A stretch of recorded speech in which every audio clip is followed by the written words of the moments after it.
Hey there. Tonight, we're entering the world of Greek myth, where beauty could be a blessing or a curse, and the gods watched mortals with curious, dangerous fascination. This is the story of Narcissus, the boy who fell in love with a reflection. A youth so striking that even nymphs wept when he passed, and yet so proud that he could love no one but the face staring back at him. His tale is one of vanity, loneliness, and the quiet tragedy of seeing oneself too clearly. If this kind of storytelling helps you rest, feel free to like the video and subscribe, but only if it truly brings you peace. And let me know in the comments where you're listening from and what time it is right now. It's always strangely comforting to see who else is out there drifting off to the same quiet story. So, dim the lights. Let the calm settle in like water on a still pond. Close your eyes, and let's begin with the tale of Narcissus. If you wander deep enough into the hills of ancient Boeotia, far from the dust of Athens and the hum of the markets, you might come across a pool of water so still it almost seems to be listening. The Greeks imagined such places as sacred, untouched by wind or beast, fringed with reeds, and watched over by unseen eyes. To them, water was not simply water. It was a mirror to the divine, a threshold between this world and the next. In its surface, they said, the gods could speak. And in one such forest, near the village of Thespiae, there lived a boy so beautiful that even the gods might have paused to admire their own handiwork. His name was Narcissus. Now, beauty in ancient Greece was not a trivial matter. It wasn't something to be shrugged at or modestly denied, as one might today. Beauty was dangerous.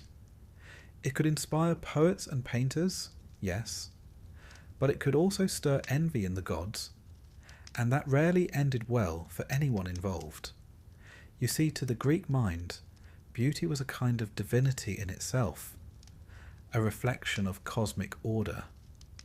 To be too beautiful was to draw attention from forces you didn't necessarily want to meet. Narcissus, however, had been born under the full blessing of form and symmetry.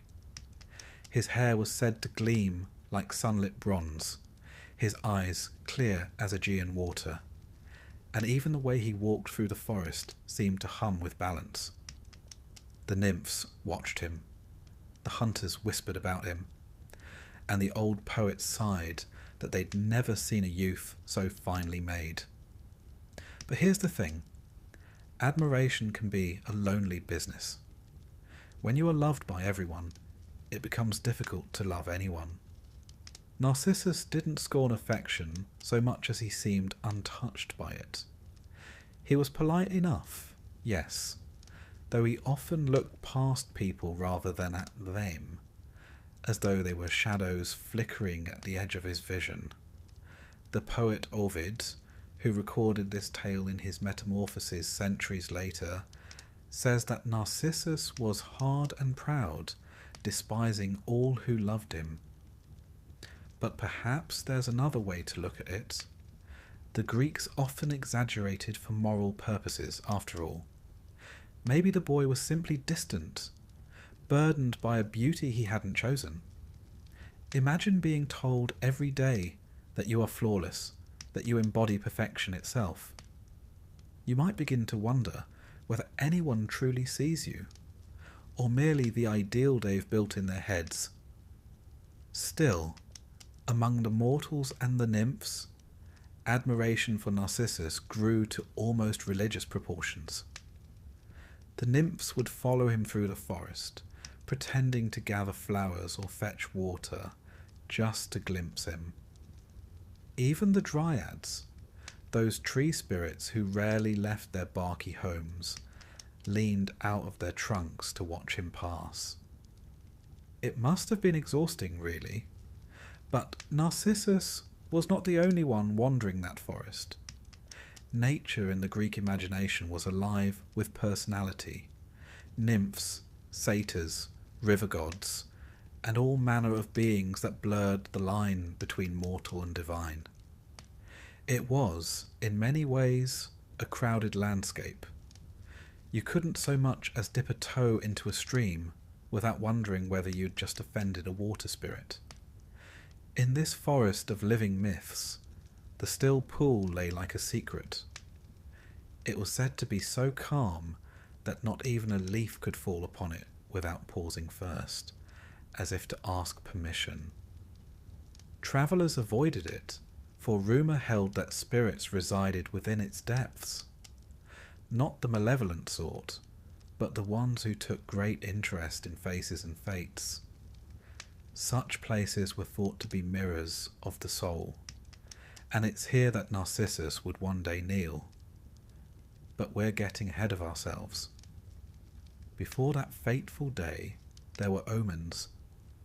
The Greeks, ever superstitious, believed that fate rarely arrived unannounced.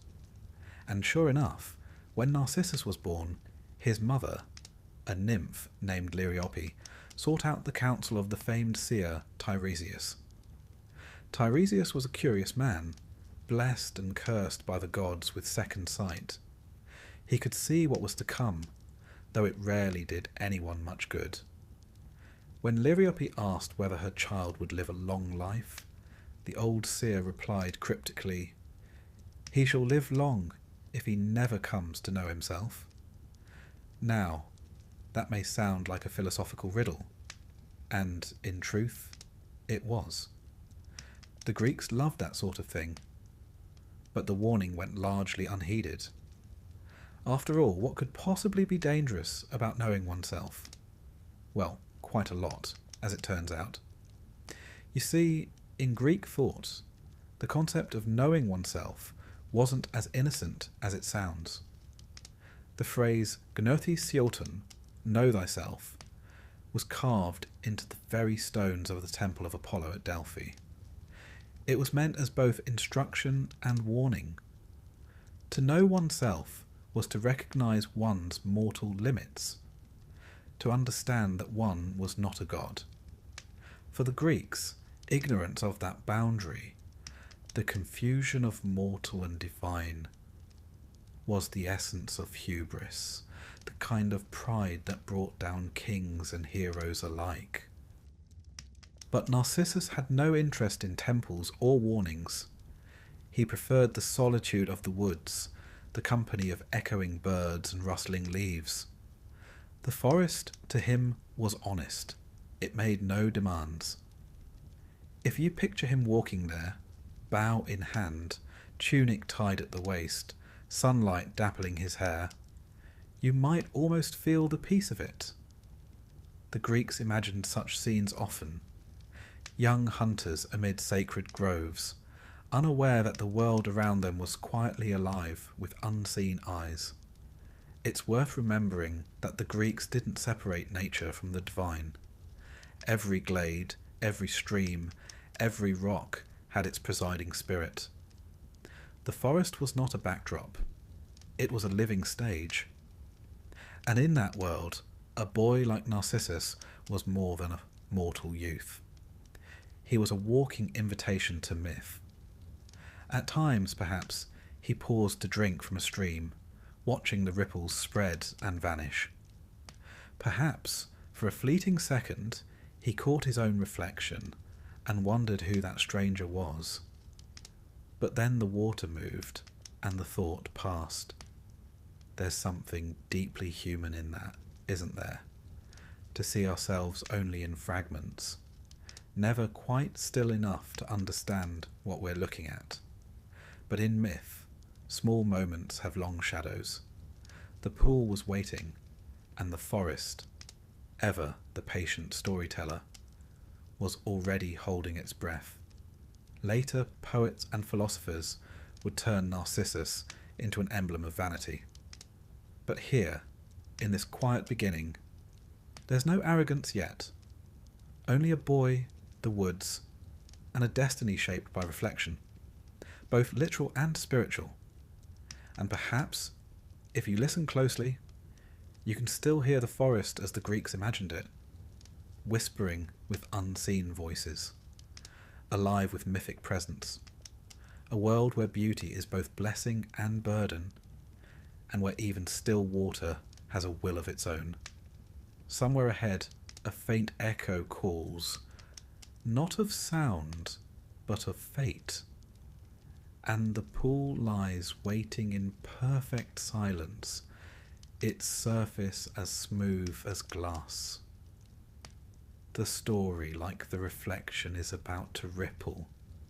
Before Narcissus ever gazed into that fatal pool, another figure was wandering those same hills, lighter of step, quicker of tongue, and destined, rather unfairly, to love him.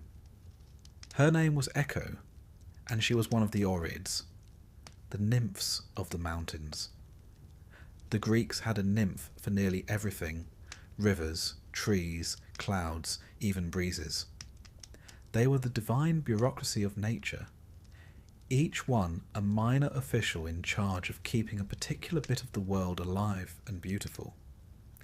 Echo, though, was something of a celebrity among them. She was lively, endlessly talkative, and had a voice so musical that even the birds paused to listen. She could tell stories for hours, though admittedly this was not always appreciated by everyone. Even in mythology, not everyone enjoys a chatterbox. Her particular trouble began, as so many Greek troubles do, with Zeus. The king of the gods had a notoriously wandering eye and an even more flexible moral compass. He often descended from Olympus to visit the nymphs, a word that, in mythic language, almost always spelled disaster. Echo, being friendly and clever, found herself in the middle of one of his escapades. You see, Hera, Zeus's wife, was the goddess of marriage, which made her position rather unenviable considering her husband's hobbies. She was fiercely protective, suspicious, and had an investigative instinct that would put any modern detective to shame. Whenever Zeus vanished from Olympus for a walk, Hera would appear soon after, determined to catch him in the act. That's where Echo came in. Whenever Hera came searching through the glades and meadows, Echo would rush to intercept her.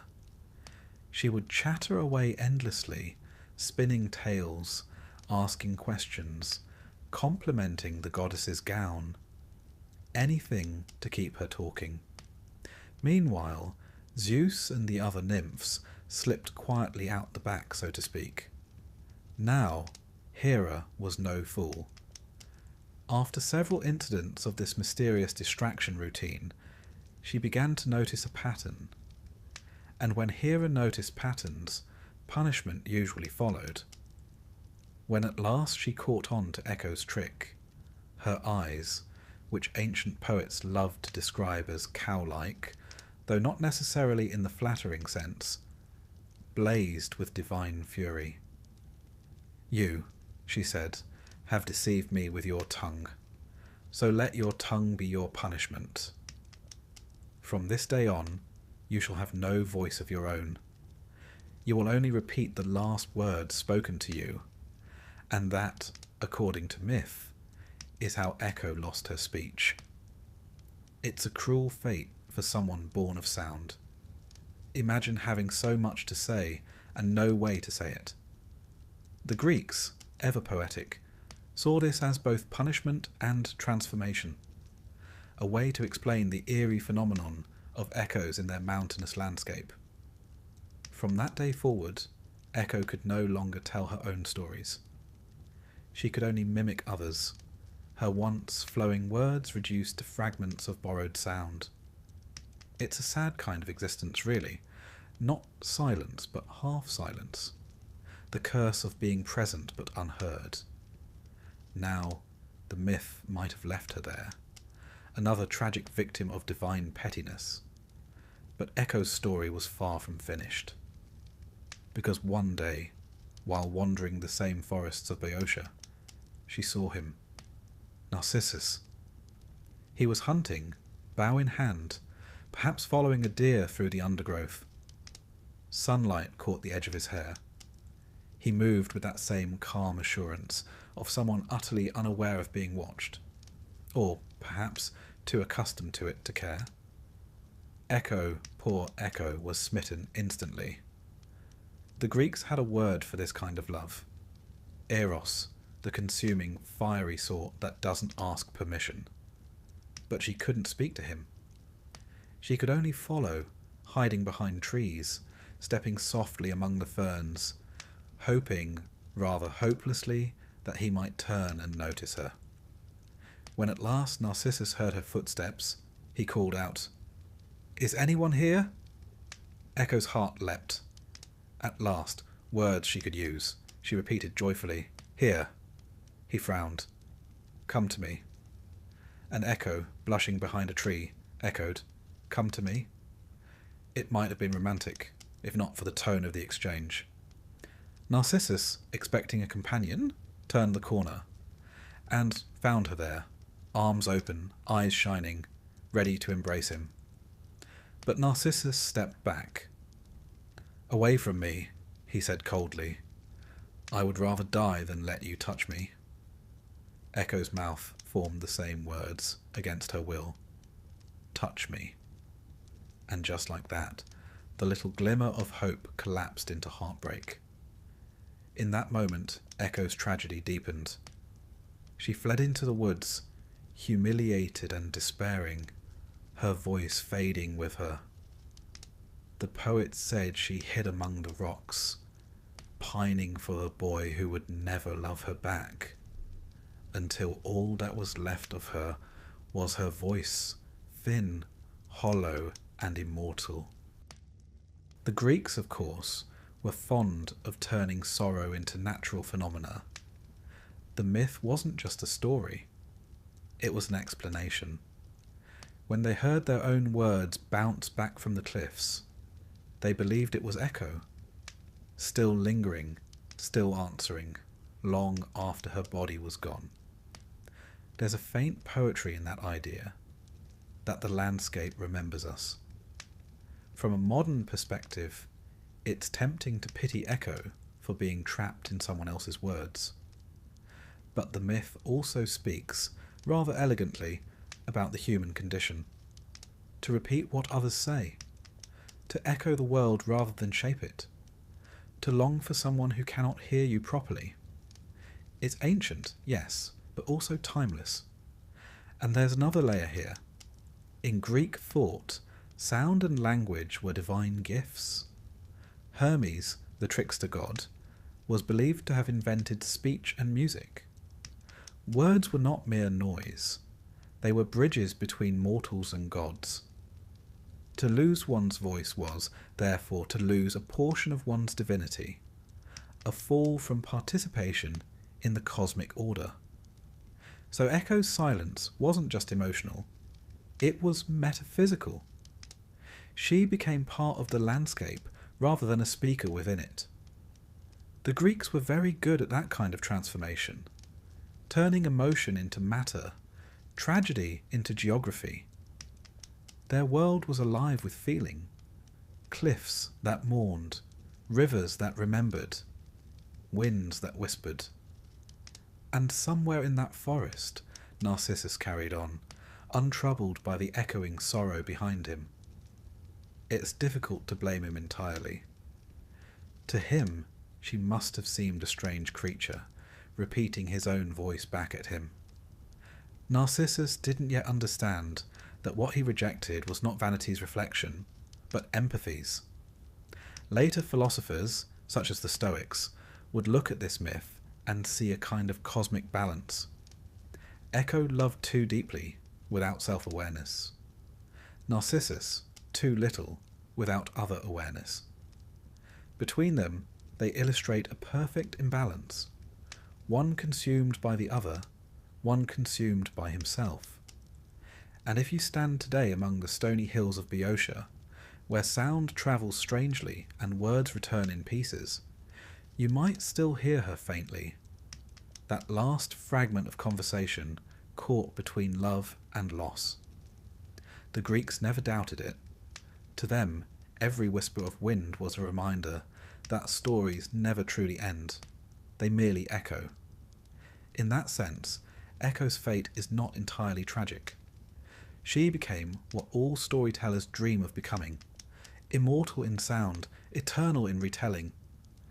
Every repetition, every echo that bounces through time is a fragment of her voice. And so the forest waited. Echo's voice lingered in its shadows, calling, answering, fading. Narcissus walked on, still unknowing, still untouched. But prophecy has a way of finding its subject. Soon, he too would hear a voice that sounded familiar, though it would come not from the cliffs, but from the surface of still water. And when he did, he would answer. Every Greek tragedy, if you look closely enough, begins not with action, but with a sentence. A single line of prophecy, usually muttered by some unfortunate old seer who's already seen this sort of thing play out 100 times before. Tiresias, the man in question for this story, was exactly that sort of figure. Perpetually tired, perpetually correct, and perpetually ignored. He had a difficult career. Imagine having the gift of second sight in a world that rarely wants to hear the truth. When people came to Tiresias, they didn't really want prophecy. They wanted reassurance. And Tiresias, bless him, was not in the reassurance business. When the nymph Liriope brought her infant son to him, hoping to learn what the future held, she must have expected a pleasant fortune. Perhaps that the boy would grow into a hero, or a king, or at least someone whose story didn't end in tragedy. Tiresias, however, merely frowned, leaned on his staff and said, "He shall live long, if he never comes to know himself." It's the sort of answer that makes you wish for a refund. What could that even mean? Liriope thanked him politely and left, probably thinking she'd wasted her time. But Tiresias knew exactly what he was saying. He always did. The Greeks, after all, were obsessed with prophecy, not because they liked the idea of fate, but because they feared it. They believed that destiny wasn't a chain that bound you, but a thread that you might still twist, if you were clever enough. The problem, of course, is that no one ever was. Try to avoid your fate, and you'll walk straight into it. The gods have an exquisite sense of irony. Consider Oedipus, another of Tiresias's clients. He too tried to escape his destiny, only to fulfill it spectacularly. It's rather a pattern in Greek storytelling, and it says something about how the ancients saw the universe. Not cruel, exactly, but highly theatrical. Now let's pause a moment to talk about this idea of knowing oneself. It sounds so harmless, doesn't it? In our modern age, it's practically a virtue. Self-reflection, introspection, journaling, all very fashionable. But in ancient Greece, to know oneself meant something far more perilous. Carved into the stone entrance of the Temple of Apollo at Delphi, the holiest site in Greece, were 3 famous maxims. The first was nothing in excess. The second, surety brings ruin. And the third, perhaps the most famous of all, know thyself. It wasn't meant as encouragement, it was a warning. To the Greeks, self-knowledge was not about enlightenment or personal growth. It was about understanding one's limits, knowing where the human ended and the divine began. For mortals, to know oneself too deeply risked trespassing into divine territory, mistaking one's reflection for something more than human. And so, Tiresias's prophecy wasn't about vanity at all. It was about boundaries, that fragile line between awareness and obsession. Narcissus, meanwhile, grew older. He became a young man whose beauty had somehow managed to become more striking and, paradoxically, more isolating. The nymphs still trailed after him, their laughter echoing through the groves. Mortals admired him too, though none dared approach for long. There was something cool, remote and untouchable about him, like a statue come to life, or a god pretending to be mortal. It's easy, centuries later, to see him as proud, but perhaps he was simply weary. There's a quiet burden in being adored for something you didn't earn. When everyone sees only your face, your form, your perfection, it becomes difficult to be seen at all. Even so, the poets were not kind to him. They wrote that he mocked those who loved him, that he laughed at their confessions and turned his back on their tears. Ovid says that one rejected lover even prayed for vengeance, calling upon the gods to make Narcissus suffer as he had made others suffer to fall in love and never possess what he desired. The goddess Nemesis, who oversaw divine retribution, heard that prayer, and Nemesis, unlike Zeus, never ignored a summons. Now, the Greeks didn't think of Nemesis as cruel. She was justice made natural, balance in motion. Every action called forth its echo, every excess its correction. If someone rose too high, she pulled them back to earth. If someone boasted too loudly, she silenced them. You might call her the patron saint of poetic irony. So, while Narcissus wandered through the woods, untroubled by love or consequence, Nemesis began her quiet work. No thunderbolts, no curses shouted from Olympus, just a subtle turning of events, a rearrangement of coincidence, the kind of invisible hand that ensures you eventually meet yourself, quite literally. And perhaps that's the true lesson of these myths, that the gods rarely punish out of rage, but out of rhythm.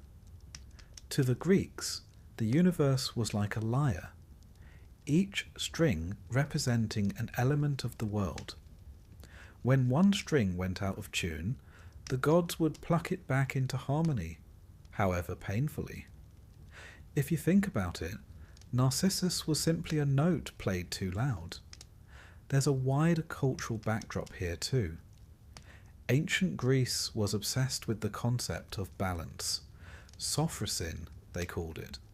Moderation in all things. A person who lacked it, whether in pride, passion or power, risked offending the gods. Even heroes like Achilles and Odysseus were constantly reminded that glory came with a price. So when the story of Narcissus circulated in the late classical period, it wasn't just gossip about a handsome youth. It was a parable, a mirror for an age wrestling with its own excesses. Cities like Athens were at their height, sculpting marble gods in human form, and philosophers were proclaiming that man was the measure of all things.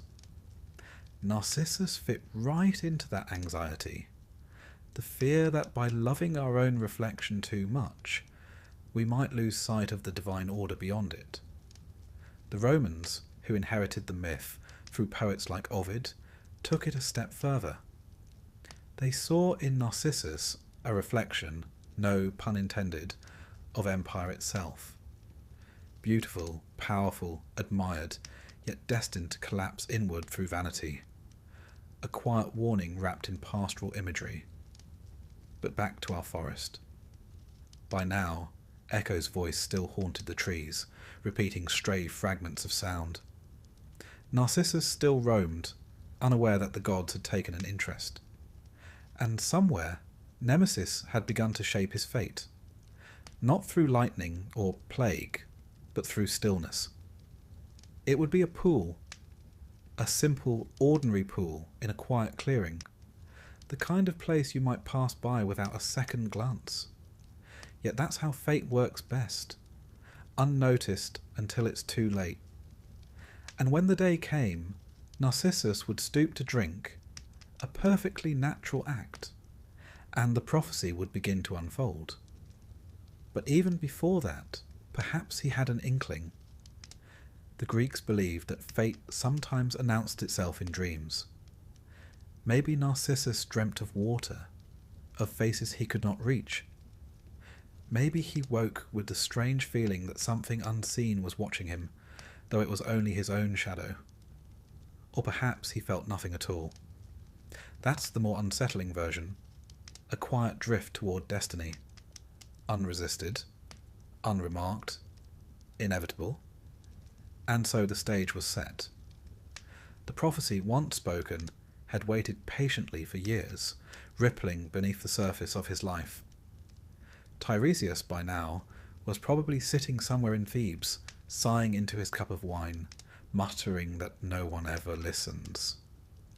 And far away, the pool in the forest remained perfectly still, a mirror waiting for a face. To understand Narcissus, and why his downfall seemed almost inevitable, one must first understand how seriously the ancient Greeks took beauty. It wasn't simply a matter of aesthetics. It was a philosophy, a religion, and, occasionally, a national pastime. They even had a word for it, kalokagathia, a combination of kalos, meaning beautiful, and agathos, meaning good. To the Greek mind, beauty and virtue were intertwined. A well-shaped body suggested a well-shaped soul. If you looked noble, you probably were noble. If you were ugly, well, the poets tended to skip over you. Now, this wasn't vanity as we think of it. It wasn't about fashion or self-obsession. It was cosmic. The Greeks believed the universe itself was built on proportion, harmony, and symmetry, from the orbits of the planets down to the curve of a shoulder. To them, beauty was evidence that the world made sense. Philosophers from Pythagoras to Plato treated it as a mathematical truth. Pythagoras, that triangle enthusiast, thought the secret of beauty lay in perfect numerical ratios, the same ones that governed music and architecture. Plato, meanwhile, claimed that earthly beauty was just a shadow of divine beauty, that when you saw a lovely face, you were really catching a glimpse of the eternal form of beauty itself. So, when someone like Narcissus appeared, a mortal who seemed to embody that perfect symmetry, it was almost alarming. Here was living geometry, walking about the countryside. He wasn't just handsome, he was philosophically dangerous. Greek artists, of course, adored such figures. In the 5th century BCE, sculptors like Polykleitos sought to capture the ideal human form. His statue, known as the Doriphoros, the spear-bearer, became a kind of blueprint for male perfection. Balanced, poised, symmetrical, calm. The muscles were not exaggerated, the expression not boastful. It was beauty restrained by reason, the moral ideal carved in marble. That's what made Greek art distinct from what came before.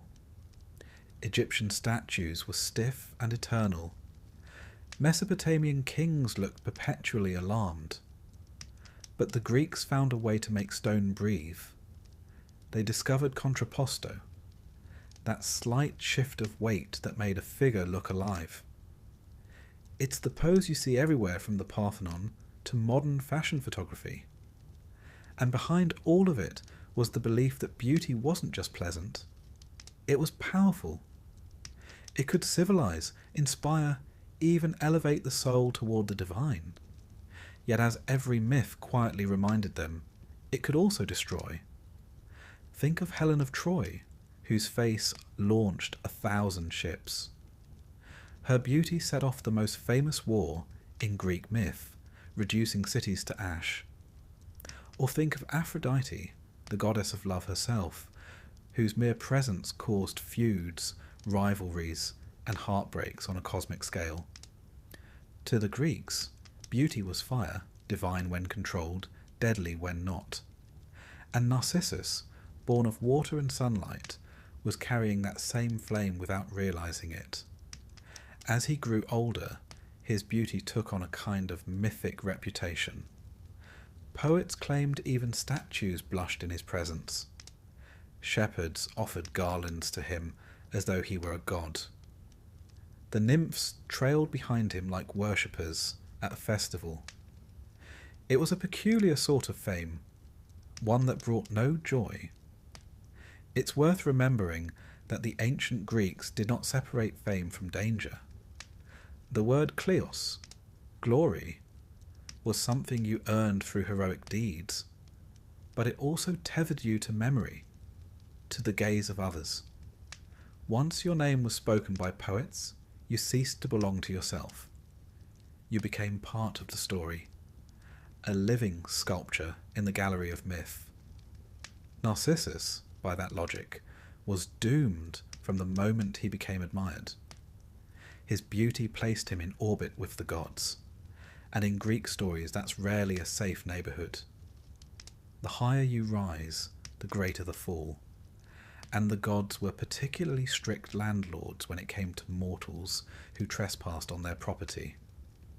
One might imagine Apollo, patron of music, poetry, and well-combed hair, watching from Olympus with a raised eyebrow.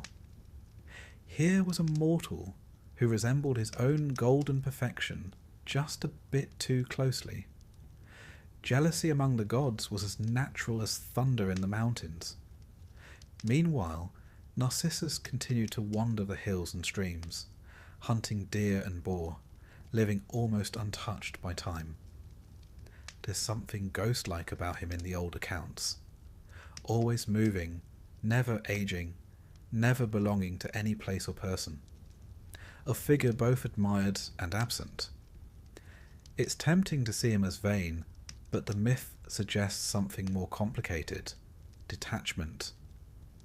He lived at a distance from the world, admired yet unengaged. Perhaps he feared what his beauty caused in others.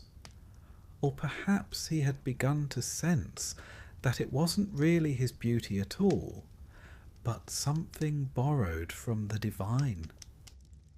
There's a peculiar irony in that.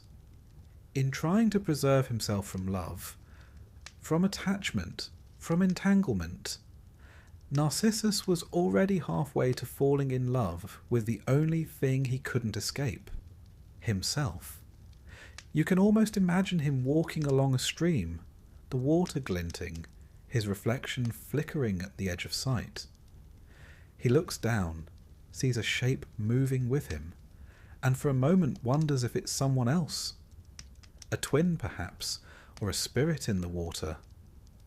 Then he blinks, and it's gone. The Greeks, being rather poetic people, saw reflections as mystical. They believed the soul could be caught or glimpsed in a mirror, or in the calm of still water. The word psyche meant both soul and breath. To see one's reflection too clearly was to risk seeing the soul directly, and that, in mythic terms, was perilous. So perhaps Tiresias' prophecy, "He shall live long if he never comes to know himself," wasn't just clever wordplay. It was literal. To meet one's own reflection in the ancient world was to meet one's double, a fragile ghost made of light and thought. There's even evidence the Greeks avoided mirrors in certain rituals for this reason. The dead, they thought, could sometimes appear in them. Water, too, was a liminal space, a passage between realms. Narcissus's fateful pool, then, was not just a mirror, it was a doorway. In a broader sense, this is what made myths like his so enduring. They blurred philosophy, psychology, and theology long before those words existed. Narcissus's story wasn't simply about self-love. It was about perception, about how easily beauty can become a trap when one mistakes reflection for reality. You might say the Greeks were centuries ahead of us in understanding the dangers of too much staring at one's own image. Though, to be fair, they didn't have social media. And yet the principle is timeless. Whether it's a marble statue, a polished bronze shield, or a glowing rectangle in your hand, the act is the same. Gazing into the mirror of the self, wondering what looks back. But for now, in our story, the tragedy remains potential. Narcissus still walks the forest, untouchable, unknowing. The nymphs still sigh. Echo's faint voice still lingers in the cliffs, repeating words no one remembers. And somewhere nearby, hidden beneath branches and birdsong, lies that silent pool, waiting. Its surface is calm, patient, and ancient. The world of proportion and symmetry has built its masterpiece, and now the gods will watch to see whether balance can survive the weight of its own perfection. Spoiler, it cannot.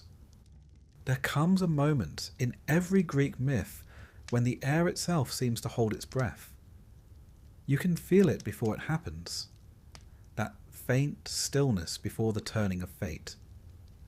In the case of Narcissus, it arrived one quiet afternoon, in a clearing not far from the river Cephissus. The day, we're told, was warm, the kind of late spring warmth that drifts through the forest like a sigh.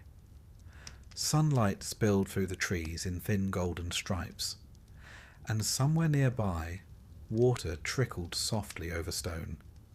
The forest nymphs, always attuned to such moods, watched from the shadows. They knew the prophecy, or at least its shape. Even Echo's faint voice seemed to murmur warningly among the cliffs. But Narcissus, as usual, was unaware. He'd been hunting all morning, and the heat had left him weary. When he stumbled into that glade, he found, as if by accident, a small pool of water, clear as polished glass. It was the sort of pool that seemed untouched by time. Not a leaf floated on it. The air above it was cool, shaded, fragrant with pine and damp moss. He knelt, and there it was. A face. Not his face, not at first anyway. It was a presence, a living image, hovering just beneath the surface. Eyes that mirrored his own, soft and uncertain. Lips that seemed to move when his did. A beauty he'd never seen, and yet somehow recognized. He leaned closer, and the figure leaned too. The water rippled, and the illusion shivered, gone for a heartbeat, then whole again. In that moment, Narcissus fell in love. It's a strange kind of love, really. Quick, absolute, unstoppable. The Greeks called it eros, and they considered it both divine and dangerous. It wasn't the polite affection of dinner conversations and long walks by the sea. It was a lightning strike from the gods. A force that seized you, stripped you of reason, and turned you into someone you barely recognized. Of course, to modern ears, it sounds absurd. Falling for your own reflection. But remember, the ancients didn't see reflection the way we do. To them, water wasn't just a mirror. It was a boundary between worlds. What looked like your reflection might, in fact, be your soul, or someone else's. In ancient folklore, there are endless stories of spirits dwelling beneath still water. Rivers had gods. Springs had guardians. Even lakes were thought to contain portals to the underworld. So when Narcissus looked into that pool and saw a figure looking back, he might well have thought it divine. Perhaps that's what he believed, that he had stumbled upon a spirit, a nymph, a vision sent by the gods, something holy. He reached toward the surface, slowly, reverently. The water trembled under his fingers. The face broke apart into silver shards, scattering into nothing. Startled, he drew back, and the image returned, whole again, waiting. And so began the dance, that doomed, silent exchange of gesture and imitation. He smiled, the figure smiled back. He spoke softly. His words came back as a ripple, lost. He waited for the other to emerge, to rise from the depths, but of course it never did. There's something deeply human about that moment, isn't there? To see a reflection of love, to sense it returned, and to realise it's only ever your own longing echoing back. But Narcissus didn't yet understand. He stayed there, transfixed, hour after hour, the forest moving full shades of light around him. Birds came and went. The shadows lengthened. The pool darkened slightly, but he never rose. The figure in the water was all he could see. It's easy to imagine the scene, and, indeed, ancient artists did over and over again. On Roman frescoes in mosaic floors, even on delicate cups used at banquets. Narcissus, leaning over the pool, half in shadow, gazing into himself. The compositions always share a peculiar stillness, as if time itself were pausing out of pity. Ovid, the Roman poet who gave us the most famous account, described Narcissus speaking to his reflection, though in truth he was speaking to himself. "Why do you flee me?" he asks. "Where do you go when I reach for you? Surely we belong together." And then a moment of dreadful realization. It is I. I am the one I desire. That's the turning point. The instant when the myth ceases to be about beauty and becomes about recognition. The prophecy's meaning reveals itself. He has come to know himself, and the knowing is fatal. In Greek thought, this wasn't just poetic justice, it was cosmic balance. Self-awareness carried weight. To perceive the divine within oneself was to trespass upon the god's domain. In a sense, Narcissus wasn't punished for vanity, but for revelation. The philosophers of later centuries loved this story precisely because it was so ambiguous.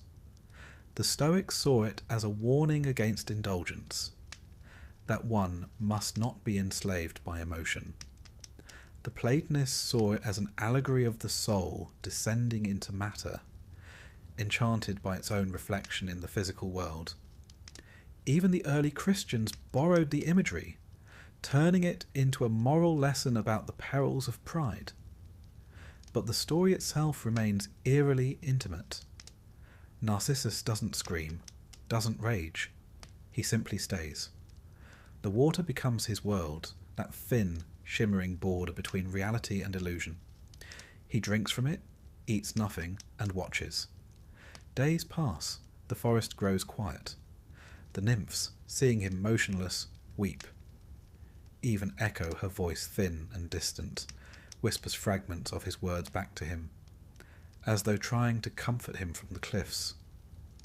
"Beloved," she calls, "beloved." But Narcissus does not hear. He leans closer, lips barely touching the water. For an instant, it seems the reflection might return the kiss, and then the surface trembles, and the image dissolves. The illusion is perfect and endless. Every touch breaks it, every break restores it. It's a love without consummation, without rest. And still, he stays. The Greeks were masters of this kind of tragedy, not loud, but inevitable. They believed that destruction didn't always require violence. Sometimes it came from stillness. The hero who cannot move, cannot look away, cannot change course. That was the purest form of doom. In this stillness, Narcissus begins to fade. His strength wanes, his colour drains. His reflection remains vivid, eternal. He whispers softly to it, Perhaps a prayer, perhaps an apology. Ovid says his final words were, "Farewell, beloved," and from the pool, Echo returned his voice, "Beloved." The forest fell silent. Later, when the nymphs came searching, they found no body, only a flower where he had lain, pale white petals with a golden heart, bowing gently over the water, the Narcissus. It was said that the gods had taken pity, transforming him into something that could forever gaze downward, still beautiful, still reflective, but harmless. In truth, the flower itself was already known to the Greeks. It bloomed in early spring, delicate and faintly fragrant, often near rivers and graves. To them, it symbolized both life and death, beauty and decay. Persephone, the queen of the underworld, was said to have been lured to her fate by picking a Narcissus. Even then, the flower carried that strange duality, beauty as temptation. So when poets linked the flower to Narcissus, it wasn't arbitrary, it completed the circle. The boy who could not look away from himself became the flower that always does. If you stand beside a still pool today, you might see one leaning toward its reflection, a quiet, drooping figure, forever caught between admiration and sorrow. And in the ripples of that reflection, faint and fleeting, you might still imagine the echo of his voice whispering across time. The boy who fell in love with a reflection, still gazing, still waiting for it to love him back. It began, as so many great tragedies do, not with thunder or divine wrath, but with silence. For days, perhaps weeks, Narcissus lingered by the pool. Time had no meaning there. The forest moved around him. Birds came and went, shadows lengthened, morning became evening, and evening slid back into dawn. But for Narcissus, every moment was the same. A face in the water, a heart that beat only when the ripples stilled. At first, he was certain the reflection belonged to someone else, a spirit trapped beneath the surface, or a nymph playing a delicate game. He called out, softly at first, "Come forth, my love." Do not hide, but the figure never did. It only mirrored him, exactly, endlessly. Every tilt of his head, every movement of his hand, came back to him as imitation. It was maddening and mesmerizing all at once. Slowly the truth began to creep in, a quiet, creeping horror, that perhaps there was no one else there at all. The face he adored, the eyes that seemed to adore him, belonged to no other being. The object of his love was himself, and that realization, gentle as it seems, was fatal. The Greeks, who were experts at mapping the territory of the soul, understood that such awareness could be destructive. To know oneself too deeply was to lose the boundary between observer and observed, to collapse inward like a star.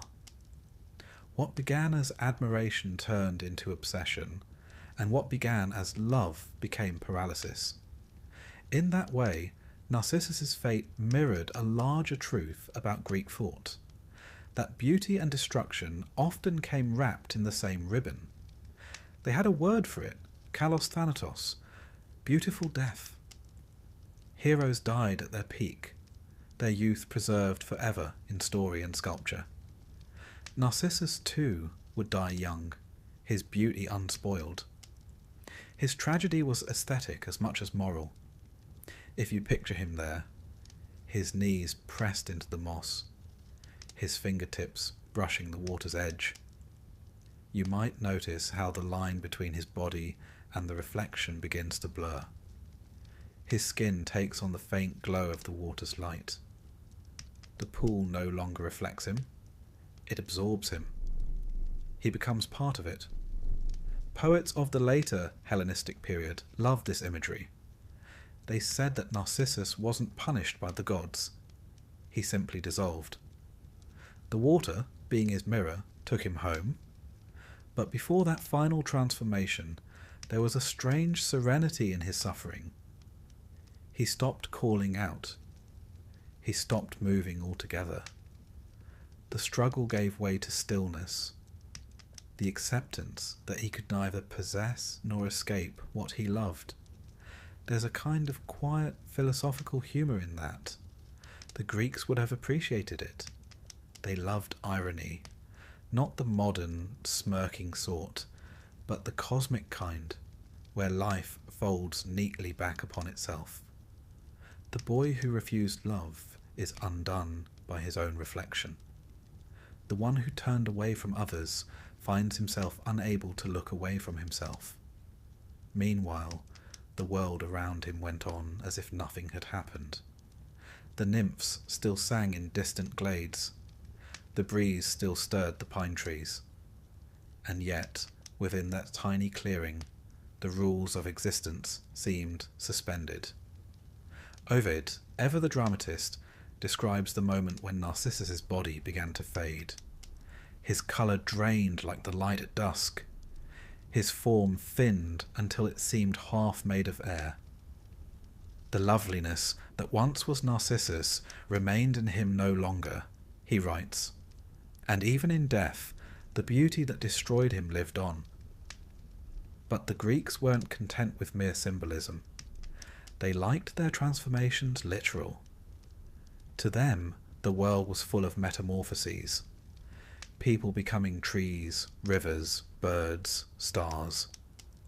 Change was the natural conclusion of feeling too deeply.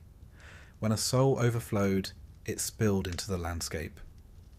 In that way, Narcissus's fate was less punishment and more continuity.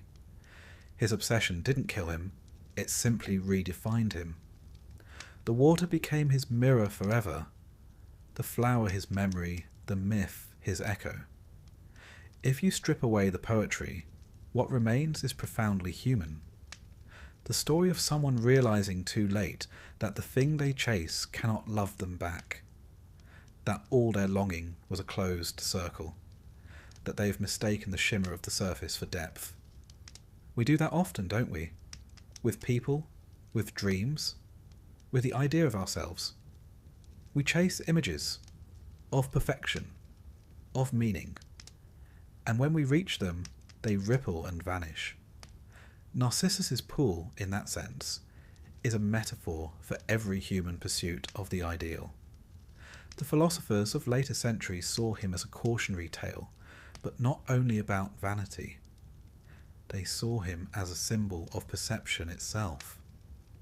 Plato might have said that Narcissus mistook the shadow for the form, the reflection for reality. The Stoics might have seen in him the loss of apatheia, emotional balance replaced by the tyranny of desire. Even the early Christian writers, though they frowned on pagan myth, found in him an allegory of sin. The soul so enamoured of its own image that it forgets its maker. But beyond all that moralising, there's something simpler and more tender about the myth.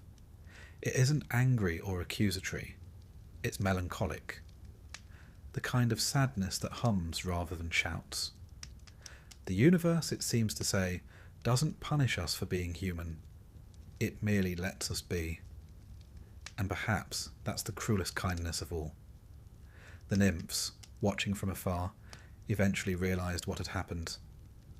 They called out to him, but received no answer. Only the faint, rhythmic echo of his final words returned. Farewell. Echo, of course, repeated it faithfully. Well, well, until even that sound was swallowed by the forest. When they came upon the pool later, they found the water perfectly still.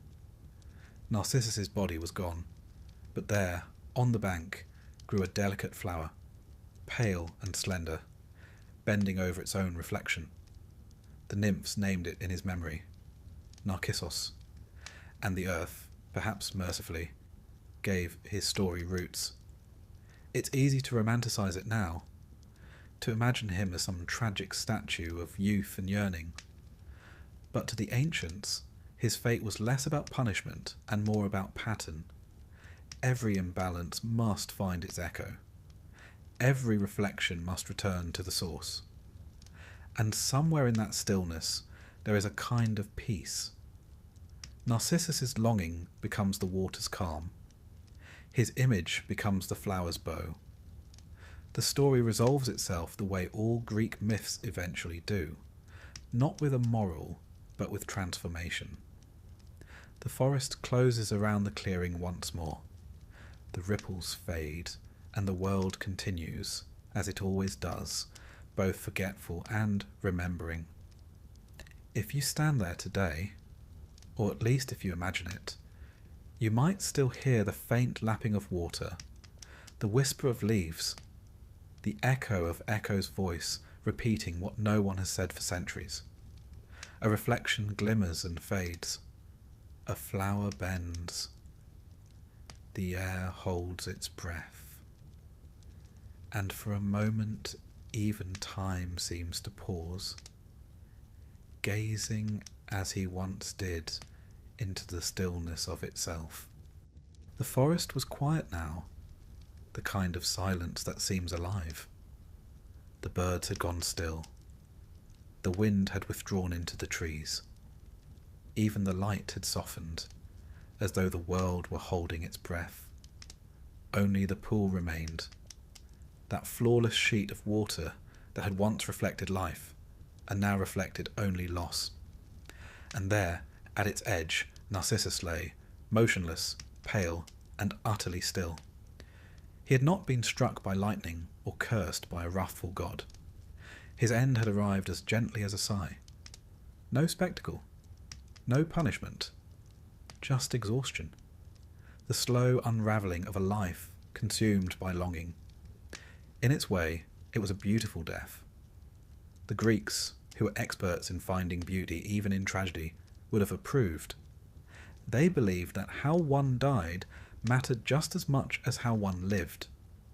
To them, death was not an end, but a transformation, a rebalancing of the great cosmic equation. The poet Ovid, writing centuries later, describes the scene with the kind of tender melancholy that only Romans seemed capable of.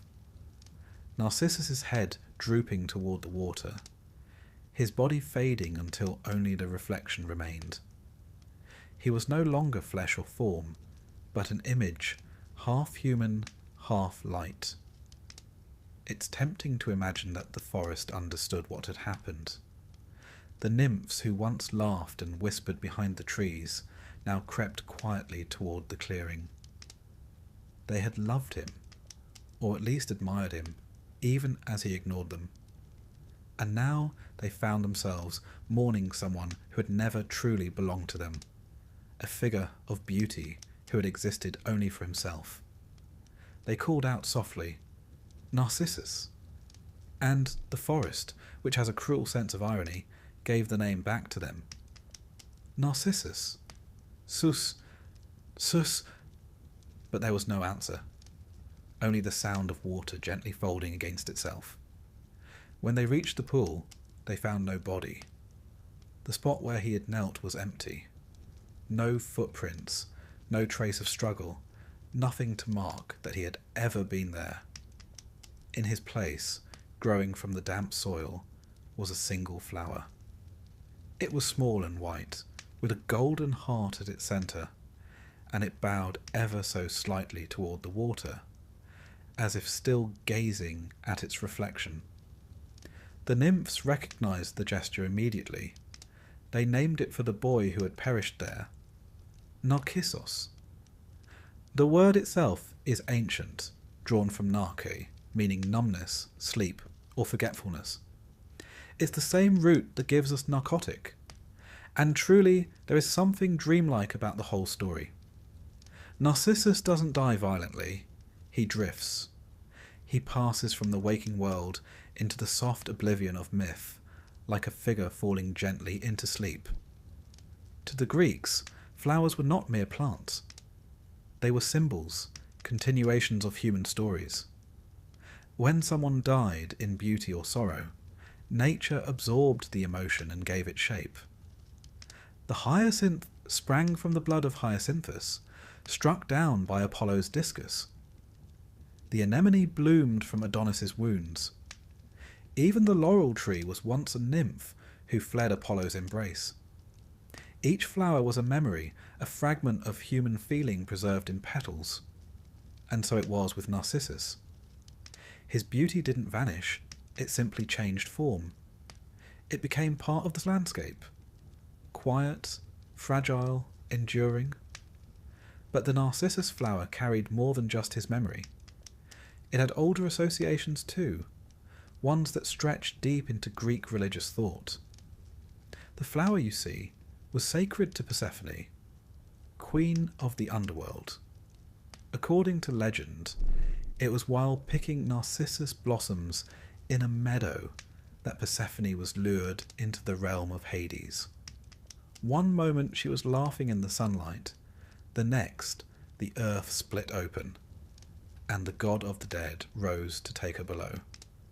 The Narcissus, then, became a symbol of passage, a bridge between life and death, beauty and decay, innocence and knowledge. For Narcissus, it was the perfect emblem.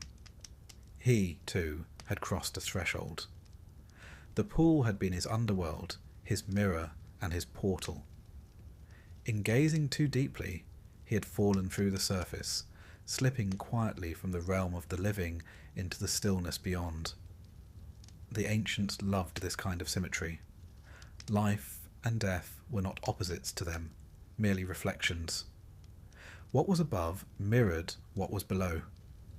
The gods themselves were mirrors of human nature, jealous, passionate, capricious, and humans were, in turn, mirrors of the gods. Narcissus's fate was not exceptional. It was inevitable in a world built entirely of reflections. Later poets would imagine that even in death, he remained by the pool, not as a ghost, but as an image caught forever in the water's surface.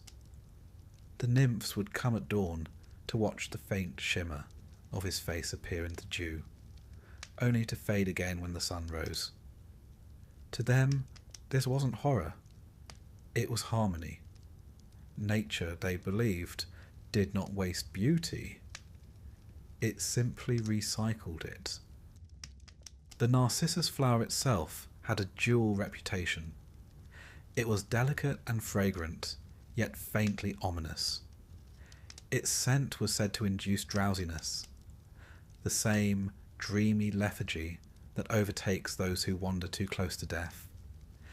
In some rituals, the flower was laid on graves as a symbol of rebirth.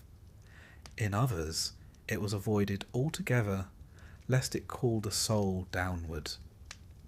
For the Greeks, everything in nature carried this dual meaning, the brightness of the living world always shadowed by the presence of the dead. And nowhere was that duality clearer than in the myth of Narcissus.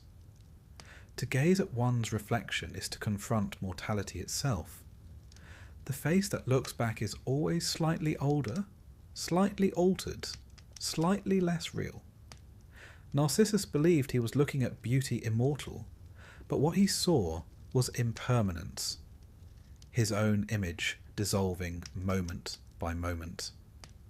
That's what makes the story more than a cautionary tale. It's not simply about vanity, it's about transience. Beauty, like reflection, cannot be held. The moment you try to grasp it, it breaks. The philosopher Heraclitus once said, "All things flow, nothing remains." Not rivers, not faces, not even love. Narcissus's tragedy, then, was that he found something he believed eternal, and discovered that it was as fleeting as light on water. In that sense, his death becomes an act of realization rather than ruin. He becomes the first philosopher of beauty, the one who saw its limits and perished in understanding them.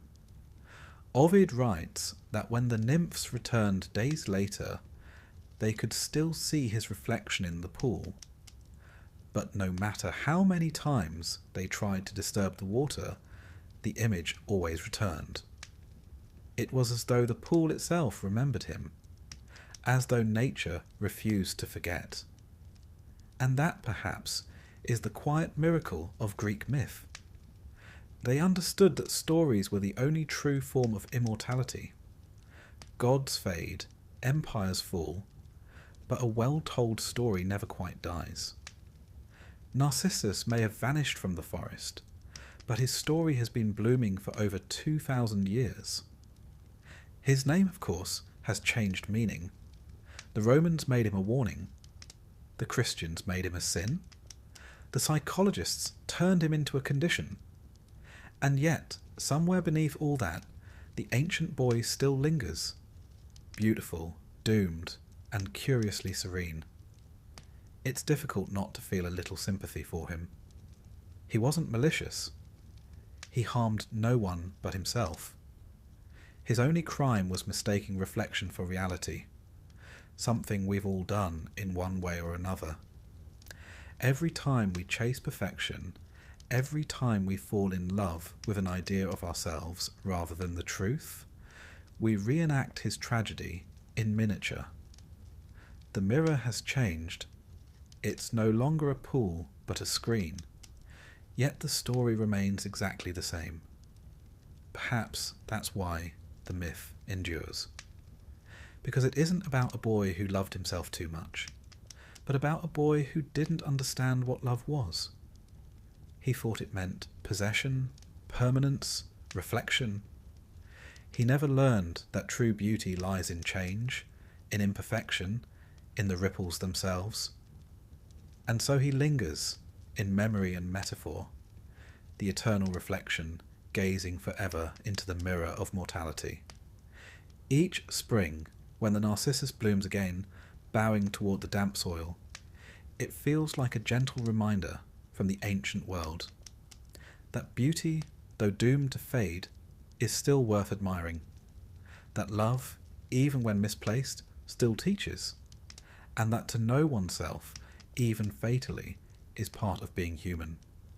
The pool remains calm, the forest breathes again, the reflection shimmers and fades, and far away, somewhere in the distance, Echo's voice drifts faintly through the trees, repeating that single word that sums up all Greek philosophy, all myth, and all mortality alike. When the nymphs returned to the clearing after many days, they found the forest changed. The air felt heavier, as though a storm had passed silently through and left its memory behind.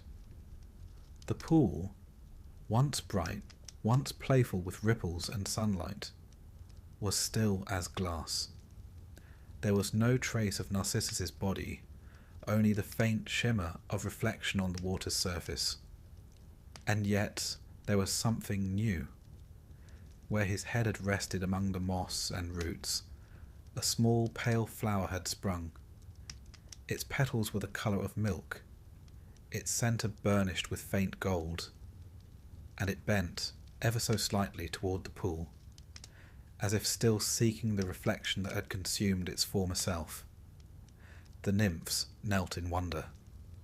One of them reached out to touch it, but stopped. Even they, creatures of the earth and air, understood the sanctity of such transformations. They named it in his memory Narcissus. The word carried layers of meaning, as Greek words often did. Narc meant numbness, sleep, or forgetfulness. And indeed, there was something tranquil, almost hypnotic, about the flower. The way it bowed gently toward the ground, as if drowsy from its own fragrance. It became a symbol of transition between waking and dreaming, life and death, mortal beauty and immortal remembrance. The Greeks, who could find poetry in the petals of a weed, quickly folded this new flower into their cosmic storybook. They had long believed that death and nature were intertwined, that the earth absorbed human feeling and returned it in physical form, Every blossom was a soul retold. Every fragrance was a sigh. And Narcissus, of course, was not the first to leave behind such a legacy. There was Hyacinthus, struck by Apollo's discus, whose spilled blood gave birth to the hyacinth, its petals marked with the letters AI, meaning alas. There was Adonis, loved by Aphrodite and slain by a boar, whose blood stained the anemone red. There was even Crocus, transformed into a purple flower after mourning his friend. The Greek landscape was quite literally a field of stories, sorrow reborn as beauty. The Narcissus, however, was different. It was quieter. It carried none of the drama of war or gods or revenge. It was a flower of reflection, of silence. To the ancient Greeks, it belonged as much to the realm of Hades as to the realm of sunlight. You see, the Narcissus was sacred to Persephone, queen of the underworld. The myth tells that one day, as she gathered flowers in a meadow, she spotted a Narcissus unlike any she'd seen before, its petals so radiant that the air itself seemed to glow. Entranced, she reached out to pick it, and at that very moment the ground split open beneath her feet. Hades rose from the depths, his chariot pulled by black horses, and carried her into the underworld to be his queen. From then on, the Narcissus became a flower of thresholds, of descent and return. It marked the delicate border between the living and the dead, between the world of sunlight and the shadowy halls below. It symbolized beauty that lures, change that cannot be undone, and the endless rhythm of the seasons, loss and renewal, fading and rebirth. To the Greeks, such connections weren't coincidental. They saw the universe as a web of correspondences. Everything echoed something else. The Narcissus flower wasn't just a memorial to Narcissus. It was part of a larger truth, that love, beauty, and mortality were inseparable. To desire is to invite transformation, and transformation is simply another word for death. In a way, the myth of Narcissus fits neatly beside that of Persephone. Both are stories of attraction, one drawn downward by love, the other inward by reflection. Both cross boundaries that mortals were not meant to cross, and both are redeemed in their own strange way by becoming symbols of cycles rather than endings. The Narcissus flower blooms at the edge of winter, when the world still feels half asleep. Its delicate stem breaks through the frost to greet the faint sun. For the ancients, that timing mattered. They saw in it a reminder that beauty is born from decay, that life returns even after silence. It's a melancholic sort of hope, but hope all the same. The Romans later adopted the flower, though in their typically practical fashion. They used it to scent oils and perfumes. They called it Narcissus poeticus, the poet's flower, fitting really. Poets have always been drawn to the melancholy kind of beauty, the sort that fades as you admire it. They saw in Narcissus not vanity, but yearning. A yearning for the impossible, for permanence, for perfection, for a love that would never ripple and disappear. Even the early Christians, inheriting centuries of Greek and Roman symbolism, took notice of the Narcissus. They saw in its downward tilted bloom a gesture of humility, a contrast to the pride that had undone the boy it was named for. In medieval monasteries, it was sometimes planted near graves to symbolize repentance and resurrection, the body returning to dust, and from dust, beauty rising again. And so, through every age, the flower carried a quiet duality. It was both a warning and a comfort, a reminder of death and an emblem of renewal. But let's return just for a moment, to that quiet clearing in Boeotia, the place where it all began. The pool still lies there in the old tellings, though it has no exact location. The Greeks preferred their sacred places to be mysterious, half imagined. Pilgrims were said to have visited it in later centuries, bringing offerings, garlands, coins, sometimes even mirrors polished to silver. They would kneel beside the water and peer into it, not to admire themselves, but to glimpse what the poets called eidolon, the image of memory. It's said that if the light struck just right, they could still see a faint face beneath the surface. Not clear, not solid, but shimmering, as though made of breath and water. The villagers believed it was Narcissus himself, still leaning towards his reflection, eternally balanced between existence and echo. Perhaps it's only legend, but it's a comforting one. It suggests that even when we disappear, something of us remains. A ripple, a reflection, a memory caught in the elements. That was how the Greeks saw immortality. Not as endless life, but as persistence of story. To be remembered was to live again, if only in whispers. And that really is what the Narcissus flower became, a whisper of beauty that refuses to die.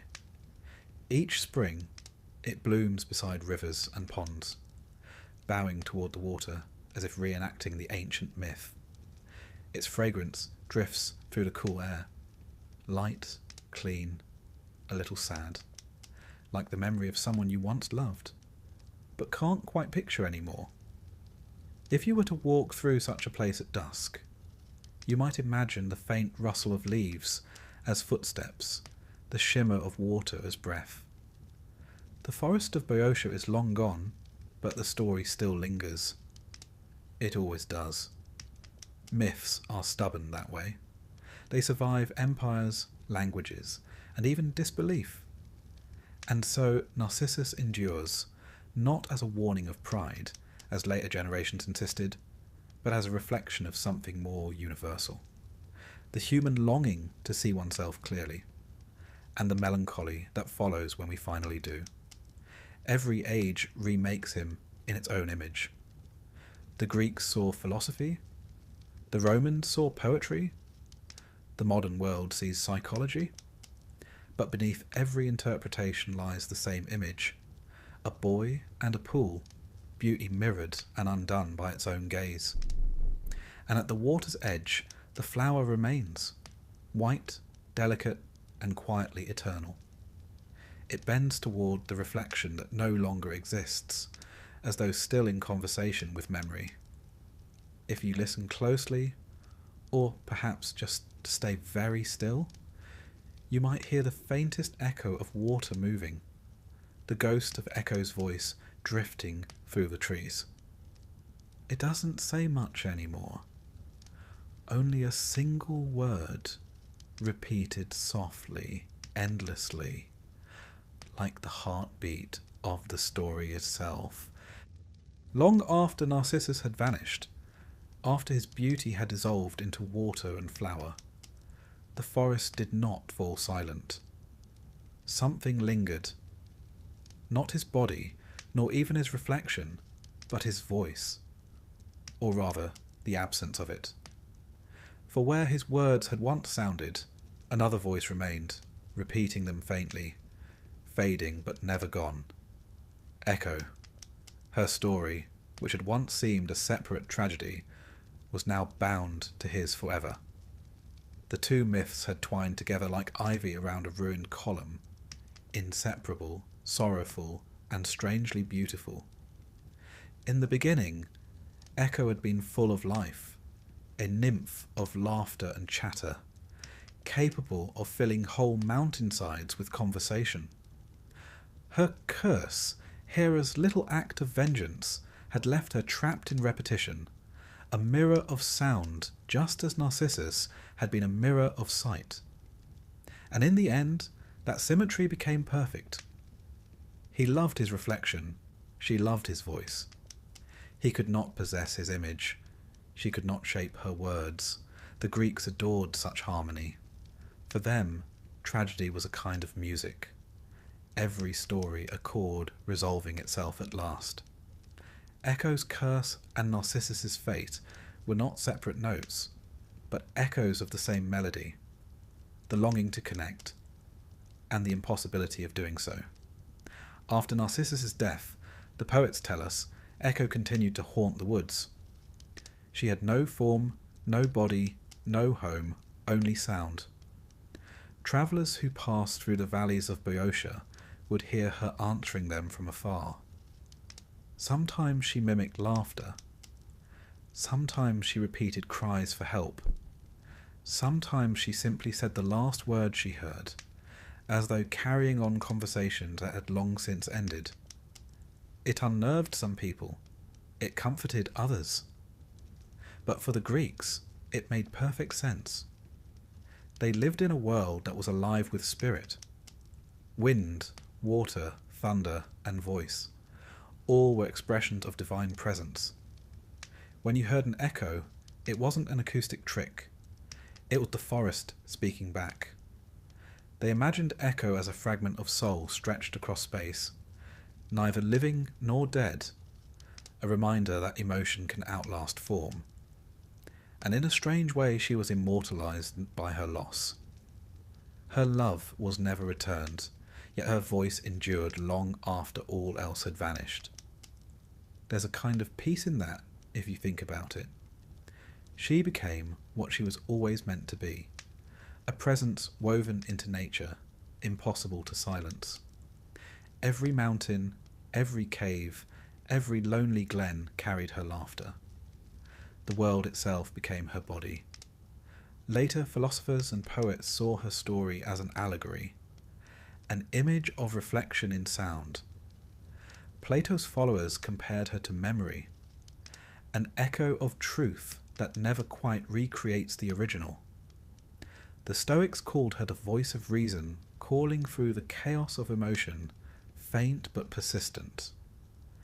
And the later Roman poets, always fond of dramatics, painted her as the embodiment of unfulfilled love, the eternal answer that can never begin the conversation. But the older Greeks, I think, understood her best. They didn't pity her. They saw her as part of the great cycle, another transformation, another balance. She lost her body but gained endurance. She lost her speech but became the speech of the world. Some said that even Hades, Lord of the Dead, could hear her voice faintly drifting down through the earth. When new souls arrived in his realm, Echo would sometimes mimic their final words, a haunting welcome to eternity. She was everywhere and nowhere, proof that nothing in nature ever truly vanishes. It merely changes its form. And perhaps it's no coincidence that her story survives alongside Narcissus's. The two of them, opposites and mirrors, embody the two halves of human longing, to be seen and to be heard. To be seen is the desire of Narcissus, the longing for recognition, for reflection, for evidence of self. To be heard is the desire of Echo, the longing for connection, for reply, for meaning that extends beyond oneself. The tragedy, of course, is that both achieved only half. If you step back from the myth and squint a little, you can almost see what the ancients were doing. They weren't just telling stories. They were diagnosing existence. In mythic language, of course. Narcissus represents self-awareness without communication. Echo represents communication without self. Together, they form the human dilemma. We see, we speak, we long. And most of the time, we are simply answering ourselves. Yet, as sad as that sounds, there's something comforting about it. Echo may have lost everything, but her story still touches us thousands of years later. Her voice continues to answer across time, just as sound bounces through a canyon or a cave. That's the gift of myth.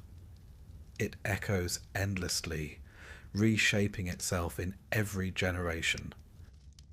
Even in antiquity, travellers claimed they could hear her in certain valleys of Greece. Pausanias, a Greek geographer writing in the 2nd century CE, described visiting a cave in Mount Helicon where Echo's voice could still be heard, answering distinctly, though the mouth that spoke it had long since crumbled to dust.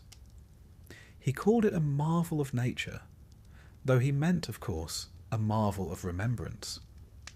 The poets embellished these accounts. They said that Echo lived in the very air, that her spirit stirred each time a sound was born. When shepherds played their flutes, she hummed along. When thunder rolled, she repeated its growl softly to the hills. When lovers called each other's names, she preserved the words after they had gone. In a sense, she became the guardian of memory, the voice of what once was. And perhaps that's why her story continues to resonate. Every time we hear an echo, in a canyon, a tunnel, a quiet empty hall, we are reminded of her. Not as a ghost, but as an idea, that the world remembers our words, even when we think no one is listening. That belief, for the Greeks, was comforting. The universe wasn't silent, it spoke back. And while its answers might be fragmented, distorted, or delayed, they were proof that existence itself was responsive. Echo was not just a nymph punished by Hera. She was the whisper of eternity. In art, she is often shown as a translucent figure, fading into the rocks, her mouth open mid-word, her eyes following the outline of sound. In Roman frescoes, she sometimes appears beside Narcissus's pool, invisible but listening. And in later European paintings, she's the faint shimmer of light behind him, the presence that remains after beauty fades. In a strange way, she outlived him. The flower that bore his name bloomed each spring and withered each winter. But Echo's voice was constant, eternal, renewed each time the world spoke. If you imagine the forest now, it's peaceful again. The pool lies still, the narcissus flower bows its head, and all is quiet. Then from somewhere unseen, a voice repeats the faintest word, not to haunt, not to mourn, but to remind. The air seems to sigh it, softly, patiently. Remember. Echo's story, like her sound, doesn't end. It fades, pauses, and then begins again whenever a word meets an empty space. That's her gift. Her echo is history's heartbeat. And so, in the end, there are no villains here. No cruel gods, no arrogant youth, no vengeful nymph. Only reflections and repetitions. Water and sound, image and voice. Together they make a pattern, a rhythm older than speech itself. It's the rhythm of all things passing, and all things returning. Somewhere in that rhythm, the ancients found comfort, and, perhaps, so can we. For as long as there are voices, there will be echoes. As long as there are faces, there will be reflections. And as long as there are stories, there will be memory, gentle, persistent, and softly repeating across the centuries. Echo still answers, faint and faithful. Her voice carries the fragments of 1,000 lost conversations, reminding us that nothing is ever entirely gone. Not sound, not love, not even sorrow. If you stand very still, even now, in any quiet place, a canyon, a hall, a forest, and say his name softly into the silence, you might hear her still. Not loud, not clear, but there, hidden in the breath between heartbeats. Narcissus. And from far away, like memory itself returning from the dark, comes the reply, Cissus, Cissus, Cissus. and the story, as it always has, begins again. Every Greek story ends the same way, not with finality, but with understanding. The gods don't appear to tidy things up. No great moral is carved in marble. The story simply settles, like dust after sunlight, and leaves you thinking. Narcissus and Echo have both faded now, one into flower and reflection, the other into voice and memory. Yet, in their absence, the question remains, what does it mean to know oneself? It was the question at the heart of the prophecy. The old seer Tiresias had said, he shall live long if he never comes to know himself. For Narcissus, the knowing was fatal, and yet, for the Greeks, it was also inevitable. The phrase gnothi seauton, know thyself, was inscribed at Delphi, the holiest sanctuary of Apollo, god of truth and light. Every pilgrim who entered the temple to seek wisdom first passed under those words. It was both an instruction and a warning. Self-knowledge is the beginning of wisdom, but also of sorrow.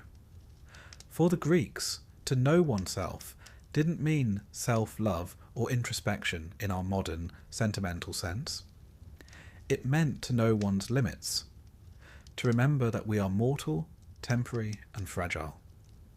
To forget that was hubris, the greatest sin in Greek thought, the arrogance of believing oneself equal to the gods. Narcissus did not rage against heaven, did not build towers or defy Olympus. His hubris was gentler, almost innocent. He didn't understand that to adore one's own image is to mistake the reflection for the truth. It's a subtler arrogance, not power, but illusion. And illusion in Greek mythology is always punished, not by wrath, but by revelation. When Narcissus looked into that pool, he saw beauty that felt divine.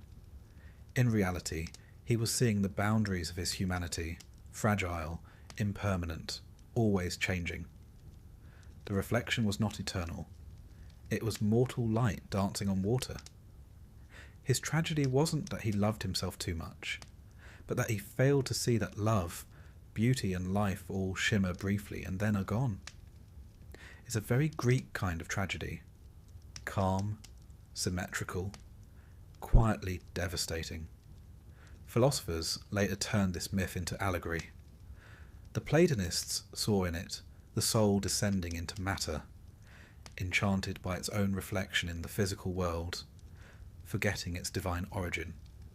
The Stoics saw it as a lesson in detachment. Desire, once mirrored back upon itself, consumes rather than sustains. The poets naturally turned it into something more romantic, a fable of impossible love, of beauty too perfect to survive. But at its core, the myth of Narcissus isn't moralistic. It's reflective. Quite literally. It's the mirror through which the Greeks examined themselves.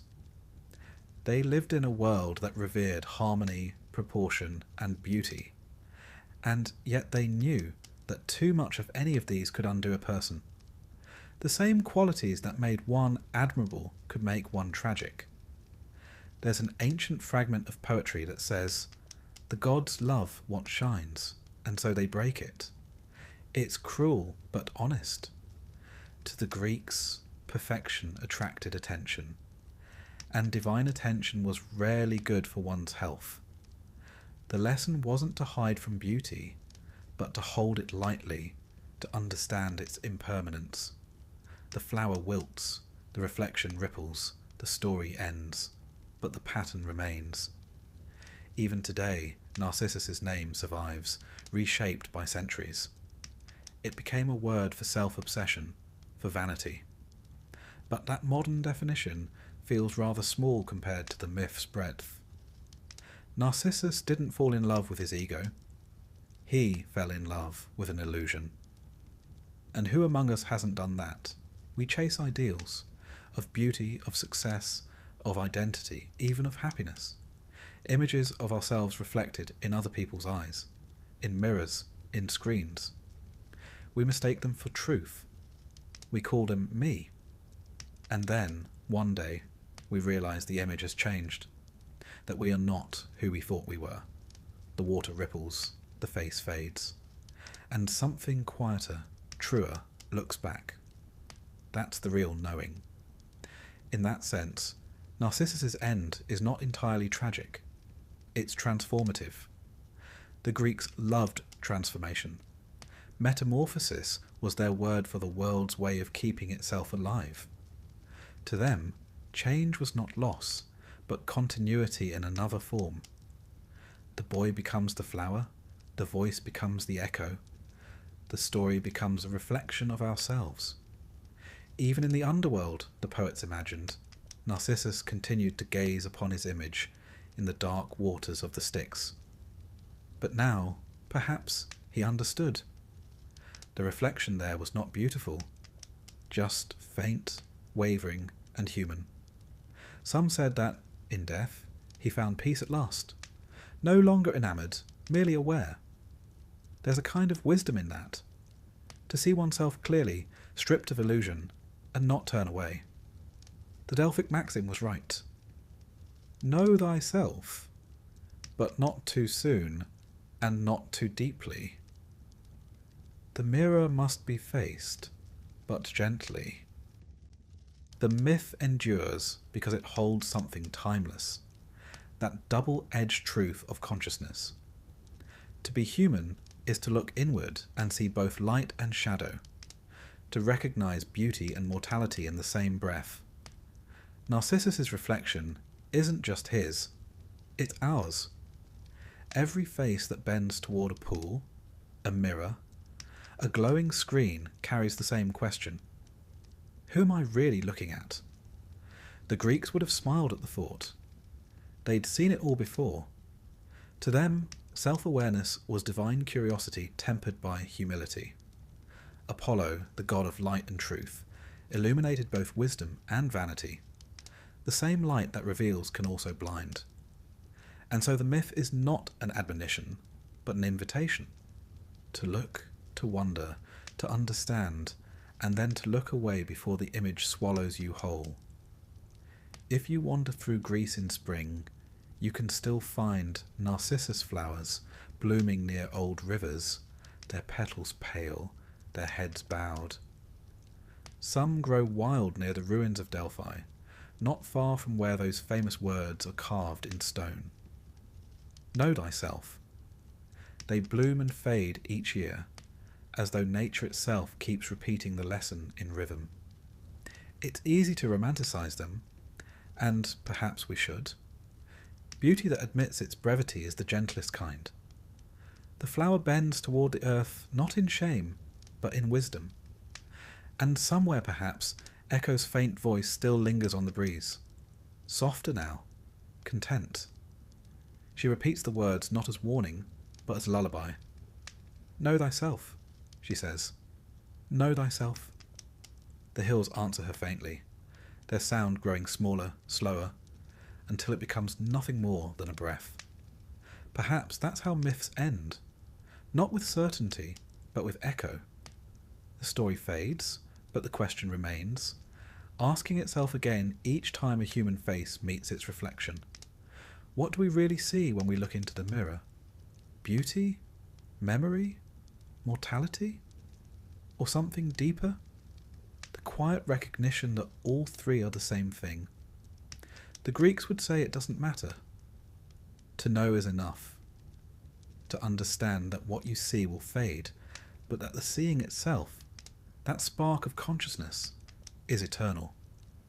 And so the story closes as it began, in stillness.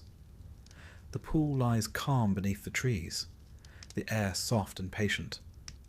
A single white flower bends toward its own image, and the world for a moment feels perfectly balanced, light mirrored in shadow, sound fading into silence, life reflected in death. If you listen closely, you might still hear a whisper from the forest, an echo of the ancient voice that began it all, gentle, wry, and utterly human. To know oneself, it says, is to see both what you are and what you are not. And with that, the myth exhales. The pool darkens, the echo fades, and the listener drifts softly toward sleep, carrying with them the oldest of Greek truths, that even in reflection there is wonder. Once upon a time, though, as with all Greek myths, once is more a suggestion than a precise timestamp, there lived a man named Orpheus. Now, Orpheus was not a warrior, nor a king, nor even a demigod, which made him something of a novelty in Greek storytelling. Instead, he was a musician, but not just any musician. Orpheus was said to play the lyre so beautifully that even stones wept, and rivers slowed their flow to listen.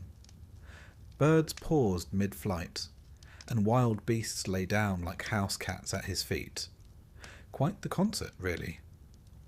His mother was Calliope, the muse of epic poetry, and his father was either the Thracian king Oeagrus, or, as some rather proud sources claim, Apollo himself.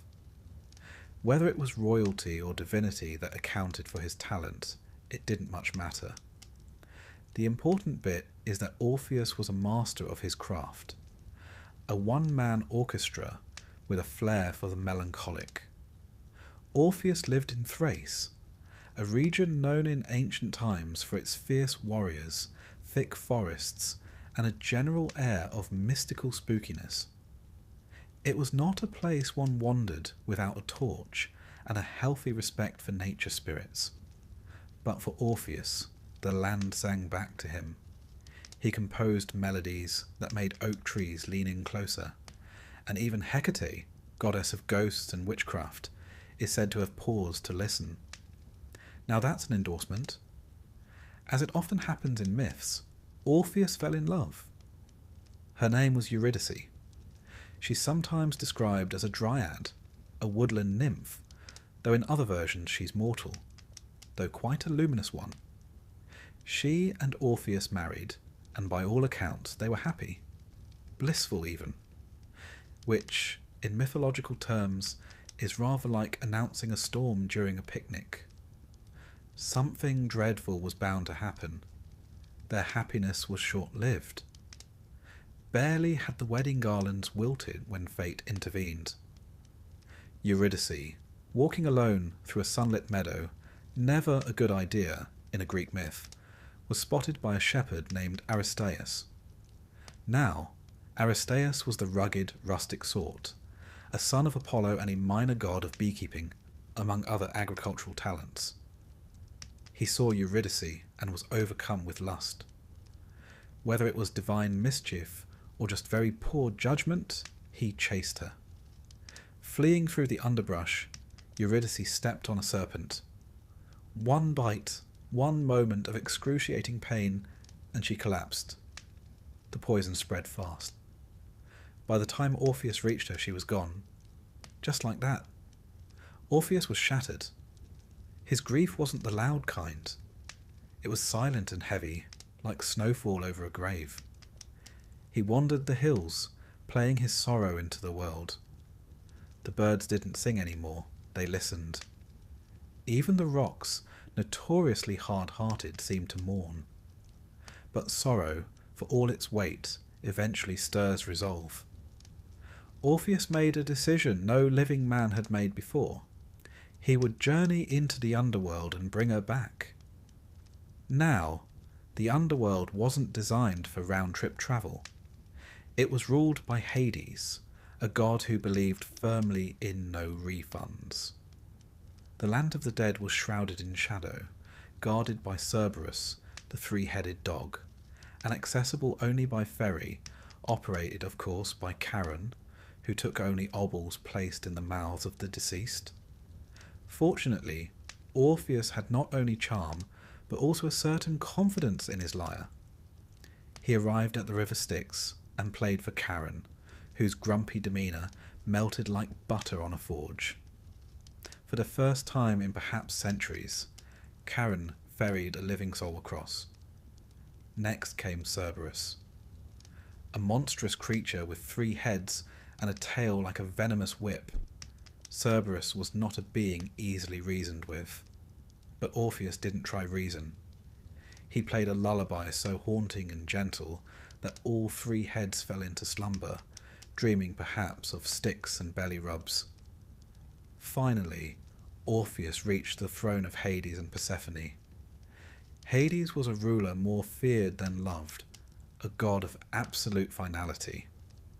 Persephone, the queen of the dead, was no less formidable, though her story, abducted from springtime fields, wedded to a death god, yet allowed to return to the surface for part of the year, makes her one of the more layered deities. Orpheus bowed, lifted his lyre, and began to play. No words were spoken, just music. Music that carried every ounce of his grief, every note soaked in love and mourning. He sang of Eurydice's laughter, of the wedding they barely had, of the days they should have spent growing old together. He sang of lost summers and ghosted futures. And the impossible happened. The Furies wept, Persephone covered her face, and Hades, cold-blooded custodian of the dead, was moved. He granted Orpheus his wish, with a condition. Eurydice would follow him back, but he must not look back at her until both had reached the surface. No glances, no whispers, no confirmation of her presence, just trust. Now one might think this a simple enough instruction, but myths thrive on the delicate tensions of the human psyche. Orpheus had just descended into hell itself. He'd walked past ghouls and tormented shades, played his soul out to divine rulers, and now, with Eurydice behind him in utter silence, he was expected to climb upwards, blind with hope. Step by step, he ascended. The darkness thinned. A breeze began to stir. He could almost hear her, the faint echo of her sandals against the stone. But still, no confirmation, no words. And just as he reached the threshold, just as daylight broke across his face, he turned. Some say it was instinct. Others say he doubted. Or perhaps it was love itself, too overwhelming to resist. Regardless, his eyes met hers for one brief, frozen instant, and she began to vanish. Her form blurred like fog, drifting back into shadow. Her hand reached forward, lips parted, but no sound came. Then she was gone, again, only this time, forever. Orpheus tried to descend once more, but the passage was closed. The gods had made their mercy clear. There would be no repeat performance. So he returned to the world above, alone, again. And here, perhaps, the myth becomes most human. Orpheus did not move on. He did not remarry. He shunned all lovers and wandered the earth, playing his sorrow into the winds. Trees bent to listen, animals followed, and even the gods seemed to leave him alone, out of pity, or perhaps reverence. Now you might wonder, what exactly was the point of such a cruel test? Why allow him so close, only to snatch her away? In part, it reflects an ancient theme, the fragility of human hope. Greek tragedy isn't about happy endings, it's about the beauty of striving, even in the face of certain doom. Orpheus becomes a symbol of love's reach and the peril of doubt.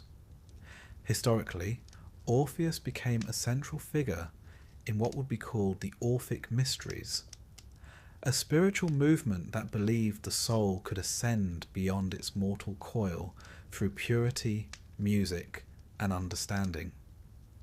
His journey to and from the underworld was seen not just as a tale of love, but as a metaphor for enlightenment and transcendence. Poets and artists adored him. Virgil, in his Georgics, gave Orpheus a beautifully tragic ending. Ovid, in Metamorphoses, added emotional resonance. Later, medieval and Renaissance thinkers reimagined him as a Christ-like figure, a martyr for beauty and love. But the ancient Greeks? They were both more honest and more ruthless. They believed in fate, and in their telling, Orpheus' end came not from age or grief, but from the Maenads, the wild, frenzied followers of Dionysus. Offended by his rejection of women, or perhaps incited by some frenzied ritual, they tore him apart, limb from limb. His head and lyre, still singing, floated down the river Hebrus, carried to the sea. His final song, they say, was one of peace. The Muses, his divine kin, retrieved what they could and buried his remains at the foot of Mount Olympus. There, the nightingales sing more sweetly than anywhere else. There's a certain poetry in that ending. Orpheus, the man who loved too deeply, now rests in eternal harmony. His lyre became a constellation, Lyra, placed in the sky by the gods, as if even they could not bear to let him fade entirely. So what does this all mean for us? Perhaps Orpheus teaches us that love, even doomed love, holds a kind of sacred power. That beauty lies not just in happy endings, but in the striving. And that doubt, while painfully human, is the shadow cast by our brightest hopes. And now, as you lie here, drifting into the soft haze of sleep, let the gentle hum of Orpheus's lyre follow you.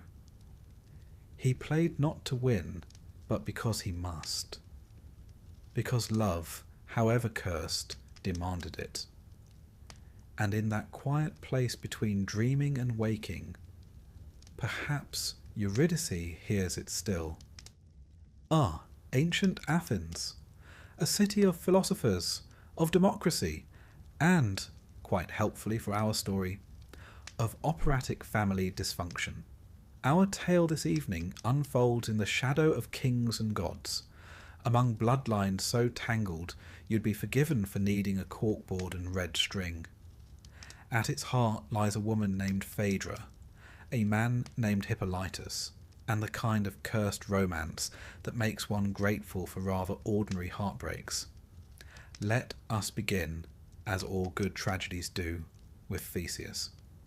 Yes, that Theseus, the slayer of the Minotaur, the proud prince who navigated the labyrinth, string in hand, and then, somewhat less impressively, abandoned his lover Ariadne on a random island like last week's olives. Charming fellow. Years later, Theseus married Ariadne's sister, Phaedra, because why suffer a clean break when one can embroil an entire bloodline? Phaedra was the daughter of Minos, king of Crete, and Pasiphae, daughter of the sun god Helios. Her sister Ariadne had helped Theseus slay her own monstrous half-brother. So you might say Phaedra's family gatherings were complicated. Now when she married Theseus, Phaedra became stepmother to his son Hippolytus, born of an earlier union with the Amazon queen, Hippolyta. The Amazons, you'll recall, were a fierce band of warrior women who didn't especially care for traditional domestic arrangements, or indeed men. So Hippolytus was raised more in their vein, aloof, chaste, and frankly more interested in hunting than in humans. He worshipped Artemis, goddess of the hunt and protector of virgins, and actively avoided Aphrodite, goddess of love and lust. This, as it turns out, was an ill-advised theological stance. You see, in Greek myth, the gods don't much care for being snubbed, especially not Aphrodite. She didn't just encourage passion, she demanded it.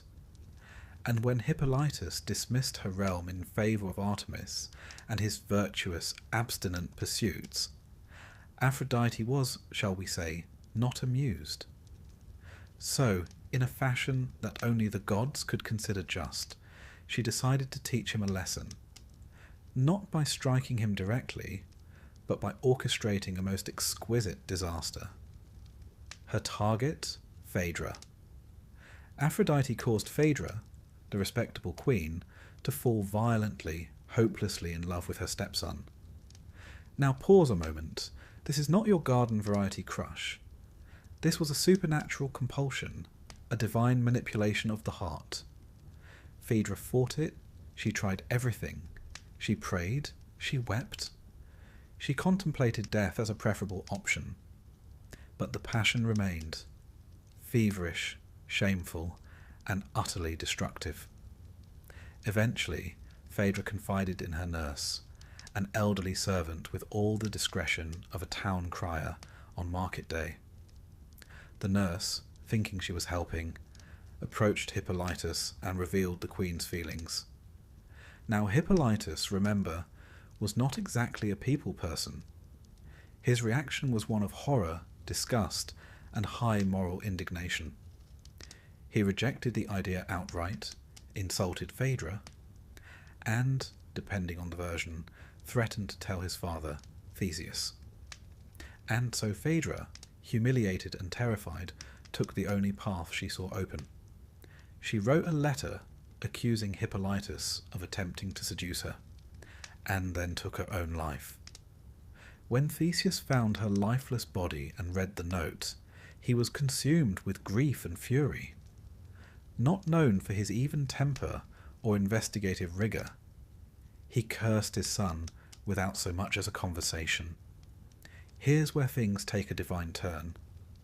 Theseus happened to be on friendly terms with Poseidon, god of the sea, who had granted him 3 wishes, like a cosmic gift card. With one of these wishes, Theseus asked for Hippolytus' death. Poseidon obliged. As Hippolytus drove his chariot along the shore, a monstrous bull, a gift from the sea god, rose from the waves, panicked the horses, and sent the chariot careening. Hippolytus was thrown, dragged, and fatally wounded. Only later, much too late of course, did Theseus learn the truth. Artemis herself descended, explaining the cruel game Aphrodite had played, the lie that cost a life, and the loyalty his son had shown to virtue and restraint. There is, needless to say, no scene more thoroughly Greek than a god turning up after everything's already gone to Hades. Theseus was devastated, and Hippolytus. He died in agony, having lost the love of his father, the clarity of his life's purpose, and, ironically, his life, despite never having loved at all. Now let us take a breath and peek behind the myth. The tale of Phaedra and Hippolytus has been retold across centuries. Euripides, that dark-hearted dramatist of the 5th century BCE, gave us one of the earliest full versions in his tragedy Hippolytus. In it, he explores themes of divine injustice, the dangers of repression, and the ruinous consequences of desire, particularly desire denied. In Euripides' hands, no one is wholly innocent. Phaedra is sympathetic yet weak. Hippolytus is virtuous but cold, even arrogant. Theseus is rash, a father governed by passion rather than reason. And the gods? Oh, they are little more than vindictive forces, meddling in the hearts of mortals for sport. Roman writers took up the story as well. Seneca, in particular, leaned into the moral horror of it all, giving us a Phaedra even more tormented and a Hippolytus even more aloof. The myth was, for the Romans, a warning about ungoverned emotion and the brittle fragility of honour. But beyond the drama lies a question. Why was Hippolytus so thoroughly punished? It seems that in the Greek worldview, extremes, even extreme virtue, were dangerous. Hippolytus rejected love, women, and even the natural order. He refused Aphrodite entirely, and in doing so brought divine wrath upon himself. Moderation, or sophrosin, was the ideal. Passion, whether indulged or denied, could be ruinous if not tempered with balance. Phaedra, meanwhile, becomes the archetype of the woman torn by uncontrollable longing. In some versions she is a tragic victim, in others a more active deceiver. But even in her darkest portrayals, she is not without pathos. She didn't choose her desire. It was placed in her by Aphrodite, an invasion of the soul. Her suicide, while terrible, is framed as an escape from shame and a desperate, if futile, attempt to protect her honour. It's worth noting too that Hippolytus' death is one of the few in Greek myth that involves the invocation of a wish granted by a god. Theseus' call to Poseidon brings into sharp focus the terrifying idea that divine gifts can just as easily become curses. Be careful what you wish for, they say, and Theseus learned that the hard way. There is also in the background the quiet rivalry between Artemis and Aphrodite, chastity versus desire, each goddess claiming their mortal, each refusing to concede. And Hippolytus? A pawn in their celestial quarrel. Artemis honours him after death, promising that young girls will sing of him before their weddings, a melancholic tribute to a man who never loved. In later centuries, the myth would influence everything from Racine's Phèdre, a French tragedy of seething guilt and eloquent repression, to modern psychological interpretations of obsession, denial, and the tragic inevitability of miscommunication. It's a story not just about forbidden love, but about the impossibility of perfection. So what are we to make of this tale?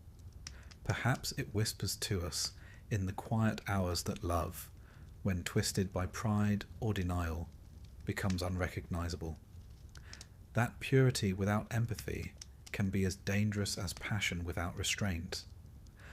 That gods, whether ancient or of our own making, are rarely fair. As you drift now gently towards sleep, consider the image of Hippolytus driving his chariot along a glittering shore, unaware of the doom rising from the sea. Consider Phèdre, torn between longing and honour, a queen undone by feelings not her own. And Theseus, flawed, impulsive, human, wishing too late for the truth. In the end, no hero, god, or queen was spared. A love that never bloomed still managed to destroy them all. And so, with the hush of sea waves and the faint whisper of hoofbeats, let the tale fade softly from your mind. After all, in the realm of Greek myth, even silence carries the echo of tragedy.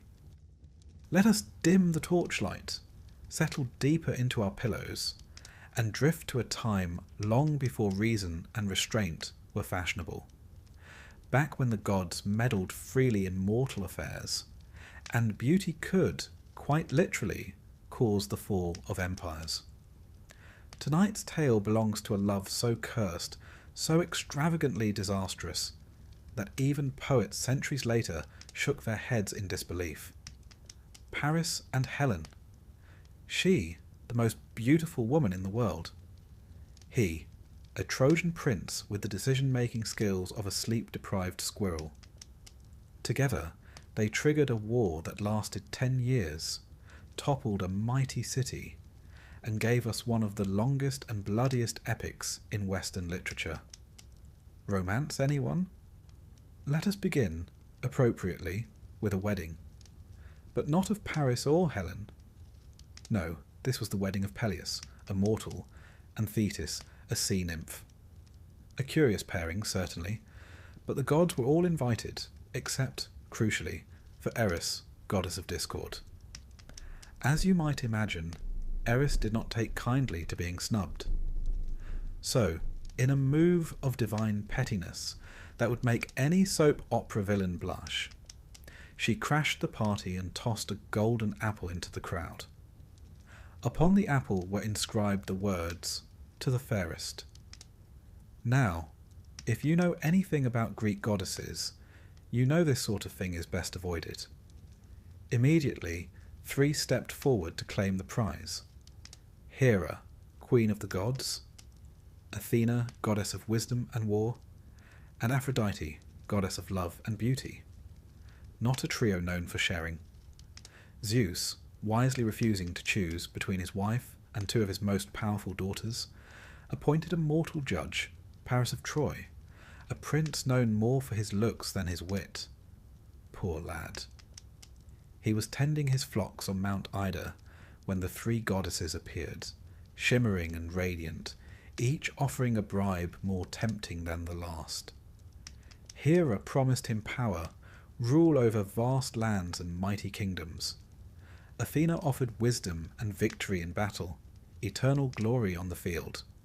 And Aphrodite, she offered him love, specifically the love of the most beautiful woman in the world.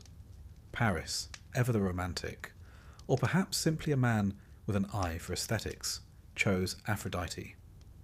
Thus, with the flick of a divine promise, the stage was set.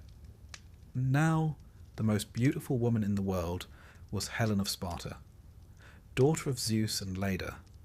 Yes, the same Leda whom Zeus seduced in the form of a swan, in what might be mythology's strangest courtship.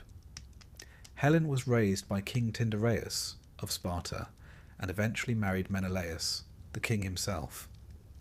He was a capable ruler, brother to the more famously brutish Agamemnon, and not altogether thrilled when Paris turned up at his palace. Paris, fulfilling Aphrodite's gift, wooed, or, depending on the version, abducted Helen and whisked her away to Troy. Some say she went willingly, bewitched by Aphrodite's charm. Others suggest she had little choice in the matter. Still others believe a phantom Helen went to Troy, while the real one remained in Egypt. But let's not complicate things with metaphysics. What is certain is this: Helen's departure was seen as a grave insult, a personal betrayal to Menelaus, and a political one to every Greek prince who had once vied for her hand. You see, Tyndareus had cleverly made all of Helen's suitors swear an oath, known later as the Oath of Tyndareus, to protect and defend whoever she chose to marry. This turned out to be less a romantic safeguard and more a war clause. And so, the kings of Greece united, not merely to restore one man's pride, but to honour an oath, settle scores, and, if we're being honest, to indulge in a bit of conquering. The result was the Trojan War. The Trojan War. A conflict so grand and so devastating, it took not one, but two epic poems to contain it: the Iliad and the Odyssey. And that's just the beginning. 10 years of siege, countless deaths, and heroes like Achilles, Hector, Odysseus, and Ajax thrown into a whirlwind of battle, all for the sake of one woman's love. Or lust. Or really bad timing. Now, what of Paris and Helen during this war? Paris, though not devoid of courage, was no match for the great Greek heroes. He was better with words than weapons, and preferred archery to hand-to-hand combat, a rather unmanly thing in Homeric eyes. It was he who shot Achilles in the heel, though with some divine assistance, of course. Even his most famous kill comes shrouded in debate. Helen, meanwhile, remained in Troy, often portrayed as guilt-ridden and conflicted. Homer gives us glimpses of her regret, her sense of alienation. In the Iliad, she calls herself a shameless whore, blaming herself for the bloodshed. Yet we also see her cleverness, her nobility, and her strange affection for her new Trojan family, even as the Greeks pound at the gates. The war eventually ends, as you may recall, with the ruse of the Trojan horse, a grand deception led by Odysseus, who tricked the Trojans into wheeling their doom inside the city walls. That night, Greek soldiers emerged from the hollow belly of the horse and opened the gates. Troy burned. The city was razed, men slaughtered, women enslaved, children thrown from walls. It was not a rescue. It was a reckoning. And Paris, he died before the fall, wounded by the Greek hero Philoctetes, his pleas for healing ignored.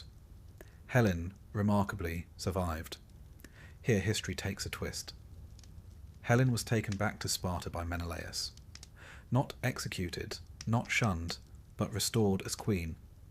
In Euripides' play Helen, she's even portrayed as entirely innocent, a pawn of the gods. But what of the curse? Ah yes, the curse. For the love of Helen, countless lives were lost. Kingdoms fell. Heroes perished. The ancient Greeks believed in Moira, in fate. And when one tampered with the cosmic balance, say by giving a mortal woman the beauty of a goddess, and then having her abducted by a Trojan prince, retribution was inevitable. Helen and Paris were not simply two people in love. They were symbols of lust unbound, of divine meddling, of the fragility of peace. Their love wasn't just cursed. It was a curse laid upon them by forces beyond their ken. Aphrodite's gift turned out to be more of a trap, and Paris's choice, though his own, brought ruin. There's a poignant line in Homer's Iliad where Priam, the aging king of Troy, speaks to Helen and says, "I do not blame you." It's a rare moment of grace, and perhaps an acknowledgement that no one in this tale was truly in control. The gods pulled the strings, and the mortals danced or stumbled accordingly. And yet, generations later, artists and poets continue to return to Paris and Helen. Why? Because theirs is the quintessential tale of beauty and destruction, of the irresistible pull of desire, even when we know the cost. Helen becomes not just a woman, but an idea, of longing, of regret, of the havoc that follows when love is chosen above duty, above peace. In some versions, Paris and Helen are reunited in the afterlife. In others, Helen marries again, grows old, fades into legend. But always she remains the face that launched 1,000 ships, and, more accurately, 1,000 deaths. We might shake our heads at Paris's foolishness. We might pity Helen's fate. But deep down, we understand the perilous magnetism of what they shared. A beauty too perfect to hold. A love too cursed to survive. So, as your eyes grow heavy and your breath evens out, imagine Troy before the war. Its high towers gleaming, its gates strong, its people innocent of what's to come. Picture Helen on the walls, watching the ships sail toward her, each bearing the weight of vengeance. And Paris beside her, hand in hers, neither of them fully understanding the price of that golden apple. A single choice, a whispered promise, and the fall of a city. Sleep well. Let us drift now into the hush of a forest glade. The leaves shimmer gently overhead. The air is heavy with birdsong, not quite real, and from somewhere, not far, not near, a music stirs, sweet and aching. A lyre strummed by fingers so gifted they might well have been kissed by the gods. Tonight, dear listener, we speak of Orpheus. Now, Orpheus wasn't your typical Greek hero. No sword, no spear. He didn't slay monsters or outwit sphinxes or start a war over some wayward lover. No, Orpheus wielded only music, and yet with that he could do what no blade could, move the world itself. The rocks wept at his songs. The rivers paused their flow. Trees leaned in, and wild beasts sat quietly at his feet. Even Hades, lord of the underworld and notoriously difficult at parties, would in time grant him audience. But let us not rush. We must first meet Eurydice. Eurydice was a dryad, a nymph of the trees. Beautiful, yes, but also wild in spirit, elusive as a breeze in spring. She met Orpheus, or perhaps he found her, singing in some quiet glade, and the two fell into a love so pure, so gentle, It seemed untouched by fate. They married beneath the trees. The Muses blessed the union, and for a moment everything was as it should be. Ah, but this is Greek mythology. And if there's one thing we've learned so far, it's that happiness is rarely allowed to flourish unpunished. Not long after their wedding, Eurydice was wandering through a field when she was spotted by Aristaeus, a minor god of agriculture and, ironically, beekeeping. He became, let's say, over-enthusiastic in his admiration and chased her. In her flight, Eurydice stepped on a serpent. The snake, perhaps insulted that its peaceful sunbathing had been interrupted, bit her. And just like that, she died. Now, in many stories, death is the end. But Orpheus was not content to mourn beneath the stars.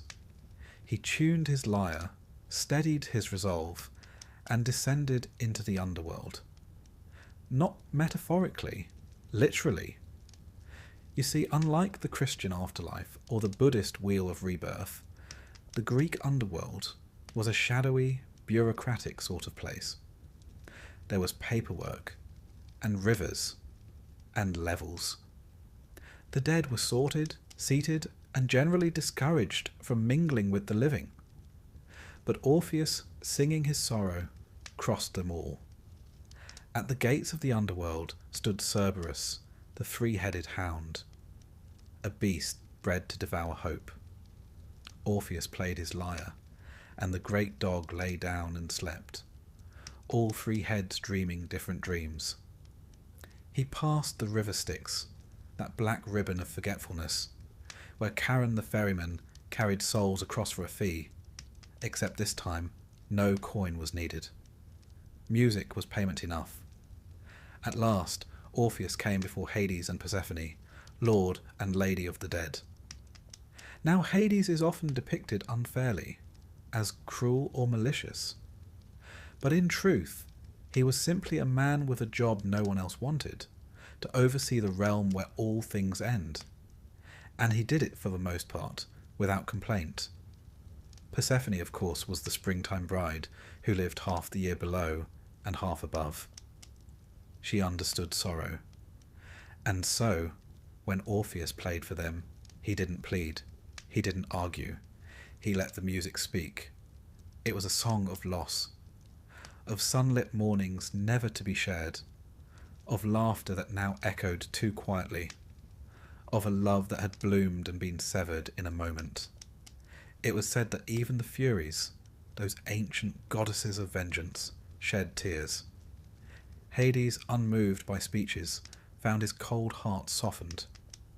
And so, the lord of the underworld made a rare concession. Eurydice would be returned to life. But there is always a but in Greek mythology, only on one condition. Orpheus must lead her out. She would follow behind, silent and unseen, and he must not look back until they had both emerged into the world of the living. Simple, you think? A stroll and a bit of self-control? But remember, this is not a stroll through a sunny meadow. This is the land of shadows. The silence is thick. The air tastes of iron. And the mind, when anxious, whispers. What if she isn't there? It says. What if they've tricked you? What if she stumbles? What if you are alone? Orpheus walked. His steps echoed through the endless gloom. Behind him he felt a presence, light as breath. He resisted the urge to turn. Step after step, he climbed the dark tunnel toward the light. And then, just as the first sunbeam kissed his face, he turned. He turned.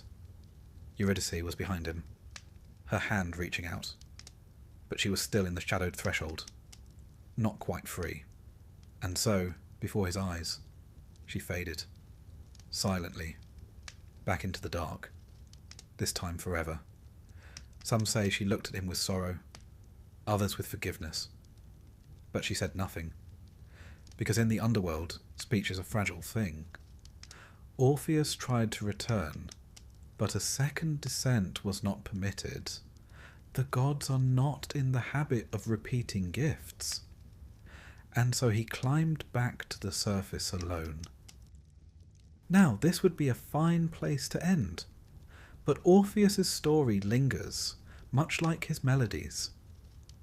He returned to the living world, but he did not live. He wandered the forests, singing songs of loss and the cruelty of fate. He rejected the company of women, spurning even those who loved him. Some say the Maenads, frenzied followers of Dionysus, killed him in a fit of wrath, tearing him limb from limb when he refused their advances. His head, still singing, floated down the river Hebrus. Others say he simply faded, becoming part of the music that once moved the stars. Now let us pause and examine this myth with a gentler eye. Orpheus was not punished for arrogance. He was punished for being human. He doubted. He feared. He loved too much. In that moment of doubt, when he turned, it was not disobedience. It was longing. He wanted to see her, to reassure himself, to feel her presence just once more. And that, in Greek myth, is perhaps the most damning sin of all, to want too much. There's a quiet cruelty to the condition set by Hades. It is not enough that Orpheus is brave, or pure, or devoted. He must also be perfectly obedient. And the test comes not in the form of danger, but in the form of silence. How many of us could bear such a test? Philosophers have long debated this story. Some see it as an allegory for the finality of death, that no art, no love can truly undo it. Others read it as a psychological journey. Orpheus's descent into grief, his struggle with hope, and his inevitable failure to let go. There is, too, the contrast of light and dark, of male and female. Orpheus, the rational, facing forward. Eurydice, the mysterious, trailing behind. Their inability to connect, physical, emotional, spiritual, is at the heart of the tragedy. And yet, it is not a hopeless tale. In some versions, when Orpheus dies, his soul is reunited with Eurydice. Not in triumph, but in quietude. Two shadows walking together in the asphodel meadows where the ordinary dead dwell. No fanfare, no golden apple, just peace. We may ask, why does this story endure?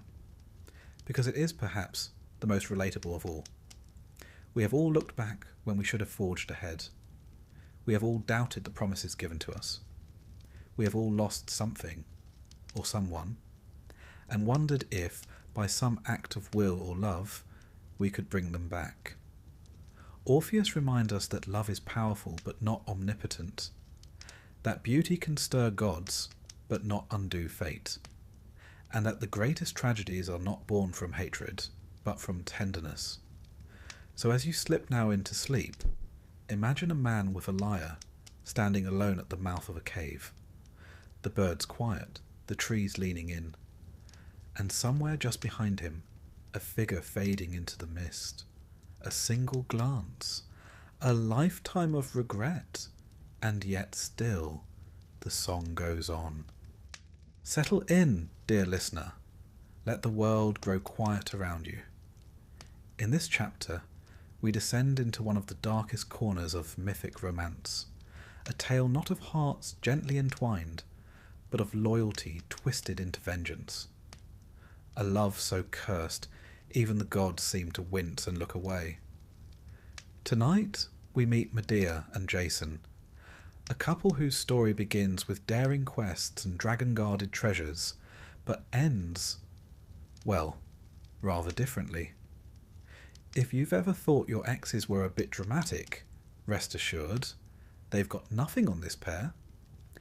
Let us begin with Jason. Jason was the rightful heir to the throne of Iolcus, a city in Thessaly. Unfortunately, as so often happens in Greek mythology, someone else had pinched the crown, his uncle Peleus, to be precise. When Jason came of age and demanded his birthright, Peleus, instead of simply giving it up like a reasonable chap, said, "Yes, yes, of course. But first, if you wouldn't mind terribly, just pop off and fetch the golden fleece." Now, the golden fleece was no ordinary garment. It came from a divine, flying ram, and was said to be imbued with magical properties and royal legitimacy. It also happened to be located in the distant land of Colchis, at the eastern edge of the known world, modern-day Georgia more or less, guarded by a sleepless dragon. Naturally. Jason, being a hero, or at least pretending to be one, accepted the quest. He assembled a ship, the Argo, and a crew of the greatest heroes of the age, Heracles, Orpheus, Atalanta, and more. They were called the Argonauts, and their journey was the Avengers' endgame of ancient Greece. But it is in Colchis that our story of love and of blood begins. Here we meet Medea. Now, Medea was no simple maiden. She was the daughter of King Aeetes of Colchis and a granddaughter of the sun god Helios. She was also a sorceress, trained in the magical arts, particularly skilled in potions, herbs, and, you guessed it, creative revenge. When Jason arrived in Colchis and asked for the fleece, King Aeetes, in a truly Olympic act of poor hospitality, agreed, on the condition that Jason yoke a pair of fire-breathing bulls, plough a field with them, sow it with dragon's teeth, and defeat the army of warriors that sprang up from the soil. A fair day's work. Jason, clearly out of his depth, was doomed to fail. Enter Medea. Struck by love, or perhaps a divine curse, Medea fell for Jason at first sight. Not the first woman to be undone by a charming but slightly clueless adventurer, and certainly not the last. With a mix of love and perhaps a smidgen of Aphrodite's interference, Medea offered Jason her help. She gave him an enchanted salve to protect him from the bull's fire, and instructed him on how to defeat the earthborn warriors, throw a rock among them, and let them fight each other. A neat trick, and frankly one that might still work at family gatherings. Thanks to Medea, Jason completed the trials. But her father refused to give him the fleece, so naturally they stole it. Medea put the dragon guarding the fleece to sleep using her magic, and the pair fled Colchis together. So far, so dramatic, but it gets darker. To delay pursuit, Medea performed what might be politely called a distraction. She killed her own brother, Apsyrtus, and scattered his body parts into the sea, forcing her father to stop and collect them. Now, there are alternate versions of this moment, some less gruesome, some more. But in any case, it was a point of no return. Medea had betrayed her family, her homeland, and her blood, all for Jason. A gesture of love or obsession. And now, dear listener, comes the cruel twist. Jason would never love her as fiercely as she loved him. They returned to Iolcus, where Medea, ever the helpful witch, tricked Peleus' daughters into murdering their own father, by convincing them she could make him young again, as one does. Naturally, this didn't end well, and the couple were forced to flee again. Eventually, they settled in Corinth. Here they lived peacefully for a time, and had 2 children. One imagines Medea, perhaps, tending herbs, and Jason telling the same golden fleece story at dinner parties. But Jason, ever ambitious and never terribly bright in the long term, had his eyes on a political marriage. He abandoned Medea and their children to wed Glauce, the young daughter of King Creon of Corinth. Medea's reaction was not mild. The playwright Euripides gives us the most famous version of what happened next. In his tragedy Medea, the sorceress becomes something other than human, something between fury and fate. She sends Gloucester a wedding gift, a dress and crown soaked in poison. When Glaus puts them on, the poison ignites. She dies screaming, her father King Creon trying to save her, only to be consumed in the same blaze. And then, and then comes the most terrible act. Medea, consumed by wrath and despair, murders her own children, not out of hatred for them, but as the ultimate punishment for Jason. I will not let them be mocked or enslaved, she says. I will not let them be his. And just like that, she becomes myth's most unforgettable figure. Neither victim nor villain, but something else entirely. She escapes, riding a chariot drawn by dragons, because of course she does, leaving Jason alone, shattered and humiliated. Now, one might wonder, was Medea mad? Or merely pushed beyond reason? This is a question that has plagued scholars, playwrights and therapists for over 2,000 years. Medea is unlike any other woman in Greek myth. She is clever, powerful, and terrifyingly autonomous. She loves deeply and destroys absolutely. Historically, Medea may reflect the ancient Greek anxiety around foreign women, powerful women, or simply women who refuse to be passive. She's from the East, Colchis, and thus outside the civilized Greek world. She's magical. She doesn't follow the script. Jason, in contrast, is very much a man of his time. A hero on paper, but shallow and opportunistic beneath the surface. His betrayal of Medea isn't just a personal failing. It's a rejection of everything she gave up for him. Family, home, honour. There's an irony here. Medea gave him the golden fleece, helped him win every challenge, made him a hero, and in return he chose a younger, more politically convenient bride. If you're feeling particularly sympathetic to her, you're not alone. Many do. Even Euripides' audience, mostly male citizens of Athens, reportedly left the theatre shaken. Medea doesn't merely murder, she punishes. And her punishment is precise, poetic, and irreversible. So what, we ask, is the curse in this love story? It is the curse of unequal devotion, of love that gives everything and receives betrayal in return, of a woman who becomes monstrous not because she began that way, but because the world gave her no other option. Later myths soften her tale slightly. Medea flees to Athens, marries King Aegeus, and continues to meddle in royal succession there, because once you've murdered a few people, political intrigue becomes something of a hobby. Eventually, she vanishes from the mythic stage, perhaps returning to Colchis. Perhaps not. Jason, for his part, dies alone, an old man sitting beneath the rotting hulk of the Argo. The ship collapses, and a beam falls on him, ending the life of a man once called a hero.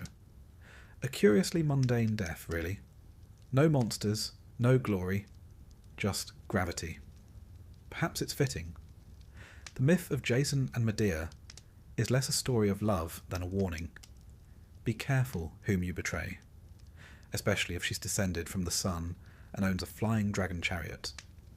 But it is also, in its own twisted way, a deeply human story.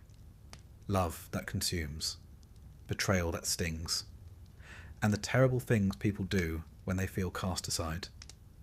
As you rest now, and the night deepens around you, let us leave Medea, not with the blood nor the fire, but in the moment just before it all unravelled.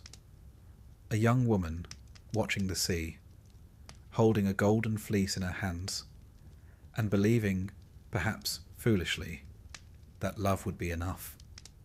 Sleep well.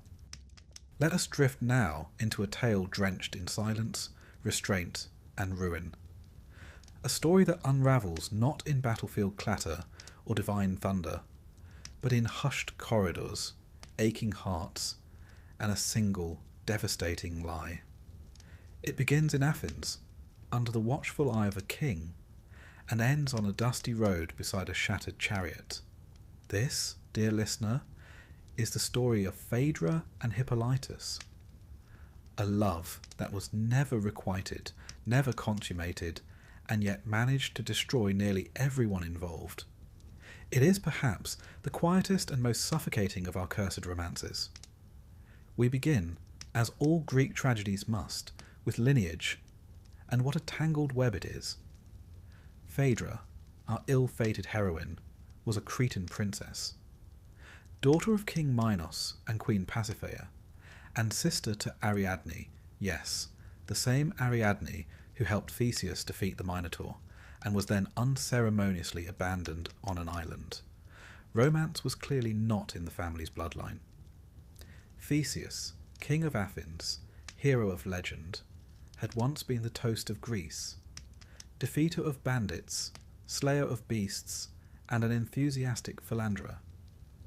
After a string of dalliances and one catastrophic marriage to the Amazon queen Hippolyta, by whom he fathered a son, Hippolytus, he settled into royal life with his new bride, Phaedra. Now, Phaedra was beautiful, refined, and quite a bit younger than her famous husband. Their marriage, like many royal unions, was more alliance than romance. But she did her duty, bore children, and walked the marble halls of Athens with quiet grace. All might have continued peacefully, if not for the gods. Enter Aphrodite, goddess of love, beauty, and, when provoked, astonishing levels of spite. You see, Hippolytus, Theseus' son, was a proud devotee of Artemis, the chaste huntress.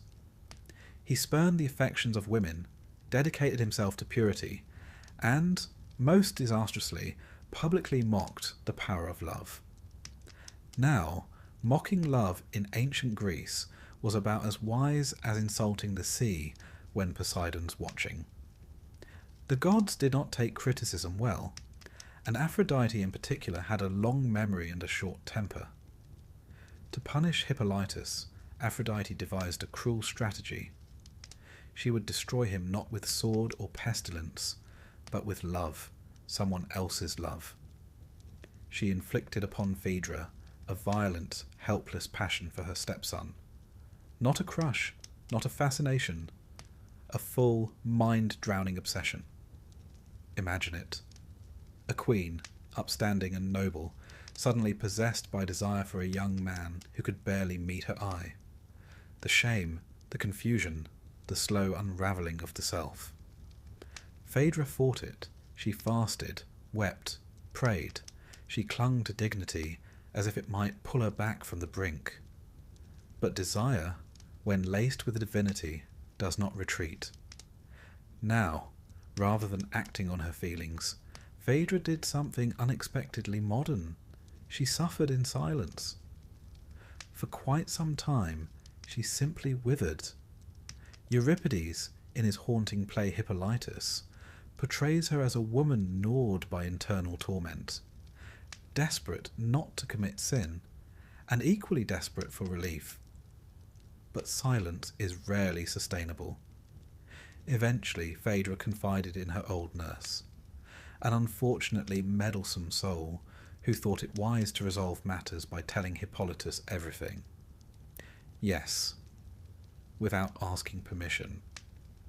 Because what's a Greek tragedy without one loyal servant doing exactly the wrong thing at the worst possible time? Now, Hippolytus, upon hearing this disturbing revelation, reacted with the emotional sensitivity of a bronze statue. He recoiled in disgust. He berated the nurse. He threatened to go public with the scandal. Now, a lesser woman might have screamed, or fled, or begged. But Phaedra, already on the edge of despair, took a different path. She wrote a note accusing Hippolytus of trying to seduce her, then took her own life. It's the sort of moment that lands like thunder. Quiet, sudden, and irreversible. Theseus returned home to find his wife dead and a damning letter in her hand. As one might expect from a man whose default setting was overreaction, he immediately cursed his son, calling upon Poseidon, who had once granted him 3 deadly wishes. He used one. Shortly after, Hippolytus set off in his chariot. As he rode along the coastline, Poseidon, true to his vengeful brand, unleashed a sea monster, or perhaps a monstrous wave, that spooked the horses. They bolted, the chariot overturned, and Hippolytus was dragged, crushed, and left dying beneath the Athenian sun. Enter Artemis. As Hippolytus lay broken and bloodied, the goddess appeared, not with healing, but with truth. She revealed to Theseus the terrible misunderstanding. Phaedra had lied. His son was innocent. The entire tragedy had been the result of Aphrodite's vengeance. Too late, of course. Theseus rushed to his son's side. In one of Greek mythology's rare glimmers of grace, Hippolytus forgave his father. And then, as is tradition, he died. Let us pause a moment here, not out of sentiment, but out of respect. This myth, you see, doesn't traffic in the grand theatrics of other love stories. It has no golden apples, no sieges of Troy, no divine transformations. It is a story of people crushed by forces beyond their control, of gods who play with hearts as one might toy with dice. And yet, it remains one of the most devastating tales in the Greek canon. Euripides' Hippolytus, first performed in 428 BCE at the city Dionysia, was awarded first prize. This wasn't his first attempt, mind you. An earlier, now lost version had portrayed Phaedra as more openly lustful and less morally tormented, something the Athenian audience found a bit too scandalous for comfort. In the second version, Euripides gave Phaedra her dignity. She is a victim, not a villain. Her passion, though unnatural, is fought against with everything she has. Her downfall is not that she loved, but that she could not confess, that she could not find a path out of the silence. As for Hippolytus, he is, to modern eyes, a bit of a cold fish. His obsession with purity borders on the pathological. In rejecting love altogether, he insults Aphrodite, yes, but also becomes incapable of compassion. His horror at Phaedra's confession is understandable. His refusal to offer any kindness is not. The myth, then, is a meditation on extremism, on the dangers of denying part of one's nature. Love, the Greeks believed, was not optional. It was a force to be honoured, feared, and integrated. To reject it entirely was to invite disaster. And what of Theseus? He spends most of the myth off stage, arriving only in time to misjudge everyone and kill his own son. It's oddly poetic, given that Theseus's mythic career is full of grand gestures and poor follow-through. One might think of him as the original all-action, no-introspection hero. A sword in one hand and a tragic misunderstanding in the other. In some later traditions, Artemis is said to have taken Hippolytus after death and restored him to life in a distant land under a new name, Virbius, a god of the forest in Roman lore. Worshipped in Italy, he became a local deity of the grove, a shadow of his former life. A beautiful, bittersweet footnote for a man who never wanted to be part of a love story. And Phaedra? Her name, over time, became synonymous with forbidden longing. In later European literature, Racine's Phaedra, for example, her tale is retold again and again, each version wrestling with the same uncomfortable question. What do we do with desire that shouldn't exist? What happens when love becomes a curse? It's a question that echoes down the centuries in whispered stories and silent tears. Because Phaedra's tragedy is not just that she loved wrongly, it's that she had no place to put that love. No one to tell. No language for it that wouldn't bring ruin. So, as we draw this chapter to a close, let us imagine them once more. Phaedra, pacing her chamber, lips bitten, eyes hollow. Hippolytus, aloof and proud, walking through a world he refuses to understand. Theseus, returning home to a silence more terrible than any monster's roar. And above them, as always, the gods, watching, smiling, stirring the pot. Because in Greek mythology, love is rarely a blessing. More often, it is a test, a trap, a beautifully wrapped disaster. And nowhere is that more painfully clear than in the love that was never returned and never allowed. So sleep now, dear listener.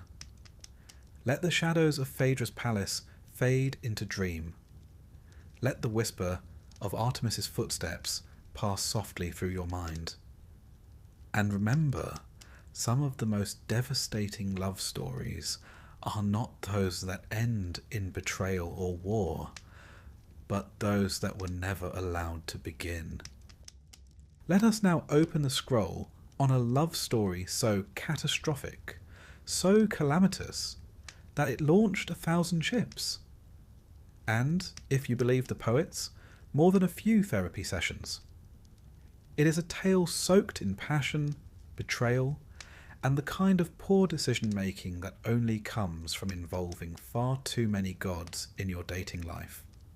This, dear listener, is the story of Paris and Helen, a romance so famously cursed, it managed to drag the entire Greek world into a 10-year war, topple empires, and earn the eternal scorn of every Achaean widow for generations. Now, before Helen's abduction, before the Greeks set sail for Troy, and before Homer even sharpened his quill, there was a wedding. Not Paris and Helen's, mind you. This whole tragedy begins at someone else's reception. The wedding in question was between Peleus, a mortal king, and Thetis, a sea nymph. It was a divine affair, with the whole Olympian guest list in attendance. That is, except for one, Eris, the goddess of discord. An oversight, perhaps. Or, given her reputation, a deliberate exclusion. Either way, Eris didn't take it well. She crashed the party anyway, bringing a gift as only a goddess of chaos could. A golden apple inscribed with 3 haunting words. To the fairest. Now, one might think that tossing such an apple into a room full of immortals is a touch irresponsible. And one would be absolutely correct. Hera, Athena, and Aphrodite immediately began to bicker over who deserved the prize. Rather than settle the matter like mature goddesses, they did what any supernatural being would do. They found a mortal to judge them. Enter Paris, a Trojan prince and part-time shepherd, full-time heartthrob. The goddesses appeared before him, each offering a bribe. Hera promised power and kingship. Athena offered wisdom and military glory. Aphrodite, ever the strategist, offered the love of the most beautiful woman in the world, Helen of Sparta. Paris, not exactly known for his political foresight, chose Aphrodite. And just like that, the stage was set. Helen, unfortunately, was already married. Her husband, Menelaus, king of Sparta, a sturdy man with red hair, a temper, and the kind of pride that doesn't take kindly to foreign princes running off with his wife. Now let's pause here for a moment to consider Helen herself. Not the myth, but the woman. Born from an egg, yes really, Helen was the daughter of Zeus and Leda, though the logistics of that union are best left politely unexamined. Some say her divine lineage made her irresistibly beautiful. Others that her beauty was a curse in itself. Either way, every king in Greece wanted her hand. To avoid war, her foster father, Tyndareus, made all suitors swear an oath that they would defend Helen's chosen husband against any who tried to steal her away. The irony, of course, is that this oath would be used precisely when Helen decided, or was persuaded, to leave. The great question that has haunted poets for centuries is this: did Helen go willingly? Some versions say she fell madly in love with Paris, enchanted by Aphrodite's promise and the prince's charms. Others suggest she was abducted, spirited away from Sparta without consent. And a few, like the playwright Euripides in his play Helen, suggest the real Helen never even went to Troy, and a phantom double was sent in her place. Whichever version you favour, the result is the same. Helen ended up in Troy, and the Greek world erupted in outrage. Menelaus, understandably miffed, called in the old oath. Agamemnon, his brother and High King of Mycenae, rallied the Greek forces. One by one, the greatest heroes of the age were summoned: Odysseus, cunning and reluctant; Ajax, towering and unbreakable; Nestor, old and wise; and of course Achilles, the peerless warrior with the infamous heel. Thus began the Trojan War, a campaign of epic proportions, immortalized by Homer in the Iliad, which, curiously, covers only a small segment of the war, specifically a spat over a different woman entirely.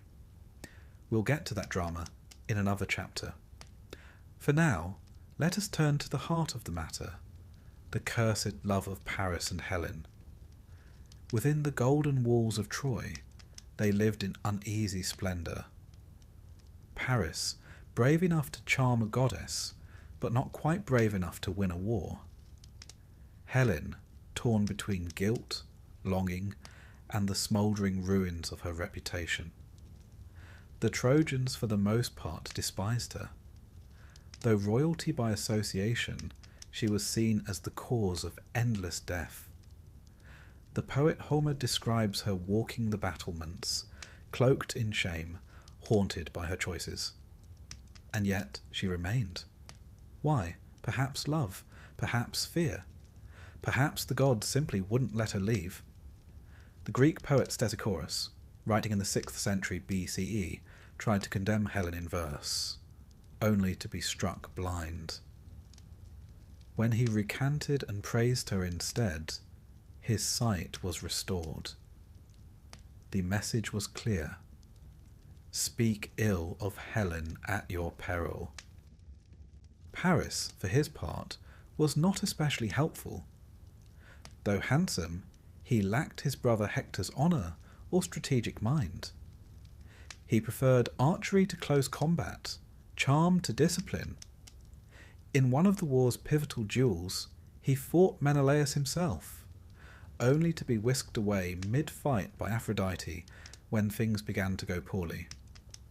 Let's just say it didn't do much for his street cred. Eventually, of course, Paris met his end. Shot by the archer Philoctetes, with the very bow of Heracles no less, he died not in glory, but in exile, after Helen's charms had somewhat worn thin. As for Helen, well, her story didn't end in Troy. When the city finally fell, thanks to Odysseus's cunning and a certain wooden horse, Helen was spared. Menelaus, sword raised to strike her down, was said to be so struck by her beauty that he dropped the blade. Whether this is forgiveness or further evidence of her god-touched allure is anyone's guess. Together, they returned to Sparta. Not to bliss, perhaps, but to normalcy. Their later life is shrouded in ambiguity. Some say they lived peacefully.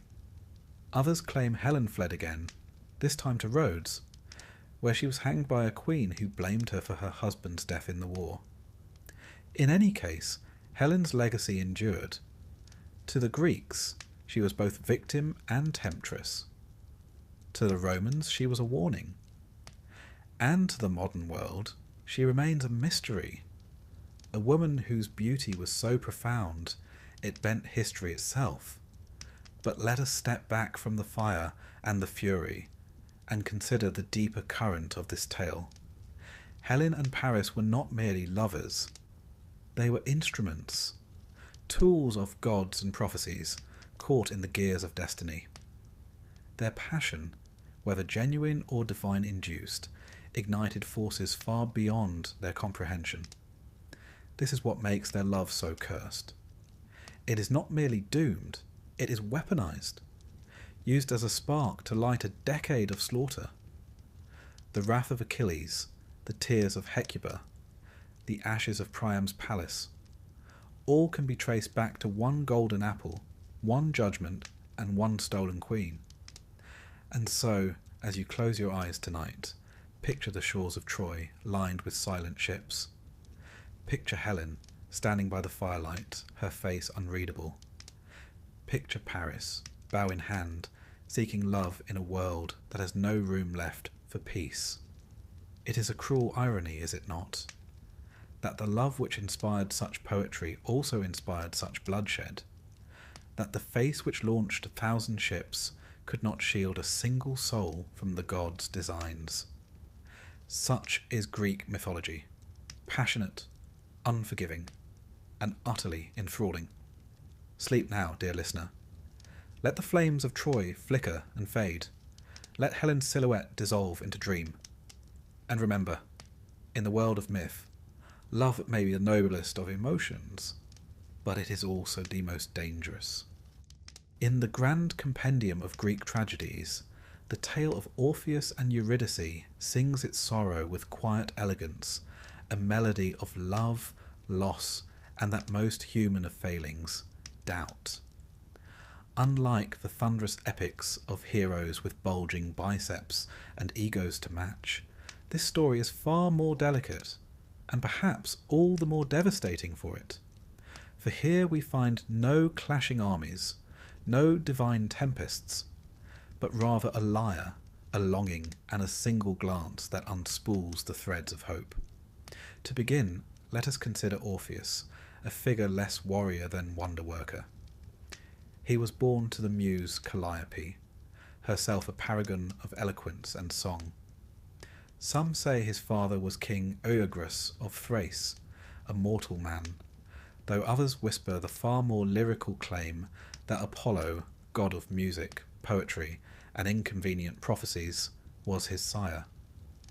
That would make Orpheus half divine, and if one listens to his music, it's rather hard to argue against it. Orpheus played the lyre, not as a skill, but as a second language. When he plucked its strings, the world responded. Stones softened, trees swayed in rhythm, and wild beasts gathered in harmony rather than hunger. Even the gods, notoriously difficult to impress, were said to pause mid-squabble to catch a note or two. In time, Orpheus's music found a muse of its own, Eurydice, a dryad nymph. Her presence in the myth is tantalizingly brief, yet powerful. Her name, meaning true justice, suggests a quiet dignity. She was no demigoddess or tempestuous deity, just a forest spirit with grace enough to ensnare the heart of the world's greatest musician. The two fell in love, and in mythological terms, that's saying something. Their union, by most accounts, was genuine, unmarred by trickery or divine coercion. For once, love was just love. Their marriage was to be a union of poetry and nature, of song and serenity. But, as you may have already guessed, peace rarely lasts in tales penned by the ancient Greeks. During a walk, or as some versions claim, while fleeing an amorous satyr named Aristaeus, Eurydice was bitten by a venomous serpent. She died almost instantly, and thus begins the descent, both literal and emotional. Orpheus, inconsolable, refused to accept her fate. Unlike most mortals who simply sob into their wine and commission a few sad pottery scenes, He took up his lyre and journeyed to Hades, the underworld. Yes, he quite literally walked into death's domain. This was not metaphor, but myth at its most majestic. Now, the underworld, ruled by Hades and Persephone, was no weekend getaway. Souls lingered there in various states of gloom, from mildly inconvenient to eternally tormented. Cerberus, the three-headed hound, guarded its gates. The river Styx, dark and soul-sapping, surrounded it. Few entered alive. Fewer still returned. But Orpheus, armed only with his music and his grief, stepped into the gloom. He played, and the underworld listened. The lyre's lamentation echoed through the caverns of death. The Furies, ancient spirits of retribution, paused their shrieking and wept. Charon, the grumpy ferryman of the Styx, offered him a lift without the usual fare. Even Cerberus, a creature best known for gnawing on heroes, curled up, soothed into a brief slumber by Orpheus's song. And when he reached the royal court of Hades and Persephone, he sang not of conquest, not of bargains, but of sorrow, of love lost, of hearts broken. He didn't demand Eurydice's return, he asked, a man stripped bare of pride, offering only melody. Remarkably, the rulers of the dead were moved. Whether it was the music, the mournful eyes, or perhaps just a slow day in the underworld docket, they relented. Eurydice could return to life. But naturally, there was a catch. Orpheus must lead her out. She would follow, silent and invisible. But he must not look back until both had reached the land of the living. It was, as the ancients loved to do, a test of trust, of restraint, of faith, a simple instruction, wrapped in impossibility. Orpheus accepted. They began the journey, step by slow step, through cavern and gloom, ascending a winding path that leads from death back to dawn. Behind him he heard nothing, not a whisper, not a sigh. Eurydice followed, but like a dream one tries to hold on to upon waking, she remained intangible. Doubt crept in. Was she really there? Had Hades tricked him? Was this some cruel joke by the gods? And then, just as daylight cracked across the threshold, just as the air lightened and life beckoned, he turned. A glance. Just one. And in that instant, Eurydice vanished. Her spirit, still within the bounds of death, was pulled back like smoke into shadow. Gone. There are few more gutting images in myth than Orpheus, reaching out into empty air, knowing he was the one who undid the miracle. Not the gods, not fate, but him. He tried to descend again, to plead once more. But the doors of Hades do not open twice for the same song. Even divine bureaucracy has its limits. And so he returned, alone. The lyre, once vibrant, grew quiet. He wandered the earth in silence, a man exiled not from a place, but from hope. Some say he swore off women entirely, revolted by the pain of love. Others claim he turned to the companionship of men, echoing the customs of Orphic cults and certain poetic communities of the time. There are even tales that he roamed the wild hills singing to the stars, waiting for death to catch up. Eventually it did. The agents of his end were Maenads, frenzied followers of Dionysus, the god of wine, madness, and parties that never end well. Why they attacked him varies. Perhaps he rejected their god, or perhaps he simply refused to join their revels. Either way, they tore him limb from limb in a fit of divine-fueled ecstasy. Even in death, Orpheus had flair. His head still singing floated down the river Hebrus, eventually washing ashore on the island of Lesbos, where poets like Sappho would later redefine the lyric tradition. The gods, perhaps sheepish about the whole affair, placed his lyre among the stars as the constellation Lyra, so that his music might never be forgotten. Now let's take a moment to explore the deeper waters of this myth. Orpheus's tale is, in many ways, a parable of art's power and its limits. He could charm the very laws of nature, yet one human impulse, a glance, a moment of doubt, undid everything. It is a reminder that the most beautiful songs cannot always change the ending. It also offers insight into Greek views on mortality. The underworld in this myth is not a place of torture for the wicked, as later Christian ideas would propose, but a place of inertia, of loss. One does not burn in Hades. One simply ceases to grow. Orpheus defies this not with sword or spell, but with song. His journey reminds us that even in death's domain, beauty has power. Brief, fleeting, but undeniable. There's also a fair bit of philosophical heft here. The Orphic tradition, an actual religious movement in ancient Greece, believed in the soul's immortality, reincarnation, and the redemptive power of music and ritual. Orpheus, in this sense, becomes more than a tragic lover. He is a prophet, a bridge between life and death. And that glance? Oh, the infamous glance. Was it foolishness, impatience, or was it, perhaps, the final proof of his love? That he could not bear to wait another heartbeat without her presence confirmed? That as a musician, he had to see the beauty behind the song? One could say he failed, or one could say he proved what it meant to be human, flawed, yearning, and ultimately incapable of blind faith when the heart is involved. So now, as the lyre's echo fades and your breathing slows, let this tale settle gently upon your thoughts. Let Eurydice's footsteps echo just behind your dreams. Let Orpheus's song wind its way around your slumber. Because in the end, it is not the curse that defines the story, but the love that dared to defy it.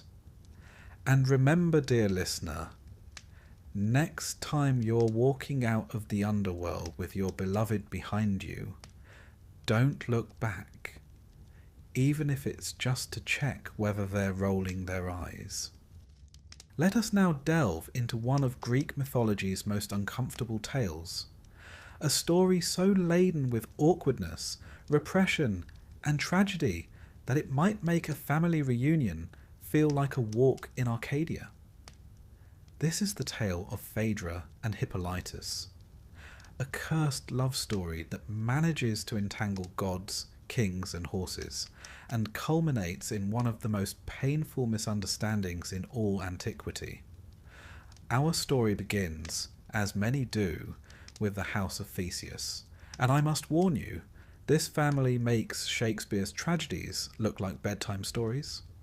Theseus, the famed king of Athens, was a hero of some repute, slayer of the Minotaur, frequent abductor of women, and possessor of a moral compass that spun rather freely. In his later years, Theseus married Phaedra, daughter of Minos, king of Crete, and Pasiphae, the same woman who, through divine mischief and bovine seduction, gave birth to the Minotaur. Yes, that Minotaur. Suffice to say, Phaedra came from a complicated lineage. Now, Phaedra herself was not initially marked for tragedy. She was royal, refined, and according to ancient dramatists, possessed of considerable beauty. But as is often the case in Greek mythology, her downfall came courtesy of the gods, specifically Aphrodite, who was having a bit of a sulk. You see, the object of Aphrodite's ire was not Phaedra herself, but Hippolytus, Theseus' son by the Amazon queen Hippolyta, or sometimes Antiope, depending on which mythological gossip column you read. Hippolytus was young, noble, and exceedingly devoted to Artemis, goddess of chastity and the hunt, and that's where the trouble began. Hippolytus had taken a rather public stance against the delights of love. He disdained Aphrodite and her followers, spurning all romance and sexuality in favour of virtue, wilderness, and a good gallop through the woods. This, to Aphrodite, was not just offensive, it was heresy. One does not simply ignore the goddess of desire without consequences. So, as a punishment, most cruel and cunning, Aphrodite decided to strike him where it would hurt the most, through love. Not his love, of course. No, she would make Phaedra, his stepmother, fall madly, hopelessly in love with him. What followed was an agony of silence and longing. Phaedra, struck by this unnatural desire, tried everything to resist. She withdrew from court life, fasted and brooded, always a worrying sign in ancient drama. Her nurse, a character who surely deserves some kind of tragedy support award, eventually dragged the truth from her, and then, in what might be the least helpful act of confidenting in history, told Hippolytus. Now, one must feel at least a modicum of sympathy for the lad. He had done nothing to encourage this. In fact, when he learned of Phaedra's feelings, he reacted with horror, disgust, and, to be quite honest, a bit of self-righteous monologuing about how wicked women could be. He stormed off, leaving behind a nurse wringing her hands and a Phaedra drowning in shame. Seeing no escape from the ruin her desire had wrought, Phaedra wrote a letter accusing Hippolytus of attempting to seduce her, and then took her own life. It was a lie born of despair, perhaps even a desperate attempt to preserve her honour in death. But the damage was done. Theseus returned, read the letter, and without so much as a trial or a cross-examination, invoked a curse upon his son. Not just any curse, mind you. He called upon his own father, Poseidon, to destroy Hippolytus. And Poseidon, never one to ignore a good curse request, obliged. As Hippolytus drove his chariot along the coast, Poseidon sent a monstrous bull from the sea. The horses panicked, the chariot shattered, and the young man was dragged to his death. Limbs shattered, body bloodied, virtue intact. It was only after his son lay dying that Theseus learned the truth. Artemis, in one of her rare public appearances, descended to reveal the full story. The boy had been innocent. The gods had played their cruel games. The father had believed a lie, and it was all too late. Theseus, for all his heroism, was left with the bitterest of punishments, surviving his mistake. Now then, let us pause for breath. That was rather a lot, wasn't it? Mythological context first. This tale was most famously immortalised in Euripides' tragedy Hippolytus, a masterpiece of psychological tension and emotional restraint. The play was performed in 428 BCE and won first prize at the Dionysia, a festival where, presumably, the audience wept into their amphorae of wine. In Euripides' version, the moral terrain is complex. Phaedra is not a villainess, but a tragic pawn crushed by the weight of divine manipulation. Hippolytus is not a flawless hero, but a young man rigid in his virtue, blind to compassion. And Theseus never really comes off well, does he?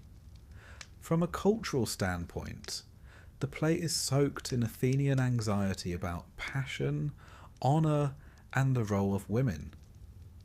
Phaedra is torn between her emotions and her reputation. She chooses death over disgrace, a stark reminder of how a woman's value in ancient Greece was often tied not to her character, but to her chastity. The play also explores a theme quite modern in its resonance, the dangers of absolutism. Hippolytus, in its absolute rejection of desire, becomes ironically vulnerable to its most destructive form. Phaedra, caught between passion and propriety, is crushed by the impossibility of reconciling the two. And Theseus, caught between love and law, chooses neither wisely. Let's turn now to Aphrodite, the divine catalyst of this mess. She opens the play with a speech declaring her intention to punish Hippolytus for failing to honour her. It is a striking and unnerving moment.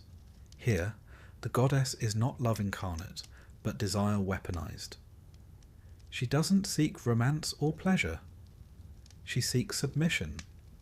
She is, quite literally, a force of nature that punishes those who try to live outside it. The Greeks understood that love could be a source of joy, but also madness, violence, and ruin. That duality is at the heart of this myth. To love too little is to offend the gods. To love too much is to destroy oneself. Phaedra's love, unchosen and unbearable, becomes a curse. Hippolytus's lack of love becomes a challenge to divine order. There is, as ever in these tales, no safe path. And what of Artemis, Hippolytus's patron? Her intervention at the end of the tale is poignant and chilling.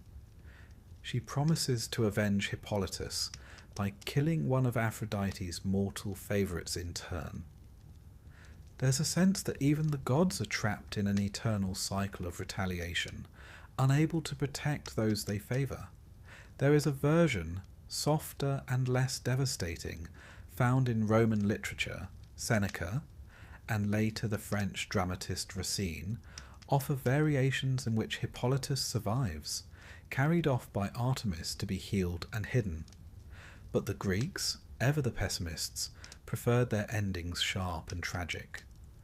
And now, dear listener, as your head rests softly upon your pillow, and the night air carries the fading echoes of ancient grief, let us reflect once more. Phaedra and Hippolytus are not lovers, not in any conventional sense. They are strangers caught in the same terrible web. Their love story is not about love at all, but the distortion of it, the curse of desire without choice, the silence of truth unheard, the ruin that comes not from malice, but from fear. It's a tale that asks us to look closely, not just at actions, but at motives, to consider how easily misunderstanding can destroy. How often, in myth as in life, tragedy blooms not from hatred, but from miscommunication, pride, and the inability to pause and ask, what really happened here? So as you drift now into sleep, let this story settle quietly in your thoughts, not as a cautionary tale, but as a gentle reminder. Speak gently, doubt slowly. And whatever you do, never underestimate a horse, a letter, or a god with a bruised ego.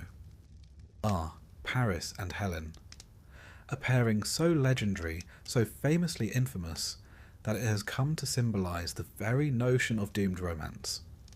You'll find them in poetry and opera, in oil paintings and war propaganda, in dusty textbooks and dodgy pub quizzes. And yet, for all the attention they have received, one thing is certain: this was never a love story, not truly. No, this was a cautionary tale masquerading as a romance, a myth soaked in beauty, blood, and a great deal of poor decision-making. Let us begin not with Helen, nor with Paris, but with a wedding. Specifically, the ill-fated nuptials of Peleus and Thetis. He a mortal king, she a sea nymph of the highest pedigree, with a temper that could sink a fleet. Their union, blessed and meddled with by gods alike, marked the beginning of what would soon unravel into the Trojan War. You see, as with many a Greek tale, it all began because someone wasn't invited. The goddess Eris, deity of discord, had not received an invitation to the festivities. and rather than sulk quietly in the shadows like a modern office colleague left off the group lunch email, Eris stormed the wedding and tossed a golden apple into the feast. Upon the apple was inscribed just 3 words: "To the fairest."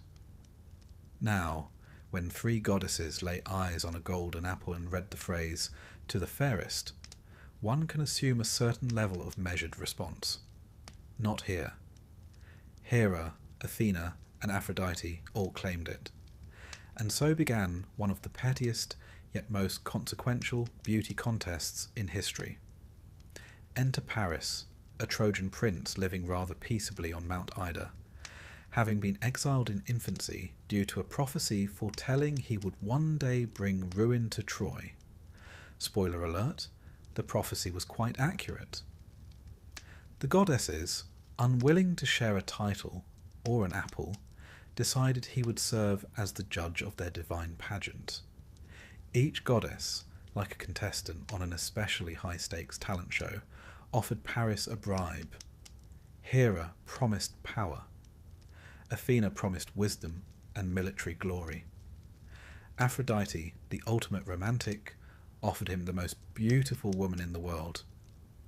Paris, being young, impetuous, and deeply committed to surface-level beauty, chose Aphrodite.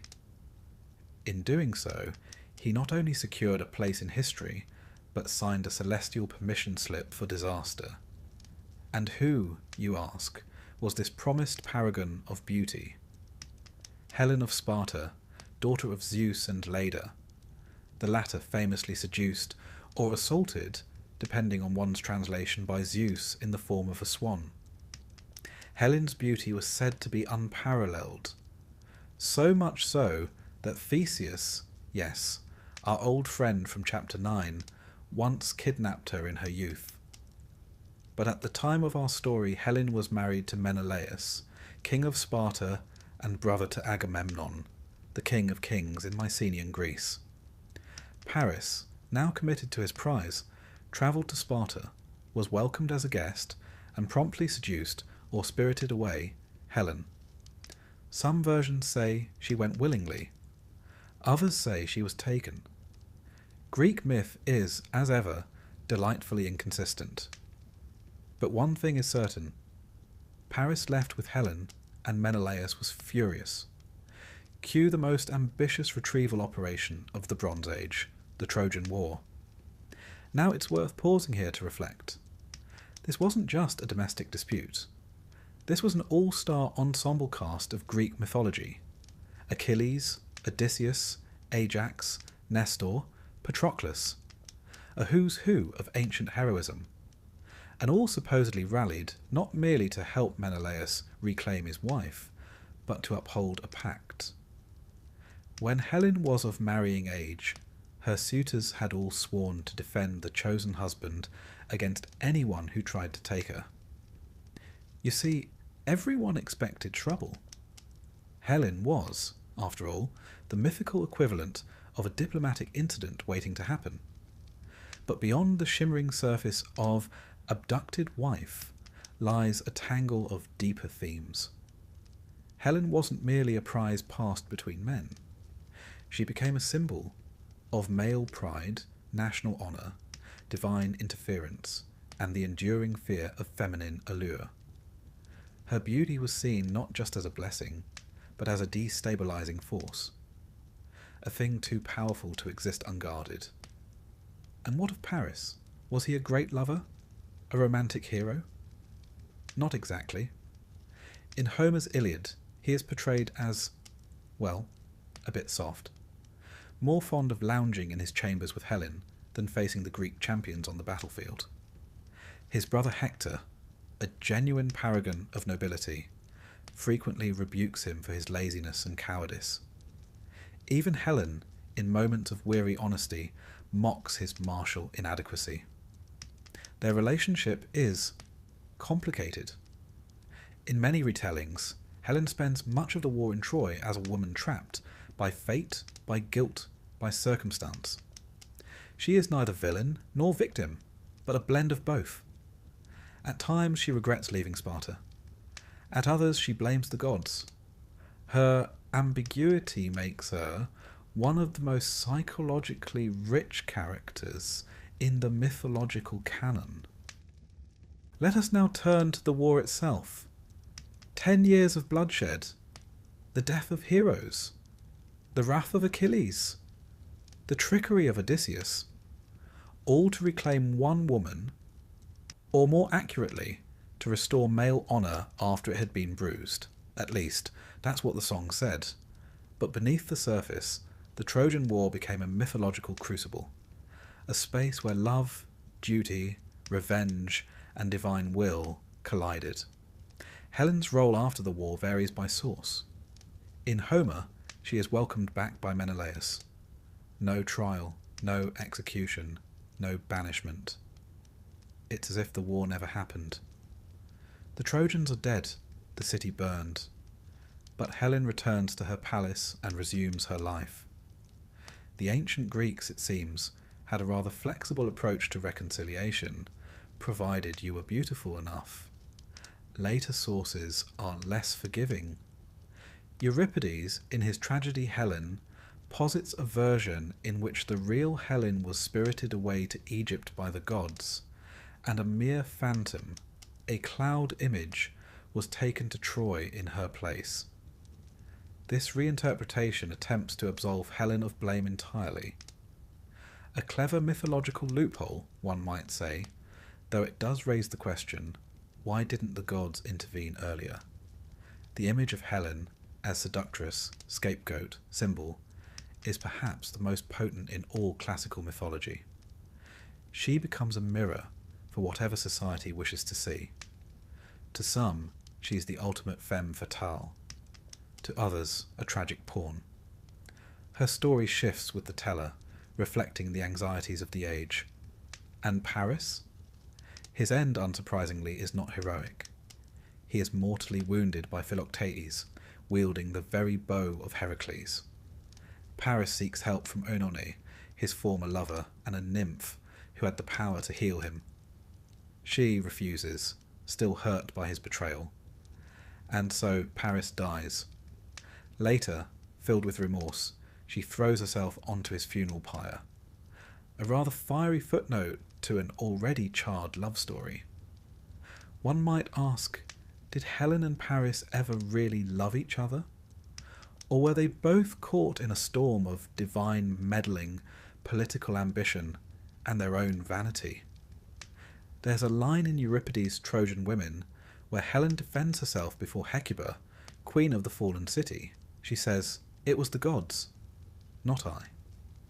And perhaps that's true. In Greek myth, mortals are so often vessels for divine caprice, and yet they suffer the consequences.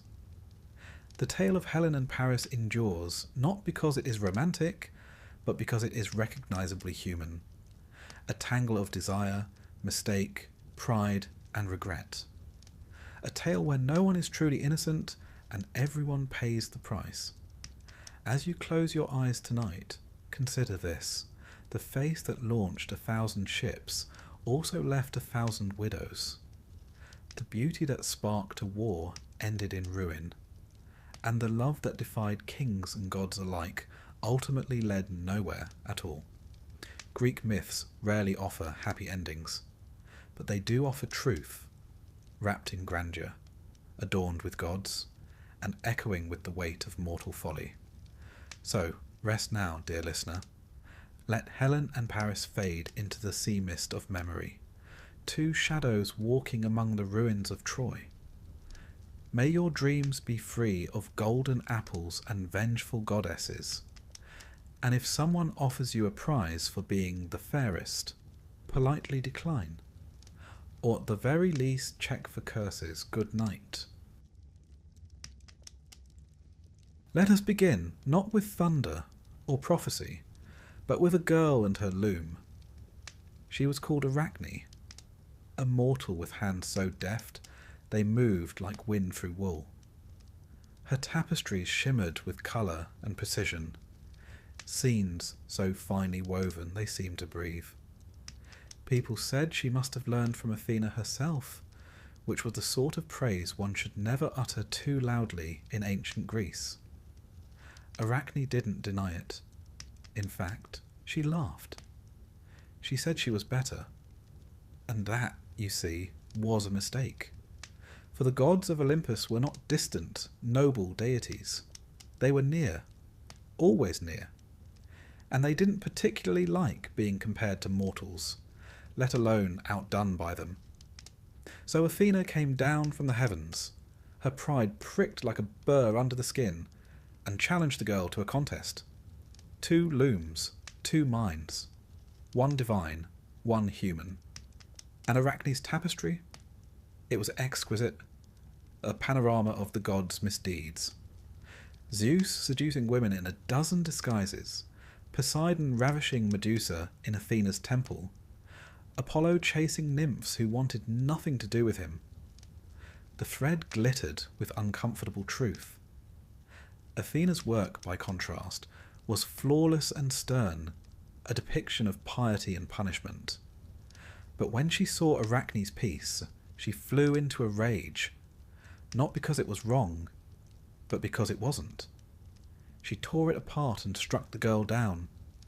Then, in that strangely poetic cruelty the gods so loved, transformed her into a spider. And so Arachne still weaves, but without fingers, without pride, without a voice. A cautionary tale, and one that sets the tone. Because in Greek mythology, if a god notices you, it rarely ends well. The Olympians, you see, were not above meddling. They did not dwell on high with benevolent detachment. Number. They peered down, eyes sharp as hawks, looking for beauty, arrogance, wit, or defiance. Anything that might amuse or annoy them. Humans were their toys, their distractions, their cautionary examples. Take Semele, a mortal woman beloved of Zeus. He whispered sweet nothings into her ear and promised her anything she wished, and in a moment of fatal honesty she asked to see him as he truly was, in all his divine radiance. Zeus warned her. He begged her to reconsider, but an oath was an oath, and when he revealed his true form, the brightness alone consumed her, burned to ash. Their unborn child, Dionysus, was saved only because Zeus sewed him into his own thigh, like a strange botanical graft. He was born later, with a head full of vines and madness. Another mortal, Io, suffered a different fate. She caught Zeus's eye, an unfortunate habit of many young women in mythology. To conceal her from Hera, Zeus turned her into a cow. A lovely cow, to be fair, but still. Hera, never one to be fooled for long, demanded the cow as a gift, and assigned Argus, a giant with 100 eyes, to guard her. And so Io wandered, watched always, pursued by a gadfly Hera sent to torment her. She crossed continents, became a legend. Eventually she was restored to human form, but not before learning that divine attention was a form of punishment in itself. Even mortals who never sought glory often found themselves dragged into the gods' schemes. Cassandra was one such soul. She was given the gift of prophecy by Apollo in exchange for her love. But when she changed her mind, as people do, Apollo did not take rejection well. He cursed her.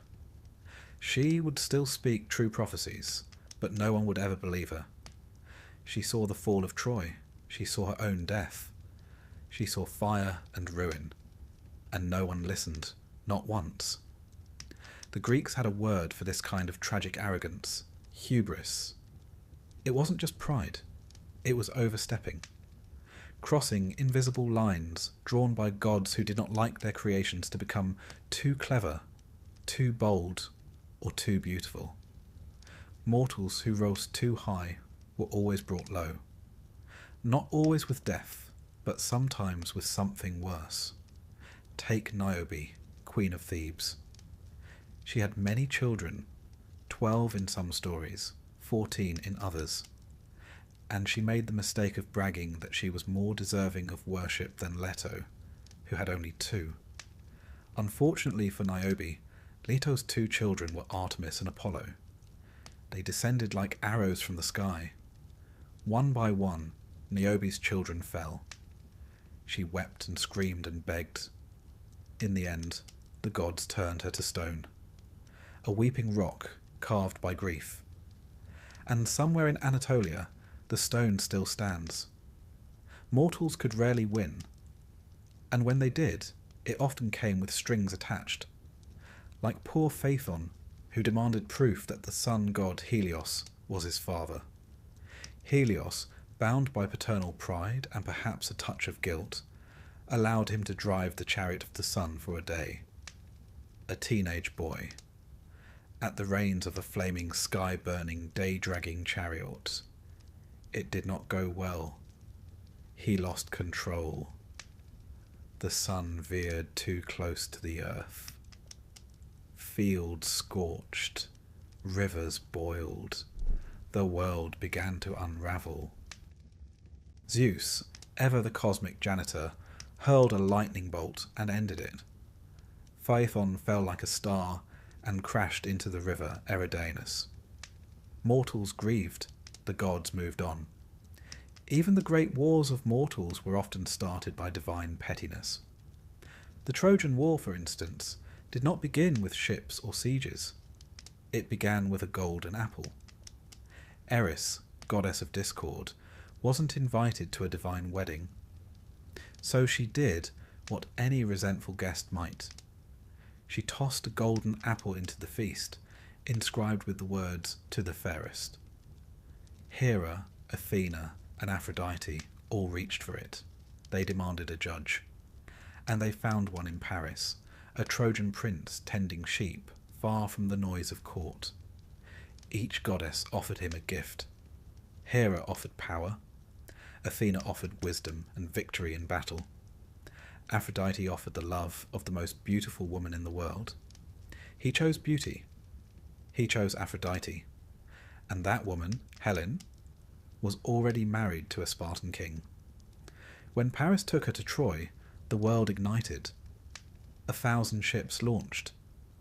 Heroes died, cities burned.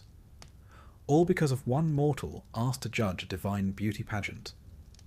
It should be said, no good ever came of mortals trying to decide which god was better. The gods didn't want truth. They wanted flattery. But mortals could not avoid them. Not really. They prayed, they sacrificed, they lit fires and poured wine and whispered names before sleep. The temples were many, and the gods were everywhere, not always listening, but always present. And the relationship was not about love. It was about survival. To be a mortal was to walk carefully, to give thanks quickly, to take no credit, even for your own genius, to hope, above all, to be overlooked. Because to be noticed by the gods was to become a story. And in Greek mythology, stories rarely ended well. The gods did not weep for mortals, they used them. Sometimes they gave gifts, yes. A golden touch here, a prophecy there. But the gifts often turned sour. Midas wished for everything he touched to turn to gold. And soon he could touch nothing. Not bread, not water, not his daughter. He begged for the gift to be taken back. It was. But not before he learned that divine generosity always has a price. Some mortals tried to outwit fate, but fate was older than the gods. The Moirai, the fates, spun, measured, and cut the threads of life. Even Zeus could not undo what they wove. Oedipus tried. Told he would kill his father and marry his mother, he fled the home he knew. And in doing so, he fulfilled the prophecy. The very effort to escape his doom brought it into being. That was the cruel beauty of Greek myth. No one was above fate, not kings, not queens, not heroes, and certainly not mortals. So why, one might wonder, did people keep believing in these gods? Why pray to deities who punished more than protected, because the gods explained the world. The storms, the floods, the sudden illnesses, the way fortunes rose and fell, all of it could be seen in the stories. The gods gave shape to chaos. They made meaning from suffering. They were not just punishers. They were metaphors, archetypes, warnings in flesh. And for all their flaws, they were unforgettable. To be immortal in Greek mythology was to be temporary.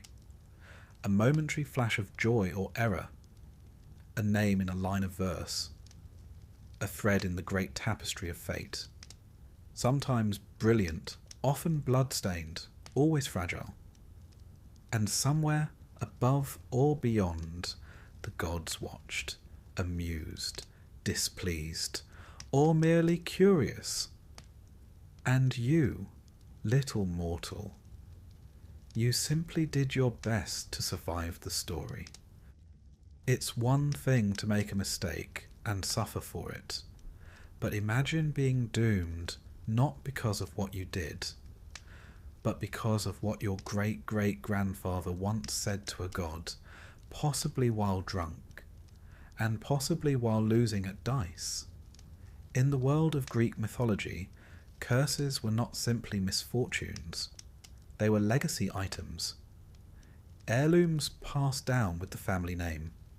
You could inherit your father's nose, your mother's eyes, and a divine malediction that would ruin your entire bloodline for generations. It made for a dramatic family tree, heavy on nobility, light on happy endings. Consider, for example, the House of Atreus, a dynasty so steeped in doom that it makes the average soap opera look like a church picnic. The trouble began, as it so often does, with a quarrel between brothers. Atreus and Thyestes, sons of Pelops, squabbled over the Mycenaean throne. There was betrayal, adultery, and then, inevitably, cannibalism. Atreus, having discovered that his brother had an affair with his wife, decided the appropriate response was to serve him a feast of his own children, artfully roasted. Now, you might assume the gods would intervene here. Smite someone. Send a memo. But no. The gods simply nodded grimly and let the curse settle in like a stain. From that moment on, the family was doomed. Atreus' son Agamemnon went on to become the commander of the Greek forces in the Trojan War, a great honour. He also sacrificed his daughter Iphigenia to get a favourable wind, spent 10 years at war, and was murdered in his bath upon returning home by his wife, Clytemnestra, and her lover. His surviving children then had to decide whether avenging their father was more important than not murdering their mother. A difficult position, even by mythological standards. Orestes, the son, chose vengeance. He killed Clytemnestra, and was promptly hounded across the land by the Furies, ancient goddesses of vengeance, with snakes for hair and a passion for justice that did not forgive matricide. Only with divine intervention and a trial at the Areopagus in Athens was Orestes finally acquitted. But even then, the stain lingered. The House of Atreus was the cautionary tale of cautionary tales. A bloodline cursed with betrayal, madness, and murder. Not because each generation was evil, but because the weight of divine wrath could not be shaken off like old dust. And it wasn't just royal families who suffered this fate. Take Oedipus, poor, unfortunate Oedipus, born to Laius and Jocasta, king and queen of Thebes. Laius, like many mythical men, made a mistake. He abducted a young man, violating hospitality and sacred law. The gods frowned upon this, and a curse was laid. The prophecy came, their child would kill his father and marry his mother. Naturally, they did what any responsible parents might do. They tried to have the baby killed. But the servant they tasked with the job couldn't quite bring himself to do it. He left the child to die on a hillside instead. A shepherd found him. The boy was raised in Corinth, unaware of his origins. Years later, Oedipus, now a young man, heard a whisper of prophecy himself, that he would kill his father and marry his mother. Horrified, he fled Corinth, trying to outrun destiny. But you can't outpace the fates. He met Laius on the road. There was an argument, as ancient fathers and sons are wont to have. A fight broke out. One man died. Later, Oedipus married Jocasta, queen of Thebes, and had children. The truth came slowly, horribly. Jocasta hanged herself. Oedipus blinded himself. And their children, Antigone and her siblings, would inherit not just a ruined throne, but a family history thick with sorrow. Greek tragedy, you see, doesn't bother with happy endings. It begins with the seed of ruin and watches it grow. This idea that a family line could be cursed wasn't just poetic fiction. The Greeks believed in something called miasma, a kind of spiritual pollution. It could be inherited. You could be born unclean because of the sins of your ancestors. Blood cries out for more blood, and until the cycle is broken, through sacrifice, exile, or divine mercy, it continues. We might see it as metaphor today. Generational trauma, the sins of the father. But for the Greeks, it was very literal. A spiritual rot that clung to a name, not unlike mildew on stone. You could change your clothes, your city, even your gods, but the curse remained. And so we find mortals who live in fear, not of what they might do, but what they are, who they are. Perseus, hero and slayer of Medusa, was himself born of questionable circumstance.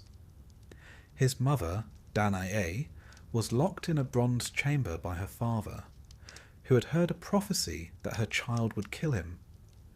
Zeus, never one to let bronze get in the way of romance, visited her in the form of golden rain, one of the stranger seduction tactics in myth.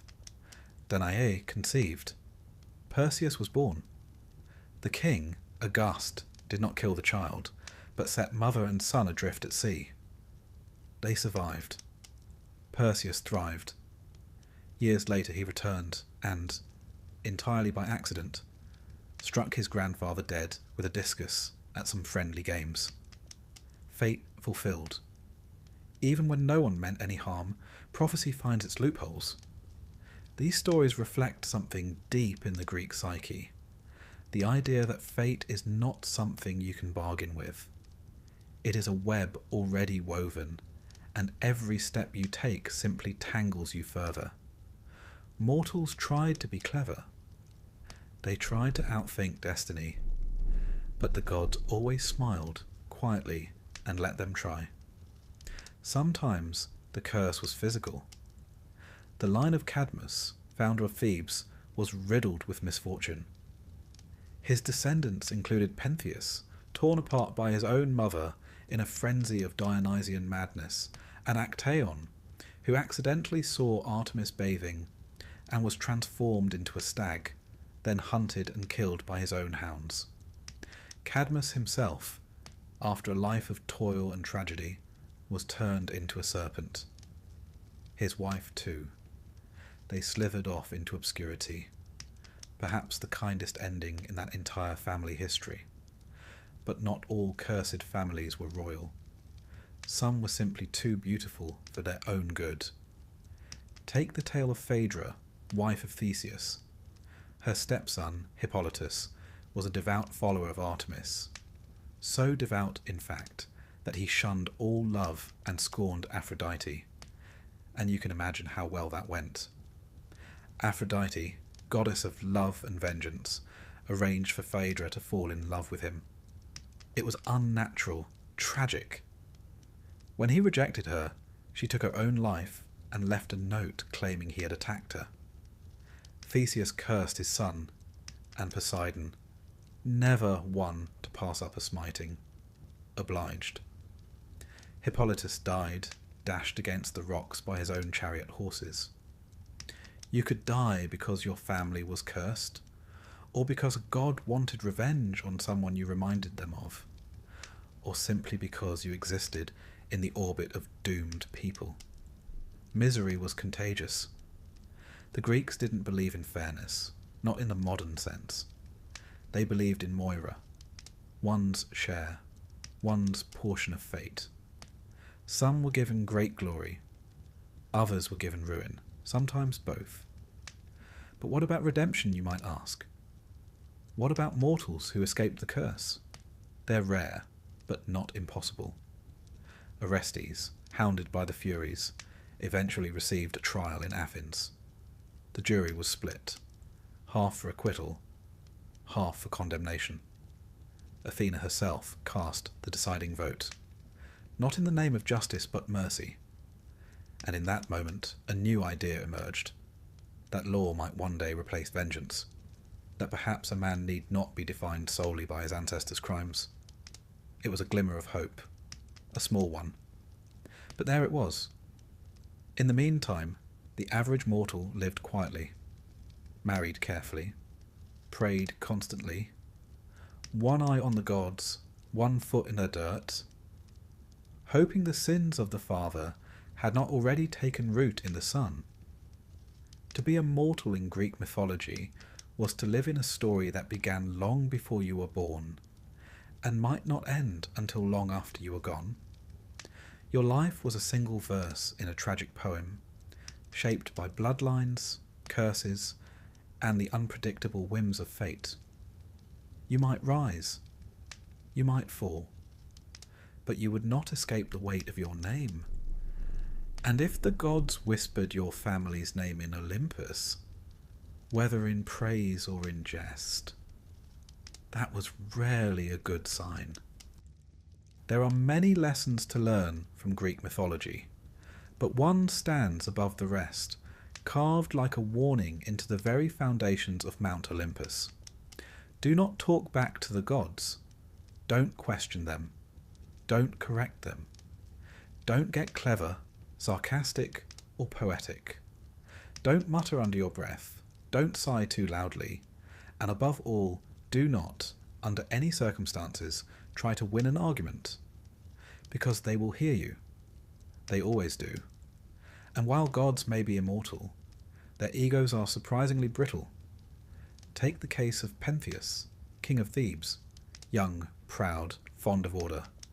He ruled with a sharp eye and a firm hand. And then Dionysus arrived. Now, Dionysus was not your typical Olympian. Born of a mortal mother, Semele, and carried in Zeus's thigh, he straddled the line between divine and human, wild and civilized, wine and wrath. His worship was strange, ecstatic, dancing in the woods, drinking, shouting, shedding inhibition like a snakeskin. Pentheus, unimpressed, declared it nonsense. He banned Dionysian rites, arrested the god in disguise, mocked his long hair, and in the sort of fatal decision only a tragic character could make, decided to spy on the Bacchic women in their revels, dressed as one of them. He crept into the forest in a flowing gown, perched in a tree for a better view, and there, in the moonlight, the women saw him. But they did not see a man. Dionysus clouded their minds. They saw a lion. They attacked. His own mother, Agave, was first to reach him. She tore him down. He died in pieces, smiling up at the stars. The gods are nothing if not theatrical. Pentheus's crime? He laughed. He doubted. He told the gods they were nonsense. And the gods, it turns out, have a very clear opinion on nonsense. Another fellow who learned this the hard way was Capaneus, a warrior in the myth of the Seven against Thebes. He scaled the city walls, bold as brass, and declared aloud, in the middle of battle, that not even Zeus could stop him. Zeus did stop him, with a lightning bolt, instant death, crisped mid-sentence. There's a curious silence that follows stories like these, a kind of collective holding of breath, because the moral is never subtle. Speak out of turn, and you will be turned to ash, or stone, or mist, or a cautionary statue in some temple courtyard. Even those who told the truth, not lies, but inconvenient truths, were punished. Cassandra, Princess of Troy, was given the gift of prophecy by Apollo. But when she rejected his advances, or rather accepted the gift and then rejected him, he cursed her. She would still see the future, yes. She would see it clearly, brilliantly, unbearably, but no one would ever believe her. She warned of the Trojan horse, of the sack of the city, of her own death, and every word fell like dust. Disbelieved, ignored, dismissed. The gods, you see, don't mind if you're right, as long as it's flattering. If it's not, well, you'll find yourself yelling into the void. And sometimes the punishment came not from the god directly, but through the very forces of fate itself. Take Arachne. You'll remember her from earlier, the weaver who dared claim she was better than Athena. The detail often overlooked in her story is this: she was right. Her tapestry was beautiful. It told the truth. It depicted the gods' crimes, their disguises, their seductions. And Athena, though furious, could not deny the skill, so she destroyed the work, and the girl. Because it is not enough to be right, you must also be reverent. And in ancient Greece, reverence did not mean quiet belief, it meant submission. It's easy to judge the gods as petty, and to be fair, they often were, but their responses reflect something deeper about the way the Greeks saw the world. The gods were not moral exemplars. They were not just or fair in the way we use those terms now. They were powerful, and that, in the ancient world, was the only justice that mattered. Power could not be questioned without consequence. The gods represented not ideals, but forces. The sea was Poseidon, stormy, unpredictable, capable of bounty or destruction. Wisdom was Athena, cold, strategic, sometimes cruel. Love was Aphrodite, capricious, overwhelming, delightfully irrational. To insult a god was to insult the very fabric of the world. To question Artemis was to court death in childbirth. To laugh at Demeter was to risk famine. And the gods did not need to punish you personally. Sometimes they let your own words do the damage. Consider Niobe again, the queen who bragged about her many children, mocking Leto for having only 2. It was not just pride, it was speech. She voiced disrespect. She put it into the world. And so Leto's children, Apollo and Artemis, struck her family down, one by one. When the last child died, Niobe fled to a mountain top and begged the gods to end her suffering. They granted her request, turned her to stone. Even her tears, they say, became part of the mountain, always weeping, never changing. It's tempting to imagine these stories as metaphors, cautionary tales for courtly behaviour. But in ancient Greece, they were lived truths. Not literal, perhaps, but deeply embedded in ritual and thought. People didn't just fear the gods, they feared saying the wrong thing near a shrine, making a joke during a sacrifice, yawning too loudly during a festival. Speech was power, and power could summon attention. And attention, divine attention, was rarely a blessing. The Greek term for this was asebeia, impiety. It didn't mean heresy in the modern sense. It meant acting improperly toward the divine, speaking out of turn, behaving without the right reverence. Socrates, the philosopher, was executed not for atheism, but for asabeia, corrupting the youth, introducing new gods, and failing to honour the old ones. The gods did not require you to love them, but they demanded respect. The curious thing is, the gods themselves rarely held to the same standard. Zeus was a serial adulterer. Hera was vengeful beyond reason. Poseidon flooded cities in fits of pique. Apollo flayed a man alive for losing a music contest. And yet, to question their actions was to invite ruin. It was a divine paradox. You were expected to worship beings whose flaws were legendary. And you had to do it with sincerity. And so, the average mortal developed a very pragmatic relationship with religion.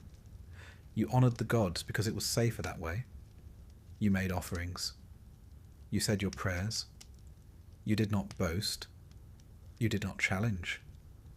And if the gods smiled on you, wonderful. And if they didn't, you assumed you'd offended them somehow and tried harder. There's a quiet desperation in that, a sort of cosmic appeasement, a reminder that in a world ruled by immortals with bad tempers, the only real power mortals had was silence. Which brings us to another kind of punishment, not dramatic, not fiery, not sudden, but slow, oblivion. The Greeks believed in kleos, glory the kind that lives on in stories. But if you defied the gods in some quiet, unseen way, you might not be struck down. You might simply be forgotten. No songs, no statues, no name carved into stone. To be remembered was its own kind of immortality.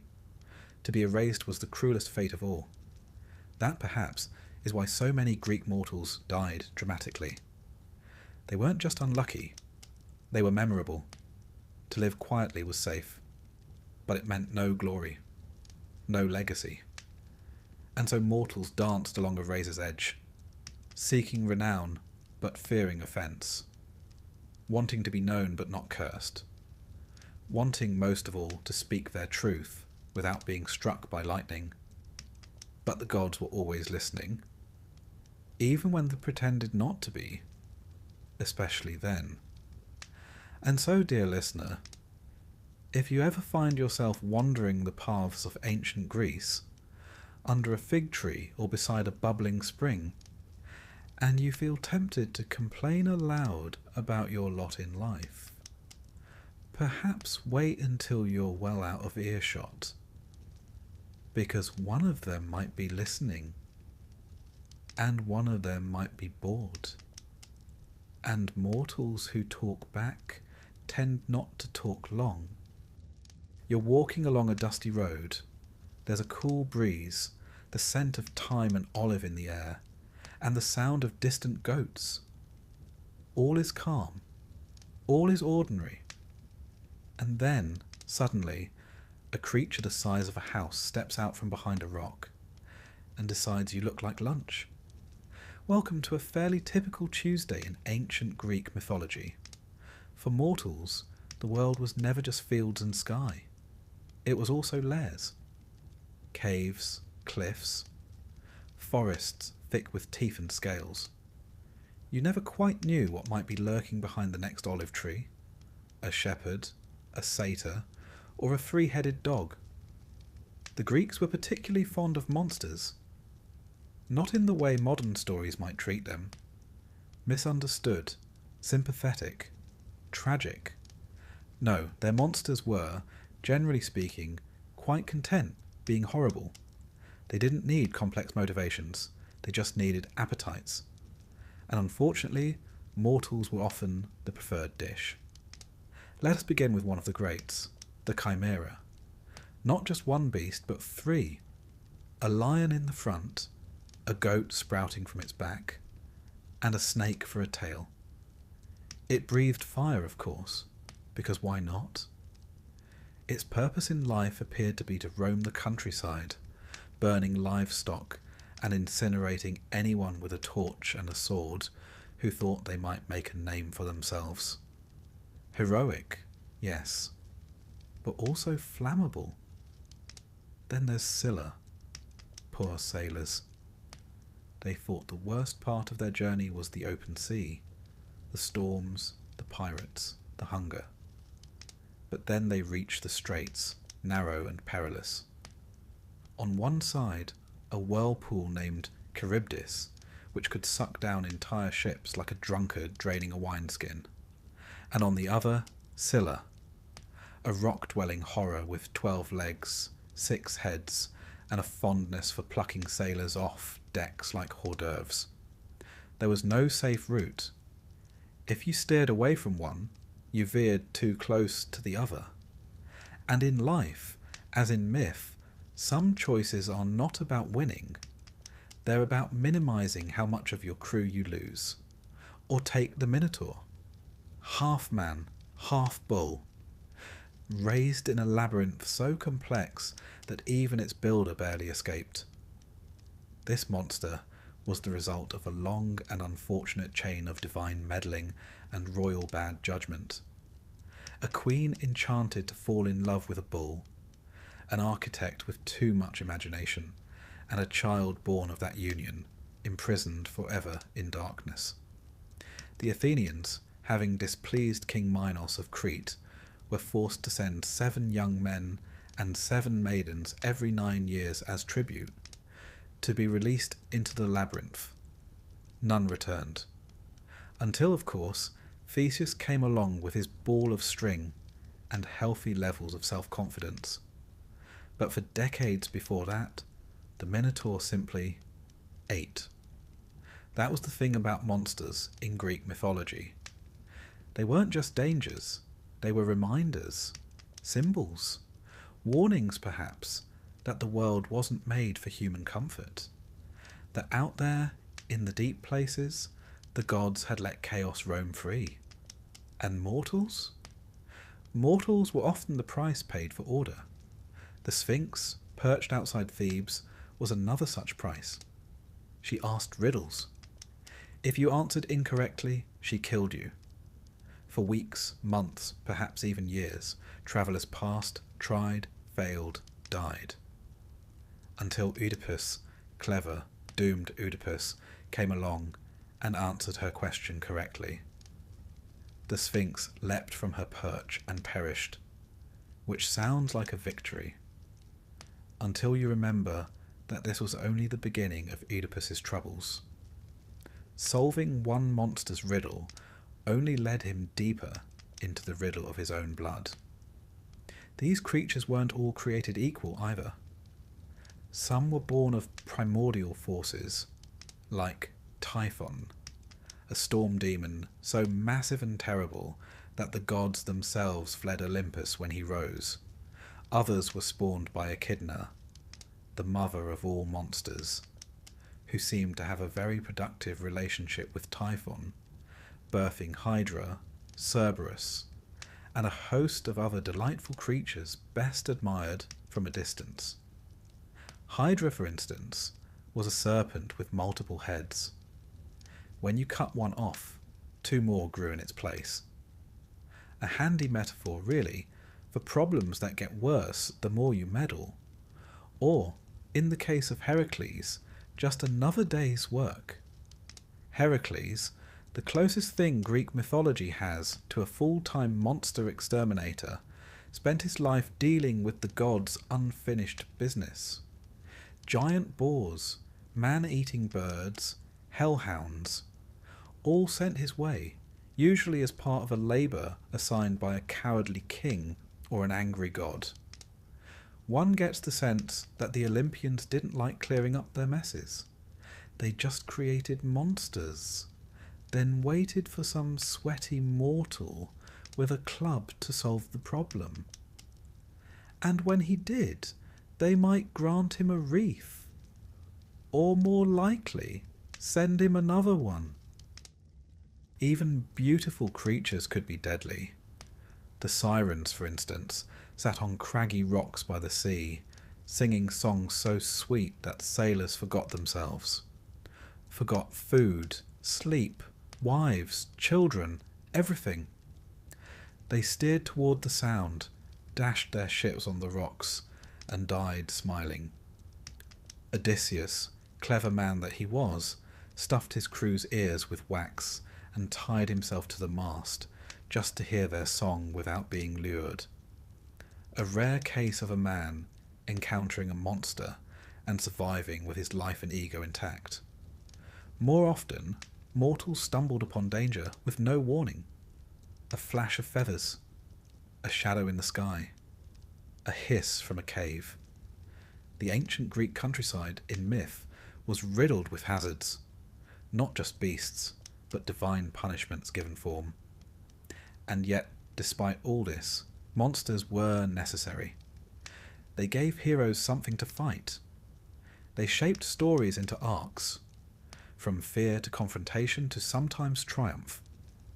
But for the ordinary mortal, the non-hero, the farmer or fisher or child caught in the crossfire, they were simply a reminder that the world was not safe. Imagine living in a time when no explanation existed for earthquakes or droughts, where disease had no clear cause, where lightning struck without warning. The world must have seemed full of unseen forces. And so the Greeks filled that uncertainty with teeth and wings and claws. But monsters were not just symbols of nature. They were also warnings about behaviour. Take Medusa. She began, in some versions, as a beautiful maiden. But after Poseidon assaulted her in Athena's temple, the goddess punished her, not Poseidon, by turning her into a gorgon, snake hair, petrifying gaze, solitude eternal. What was she really? A monster? Or a woman transformed by divine wrath into something others should fear? Perhaps both. The Greeks understood that monsters were not just born, they were made. Often they were mortals first, changed by curses, by jealousy, by vengeance. The line between human and beast was always thin. Lycaon, for example, was a king who served Zeus human flesh disguised as hospitality. In return, he was turned into a wolf. An early werewolf tale, if you like, but also a message: offend the gods, and you might lose more than your manners. Even lovers of gods could become monsters. Take Lamia, once a queen of Libya, beloved by Zeus. Hera, naturally, took offence. As punishment, Lamia's children were slain. Grief drove her mad. Hera then added a cruel twist. Lamia was cursed never to sleep and to devour the children of others. She became a night-stalking demon, feared in lullabies. But beneath the horror was sorrow. Her monstrousness was not her fault. It was her sentence. In this way, monsters in Greek myth were often tragic. Not in a soft, modern sense, but in the hard, classical sense of the word. They suffered, they frightened, they died, but they were never senseless. They meant something. Even Cerberus, the three-headed hound of Hades, had his purpose. He stood at the gates of the underworld, let souls in, did not let them out. A monster, yes, but also a guardian, a cosmic border collie of sorts. And so mortals lived with monsters not just in story, but in worldview. They were the teeth in the darkness, the consequences of divine will, or human folly, or simply the old world not yet tamed. No mortal could kill them all. No city could be safe forever. But they endured. They built temples to gods who might keep monsters away. They passed down tales, how to defeat them, how to avoid them, how to live with knowledge that they might always be nearby. For some, monsters were an invitation, a chance to rise, to become a hero, to carve their name in the annals of myth. For others, they were just bad luck, a wrong turn, a scream in the night. And for most, they were simply a reminder that the world was not made for their comfort. It was a place of beauty, yes, but also of wings in the sky, scales beneath the waves. eyes in the dark. And when the gods were bored, or careless, or cruel, they let the monsters roam free. There's a strange thing about Greek heroes. They shine like stars in poetry, cast in bronze, immortalized in epic. Their names echo through the centuries: Achilles, Heracles, Jason, Odysseus. But if you pause a moment and really look at their stories, not the glory, but the lives themselves, you might begin to wonder, was it worth it? Because to be a hero in Greek mythology was to be famous, yes, but also to be hunted, cursed, betrayed, punished, exiled, tormented by the gods, and, without fail, to die tragically. You were heroic, but you were disposable. Let's begin with the most obvious case, Achilles, the poster boy of Greek heroism. Stronger than all, faster than most, and blessed or cursed with a choice. Live a long, quiet life in obscurity, or die young and gain eternal glory. Naturally, he chose the latter. This is Greek myth after all. Longevity was never fashionable. So he sailed for Troy, fought for 10 long years, killed Hector, dragged his body around the city walls, and then one morning was struck down by a single arrow, guided by Apollo, fired by Paris, and aimed at the one soft place on his body, the heel. It's poetic, of course, but also rather deflating. All that strength, all that wrath. And in the end, one tiny vulnerability was enough. Because heroes were never allowed to simply age. They didn't retire. They didn't settle down and write memoirs. They didn't even get to enjoy their triumphs. They existed to die at the right moment, in the right way, for the right song to be sung. And the gods made sure of it. Heracles, or Hercules, if you prefer the Latin form, is another fine example. A man so strong he held up the sky, cleaned the stables of Algaeus in a single afternoon, and strangled snakes in his cradle. But for all his power, he was never free. The 12 labours, those famous feats, were not optional. They were penance. You see, in a fit of madness sent by Hera, Heracles killed his wife and children. The punishment? Service. Labour.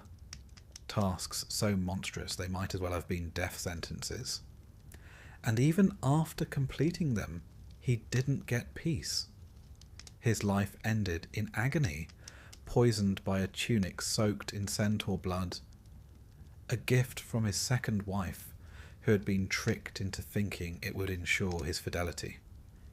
He died on a pyre, flames consuming the mortal half of him, the divine half ascending to Olympus.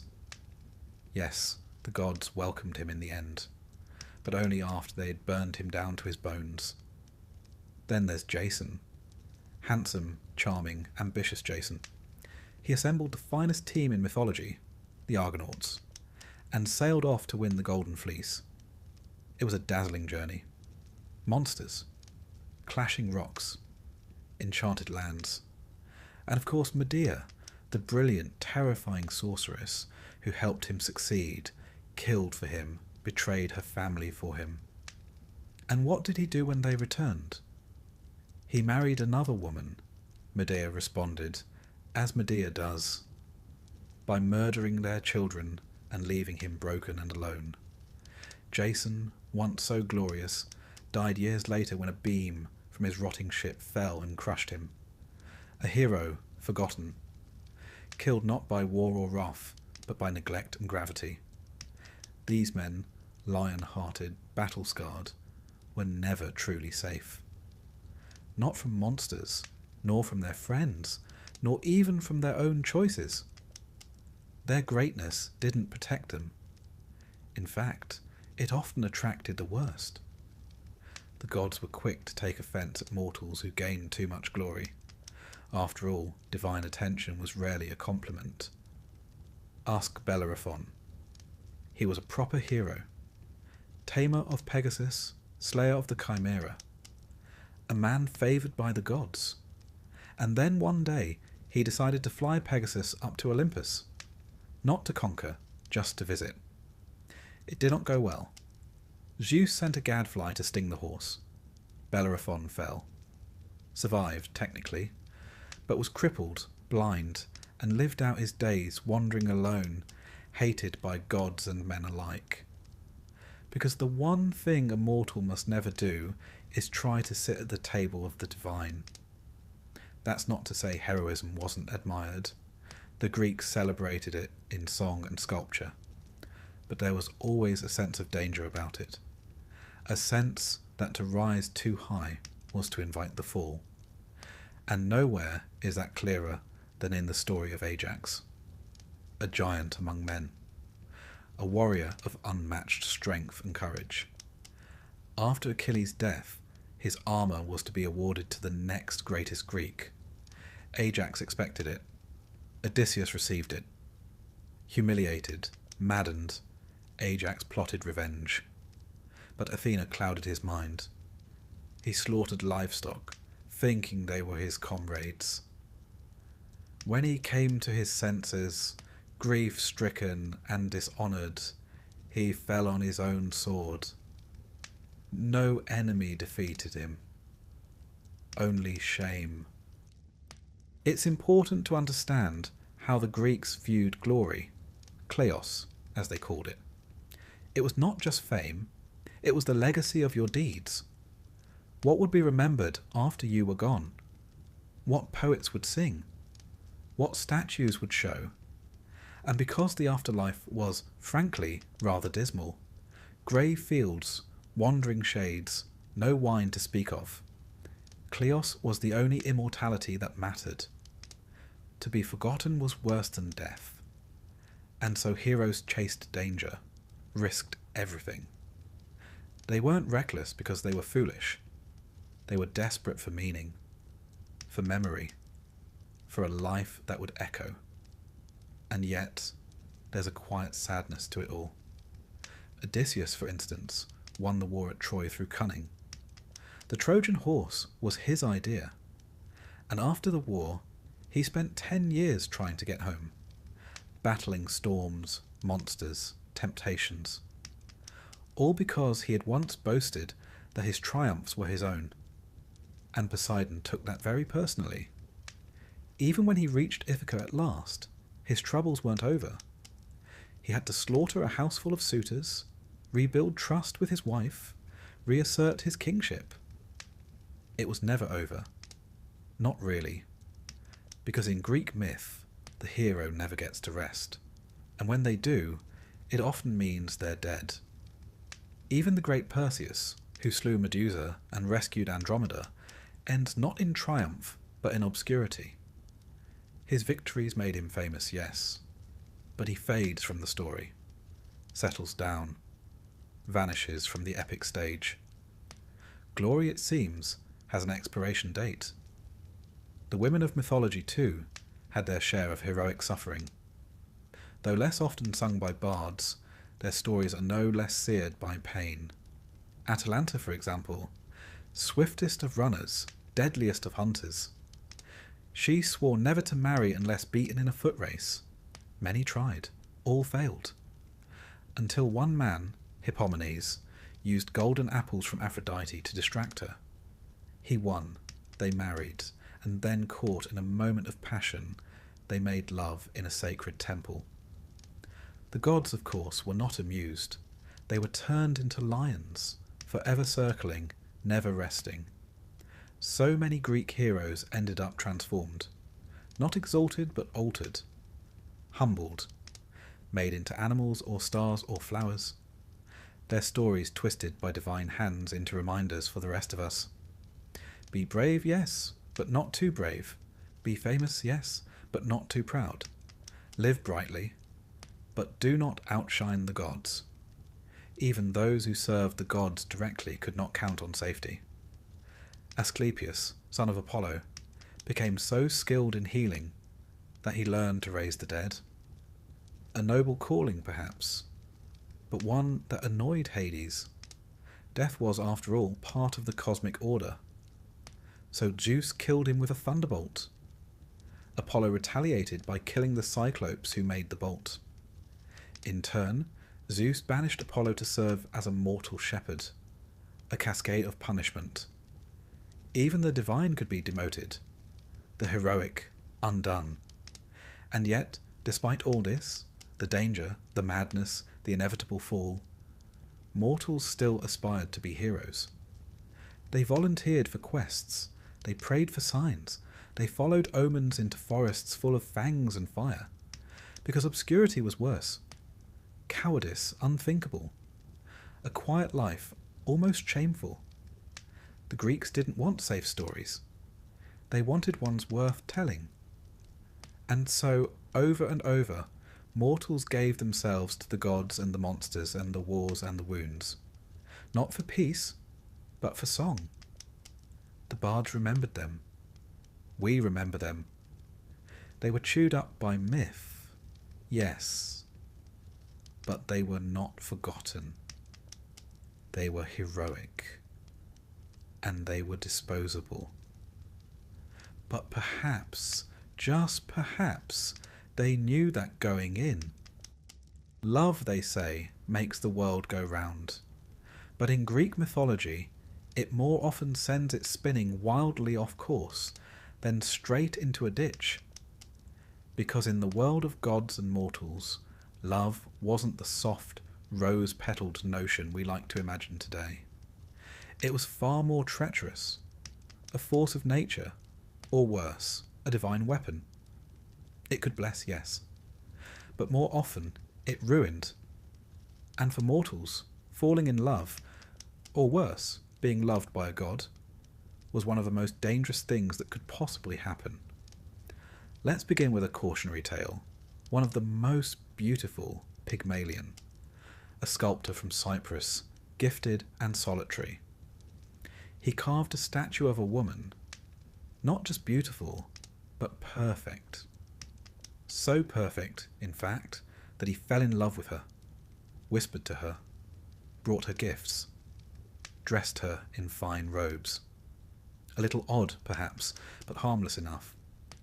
Then he went to the temple of Aphrodite and asked gently, reverently, for a bride like the statue. The goddess, amused or perhaps flattered, answered. The statue came to life. A happy ending, one might think. But look closer. Pygmalion didn't fall in love with a woman. He created one. She had no past, no family, no memories. She existed only to please him. The Greeks didn't bother to give her a name until Roman poets did centuries later. Love, in this case, was not a relationship. It was possession, dressed in poetry. But far more often, love in myth wasn't about creation. It was about punishment. Take Narcissus. A young man so stunning that people fell in love with him on sight. But he showed no interest, no affection, no kindness. One rejected soul prayed to the gods for vengeance, and they delivered it. Narcissus came to a still pool, saw his own reflection, fell in love. Unable to touch the image, unable to look away, he withered, died, and where he fell a flower grew, delicate, pale, always bowing toward the water. The Greeks knew what we now call toxic self-regard, but they turned it into a myth, a warning, softly blooming by the riverbank. Then there's poor Echo, a nymph who talked too much. By some accounts, she used to distract Hera, while Zeus conducted his usual affairs. When Hera discovered the trick, she cursed Echo so she could only repeat what others said. She met Narcissus, loved him, silently, helplessly, repeated his words back to him like a plea, and when he spurned her, she faded, only her voice remained. Love, in Greek mythology, was not a gentle bond between equals. It was more often a trap. Consider Orpheus and Eurydice, a poet, a lyre player, a man whose music could charm birds from trees and tears from stone. When Eurydice died, bitten by a serpent on their wedding day, Orpheus did what no mortal had dared. He went to the underworld to fetch her back. He played, he pleaded, and for once the gods listened. They let her go, on one condition: he must not look back at her until they reached the upper world. He agreed, walked ahead, listened to her footsteps behind, but doubt crept in. What if she wasn't there? What if they'd tricked him? He turned, and in that instant Eurydice was gone again, this time forever. He lived on, played on, until in one version he was torn apart by Maenads, wild women of Dionysus, because he would no longer love anyone but his lost bride. Even when the love was mutual, the story rarely ended well. Take Phaedra and Hippolytus. He was handsome, chaste, devoted to Artemis, the goddess of the hunt and of purity. His stepmother, Phaedra, was cursed by Aphrodite to fall in love with him, an impossible, shameful desire. She fought it, hid it, but eventually confessed. And when he rejected her, she took her own life, leaving a note claiming he had assaulted her. Theseus, his father, cursed him. Poseidon sent a sea monster. Hippolytus died, dragged by his chariot horses along the rocks. Aphrodite and Artemis, the goddesses who stood behind the drama, ended the tale by mourning their respective champions. Love, once again, proved fatal. And of course, there's the story of Paris and Helen. He was a Trojan prince. She, the most beautiful woman in the world, and very much married. Paris awarded a golden apple to Aphrodite in a divine beauty contest, and she gave him Helen in return. It was not a gentle elopement. It was an abduction, or perhaps a seduction, depending on which version you read. But either way, it was enough to launch 1,000 ships. The Trojan War followed. 10 years of slaughter, cities burned, heroes died. All for one woman and one ill-advised divine bribe. To love in myth was to gamble. To be loved, even more so, especially if the lover was a god. Zeus, of course, was the most infamous. He appeared to mortals as a bull, a swan, a shower of gold, an eagle, a cloud. Romantic, perhaps, if you ignore the implications. His lovers suffered. Semele was incinerated. Io was turned into a cow. Leda bore children who hatched from eggs. Europa was carried across the sea. Danae conceived Perseus in a locked chamber. And Callisto, after being seduced or assaulted, depending on the version, was turned into a bear. Her son nearly killed her. The gods finally placed them in the stars, Ursa Major and Minor. A consolation prize, if ever there was one. Aphrodite herself was no gentler. When she fell in love with the mortal Anchises, she warned him not to tell anyone. He did, bragged about it, and was struck by lightning, or made lame, or blinded. The myths vary, but the moral does not. Even being loved by a goddess could ruin you. There's a strange logic to all of this. Love, in the Greek imagination, wasn't controllable. It wasn't rational. It was divine madness. Eros. Not the soft affection of Odin romance, but a kind of possession. When you were in love, you were no longer yourself. And that, in a society that prized moderation, dignity, and restraint, was deeply unsettling. The god Eros, or Cupid, as the Romans later called him, was not a cherub. He was a force, a spark of chaos. To be struck by his arrows was to lose your will, your reason, your control. And mortals, bound as they were by duty and fate, could not afford to lose control. Even in history, this theme persisted. The Greeks saw love as something that could be both civilizing and destructive. Marriage was a social contract, important, yes, sacred even, but passion, eros, was something else. Dangerous, powerful, not to be trusted. In their dramas, love leads to downfall. In their temples, it's a force to be worshipped carefully. And in their myths, it is almost always tragic. Psyche, a mortal princess, was so beautiful that people stopped worshipping Aphrodite. The goddess, furious, sent Eros to make her fall in love with a monster. But Eros fell in love with her himself. He visited her at night in darkness, never revealing his face. She was forbidden to look. Of course she did. He fled. She wandered the earth, performing impossible tasks to win him back. Eventually they were reunited. She was made immortal. One of the rare happy endings, but only after a great deal of divine humiliation, grief, and symbolic death. So why, one might ask, did the Greeks keep telling these stories?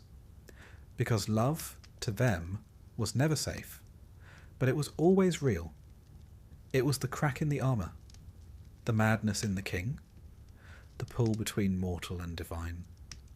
They feared it, revered it, wrapped it in myth so they might understand it, or at least contain it. And perhaps that's why love remains so compelling in their stories. Not because it leads to joy, but because it leads somewhere. Downward, inward, forward, into ruin, into glory, into madness. For the mortal caught in the grip of love, there was no map, no safe path. Only the hope that the gods would look away just this once. But they rarely did. Because for them, love was a tool, a game, and for mortals, it was a trap. You'd think, after everything, the curses, the monsters, the heartbreak, and the gods with personal vendettas, that mortals in Greek mythology might be rewarded with something a little gentler after death. A nice rest, a sun-dappled meadow, perhaps a reunion with loved ones and a bit of harp music in the background. But no, because in Greek mythology, death wasn't the end of suffering. It was the beginning of something far more bureaucratic. The afterlife was not heaven. It was not hell. It was mostly grey. And if you were a mortal, even a decent one, the best you could usually hope for after dying was to become a mildly confused shade, wandering aimlessly across a dull plain for eternity, without sunlight, identity, or purpose. Welcome to the Asphodel Meadows. This was the Greek default. Not a place of torture, not exactly, but neither was it comforting. It was bland, unchanging. A sort of cosmic waiting room, where the dead drifted about like leaves in a windless forest, remembering less and less as the centuries rolled by. You weren't punished, you simply were. And if that sounds bleak, well, it was. But let's back up a little. Let's talk logistics. When a person died, their soul, the psyche, separated from the body and made its way to the underworld, guided by Hermes, who handled, among other things, the delivery of souls. One imagines him like a sort of mythological courier, stylish and swift, if perhaps a bit impersonal. The soul would arrive at the banks of the river Styx, where Charon, the grim-faced ferryman, awaited with his boat. Payment was expected, usually an obol, a coin placed under the tongue or on the eyes of the deceased at burial. Those without proper burial, or without the coin, were doomed to wander the shore for 100 years, voiceless and unable to cross. A chilling thought, really. The journey to the afterlife could be delayed simply by a careless undertaker. Once ferried across the river, assuming everything went smoothly, the soul would enter the realm of Hades. Not the god himself, though he was there too, in a distant, shadowy palace, but the place, the underworld, guarded by Cerberus, the three-headed hound who let you in, but most certainly not out. And here your fate was decided. But not by gods, not usually. The Greek afterlife had a staff, 3 judges, Minos, Rhadamanthus, and Aeacus. Mortals once, but now the eternal arbiters of the dead. They examined your life, your deeds, your crimes, your sacrifices. And based on this celestial audit, you were sorted. If you were truly vile, a betrayer, a murderer, a blasphemer of extraordinary talent, you might be sent to Tartarus. Not just a deep pit, but the pit. A vast abyss of torment, located even below Hades itself. Here, the worst offenders endured punishments designed not just for pain, but for poetic symmetry. Tantalus, who murdered his own son and served him to the gods, was made to stand forever in a pool of water beneath a fruit tree. But whenever he reached for the fruit or bent to drink, they slipped just out of reach. He was forever hungry, forever thirsty, forever tantalized. Sisyphus, who cheated death twice, once by tricking Thanatos, the spirit of death, and once by convincing his wife not to bury him, was condemned to roll a boulder uphill for all eternity. Each time it neared the summit, it rolled back down. The punishment wasn't just hard labour, it was the futility of effort, the endless repetition of hope undone. Then there was Ixion. He tried to seduce Hera, not a wise move. Zeus bound him to a flaming wheel that spins without end, an eternal reminder that some mortal ambitions were simply not worth the risk. But here's the thing, these were rare fates. Tartarus was not overcrowded. Most souls were not evil enough for torment, nor good enough for reward.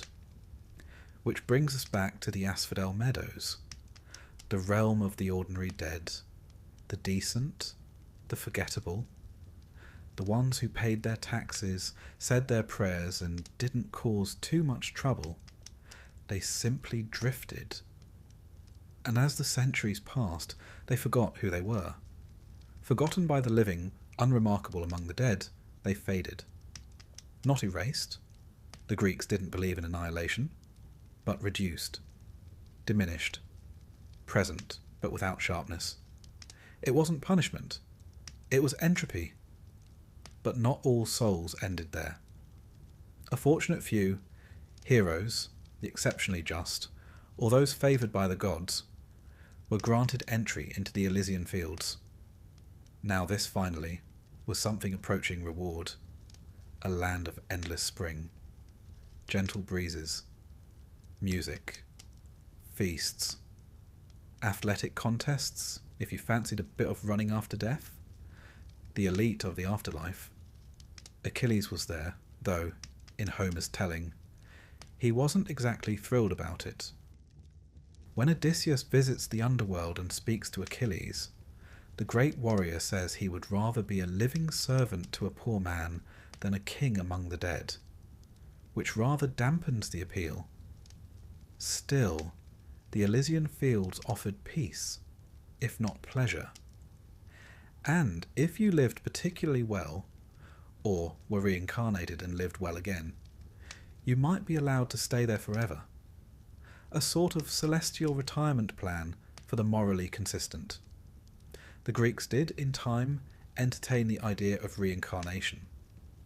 Plato, ever the philosopher, wrote of souls being judged, then choosing their next life based on the lessons learned.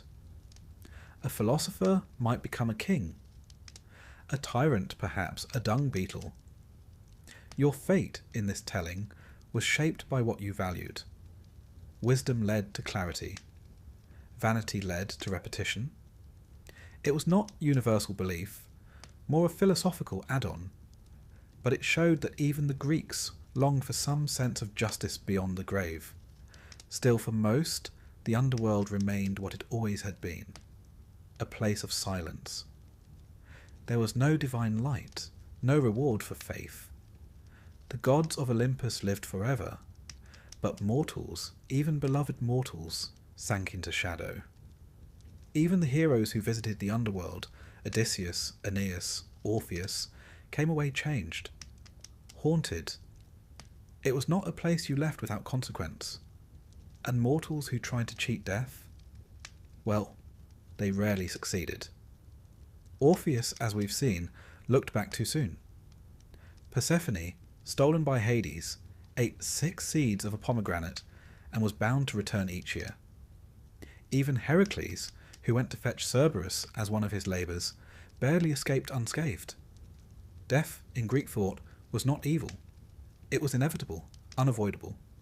It did not judge or weep or rage. It simply came. Thanatos, the spirit of death, was not cruel. He was quiet, pale, winged. He did not chase, he arrived. And when he did, your story ended. Or rather, it continued. Just without plot. The funeral rituals reflected this view. The Greeks took burial seriously. It wasn't about grief alone. It was necessity. To be unburied was to be trapped, restless, cut off. Even enemies were sometimes buried by their foes, simply to ensure their souls wouldn't linger. And libations, offerings poured into the earth, were common. Wine, milk, honey, olive oil. Not because the dead could drink them, but because it kept the bond intact. The living honoured the dead, and in doing so reminded themselves that their own journey would someday lead below. So they prayed, sacrificed, built tombs, whispered names. Not out of fear precisely, but out of duty. Because the afterlife, though quiet, was not entirely empty. And memory in the Greek imagination was the only thing that could truly outlive death. If no one remembered you, you faded. If they did, if they told your stories, visited your grave, spoke your name, you lingered. Dimly, softly, but still. And so the greatest fear was not fire or punishment. It was being forgotten. That's why heroes chased glory. Why poets wrote epics. Why names were carved into stone. Because even if the gods ignored you, even if fate consumed you, perhaps someone somewhere would remember. And in that memory you would remain. Just a little longer. Imagine, if you will, living every moment of your life with the unsettling feeling that someone is watching you. Not just someone, dozens of someones. From the sky, the sea, the forest, the hearth, the sun, the shadows. Some are interested in your offerings. Some are interested in your mistakes. And all of them have opinions. That was the world of a mortal in ancient Greece. The gods weren't distant. They didn't reside in some heavenly realm beyond the clouds, emerging only for cosmic events. No, they were everywhere, in every flame, breeze, groan of timber, rustle of olive leaf. They were always watching.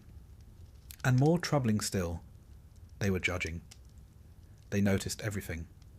What you offered, what you said, what you didn't say, whether you were clean, whether you were honest, whether you looked the wrong direction during a festival, or sneezed at the wrong moment in a temple. They watched you because you mattered, and also because you didn't. The gods, after all, had a tendency to fixate on mortals the way children fixate on ants. Fascinated, occasionally kind, often cruel. Even if you weren't a hero or a villain, even if you were just a simple fisherman or potter or widow selling figs at the market, you still lived under their gaze. And that meant you were always one missed prayer away from misfortune. Take Actaeon, a perfectly decent young man, a hunter, a man fond of dogs and the quiet of the woods. One day, while wandering in the forest, he happened to stumble upon a glade. A soft breeze moved through the trees. Birds chirped, and there, bathing in a secluded pool, was Artemis, goddess of the hunt, the moon, and fiercely guarded chastity. He did not speak. He did not stare. He simply saw her. That was enough. She turned. Her eyes met his. And without a word, she transformed him into a stag. His own dogs, loyal, sharp-toothed, and now very confused, tore him to pieces. The message was clear. Innocence was not a defence. The gods were watching, and they did not take kindly to being seen. Then there's the story of Baucis and Philemon, a rare happy tale, but one with a sharp edge. Zeus and Hermes, disguised as poor travellers, wandered from door to door in a village, seeking shelter. House after house turned them away. Some mocked them, some slammed the door. Only one cottage opened, a humble home shared by an elderly couple. They had little, but they gave freely: bread, olives, wine, and kindness. And so the gods, having revealed themselves, rewarded them. They turned the rude neighbours' homes to ash, flooded the village. Baucis and Philemon were spared. Their cottage transformed into a temple. They were made priests, and when they died, they became two trees, intertwined forever. It's a sweet story, but behind the blessing is a darker truth. The gods were testing you, secretly, constantly, and you never knew when. It might be a beggar at your table, a stranger at the crossroads, a coin dropped on the road. Pass the test, and you might be honoured. Fail, and you might be turned into a tree, or a statue, or dust. There was no formal notice, no warning sign, no heavenly voice saying, "This is a test." You simply had to assume that the gods were watching, and that they were not easily impressed. Hospitality, Xenia, as it was known, was sacred. To mistreat a guest was to insult Zeus himself, who was said to protect strangers and wanderers. But the same went for offerings, for sacrifices, for public festivals. Everything had to be done properly. The right words, the right steps, the right incense. And if it wasn't, well, perhaps the crops would fail. Perhaps your ship would sink. Perhaps your firstborn would cough once, then never again. There was no divine memo, no official notification that you'd offended a god. You had to piece it together. Was it Hera? Was it Apollo? Was it because you poured the wine with your left hand? There's a kind of divine paranoia embedded in ancient Greek life. Not neurotic fear, exactly, but a constant awareness that every action had meaning, and every oversight might carry consequences. And with so many gods, Olympians, titans, river gods, tree spirits, household deities, nymphs of spring and stream, the chances of accidentally offending one were, frankly, rather high. Even saying a god's name in the wrong context could cause trouble. The poet Hesiod warned of speaking ill of the gods after dark. Night was sacred. Silence was better. Safer. And yet, silence too could be dangerous. Because what if the gods expected thanks? Or tribute? Or song? And so, mortals lived in a kind of delicate balancing act, speaking just enough, offering just enough, fearing just enough. Too much reverence, and you might seem insincere. Too little, and you'd seem ungrateful. It was a kind of cosmic etiquette. And the gods, like all finicky dinner guests, paid very close attention to manners. Then there were the temples. Grand, beautiful spaces of marble and gold and flickering flame. But also homes, the gods' homes. And like any guest, you had to behave. You had to wash, to dress properly, to bring gifts, and above all, to mean it. Because the gods weren't just watching your actions, they were watching your heart. Piety was not a checklist, it was a posture of being, and mortals were expected to hold that posture forever. Even the festivals, which could be joyful, were serious business. The Dionysia, for example, with its theatre and wine and revelry, wasn't just a party. It was a religious act. If you laughed too much at the wrong play, or didn't laugh at all, it could be seen as an insult. Your enjoyment, your laughter, your participation, all part of the offering. Even at weddings and funerals, the gods were present, watching, judging. Did the bride offer properly to Hera? Was Hermes honoured for guiding the dead? Were the laments sung loudly enough? Did the family remember to purify the house afterwards? Every detail mattered, because in Greek mythology, the gods did not need your affection, but they demanded your respect, and they were always ready to correct you. Sometimes the judgment came quietly. A sudden illness, a failed harvest, a fishless season. Other times it came dramatically. A storm at sea, a madness in the family, a voice in the night, and once in a while it came with lightning, because Zeus did love a good thunderbolt. Even historians of the time, like Herodotus, recorded events with divine judgment in mind. A king fell. Clearly he'd offended the gods. A city burned. Someone must have grown too proud. There was always a moral to the misfortune, always a finger pointing skyward. And so people told stories, remembered missteps, warned children, left small offerings on windowsills, whispered apologies to trees, sprinkled libations into the earth, just in case. Because when the gods were angry, they might destroy you. But when they were merely curious, that could be worse. Curiosity led to tests, to games, to strange dreams and stranger omens, to impossible choices with no right answer, and still mortals played along. They told their myths, built their temples, painted their pots with stories of judgment and justice and divine caprice, not because they loved their gods, but because they understood them. The gods were like storms, beautiful, unpredictable, necessary, and so long as you honoured them, or at least tried to, perhaps they'd pass over your house without striking. Perhaps, but there were no guarantees, because the gods were watching, and they were always judging.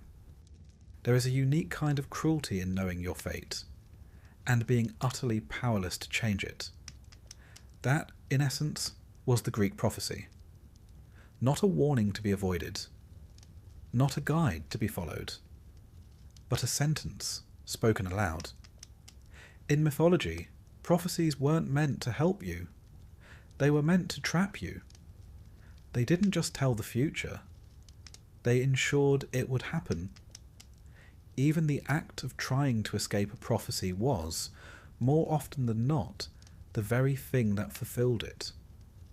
For mortals, this was particularly agonizing, because the gods might tell you what was coming, but they would never, under any circumstance, explain how to survive it. Take, for example, the most famous case of all, Oedipus, a prince born in Thebes. A child prophesied to kill his father and marry his mother. His parents, understandably horrified, tried to kill him, a standard reaction in mythology. They pierced his ankles, tied him up, and left him on a mountain to die. But fate is rather good at navigating mountains. A shepherd found him, raised him far away in Corinth, unaware of his true origins. And one day, when Oedipus himself heard the prophecy, he did what seemed logical. He ran, fled Corinth, determined never to return, so he might avoid killing his father. On the road, he quarrelled with a stranger, the kind of heated, masculine misunderstanding one expects at a crossroads. He killed a man. Later he arrived in Thebes, saved the city from the Sphinx, married the queen, and slowly, terribly, the truth emerged. The man he'd killed, his real father, the queen, his mother, the prophecy had come true. Not because he ignored it, but because he tried to stop it. That, you see, is how Greek prophecy works. It does not lie, but it never helps. It tells you what, never how, and certainly never why. Even heroes were not exempt. Take Perseus. The prophecy said he would kill his grandfather, Acrisius. So Acrisius, naturally, locked his daughter, Danae, in a bronze chamber to prevent her from ever having children. Zeus, always up for a challenge, entered the chamber anyway, as a shower of gold. Mythology is full of these sorts of unorthodox relationships. Perseus was born, sent away, grew up, became a hero. Years later, at some friendly games, he threw a discus. A stray wind, a bad bounce. The discus flew into the crowd and struck his grandfather dead.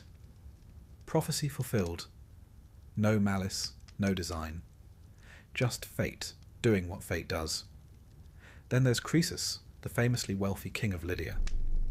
Before waging war against the Persians, he consulted the oracle at Delphi, as one did.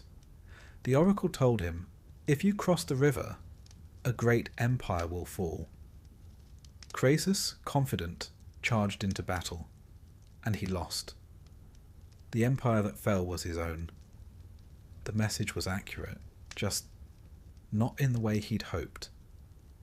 The Greeks understood this paradox. They didn't see fate as a riddle to be solved, but as a thread to be followed, whether you liked it or not. The Moirai, the Fates, were 3 ancient goddesses who governed every mortal's life. Clotho spun the thread. Lachesis measured it. Atropos cut it. Even the gods respected them. Even Zeus. Because fate was older than Olympus, older than time.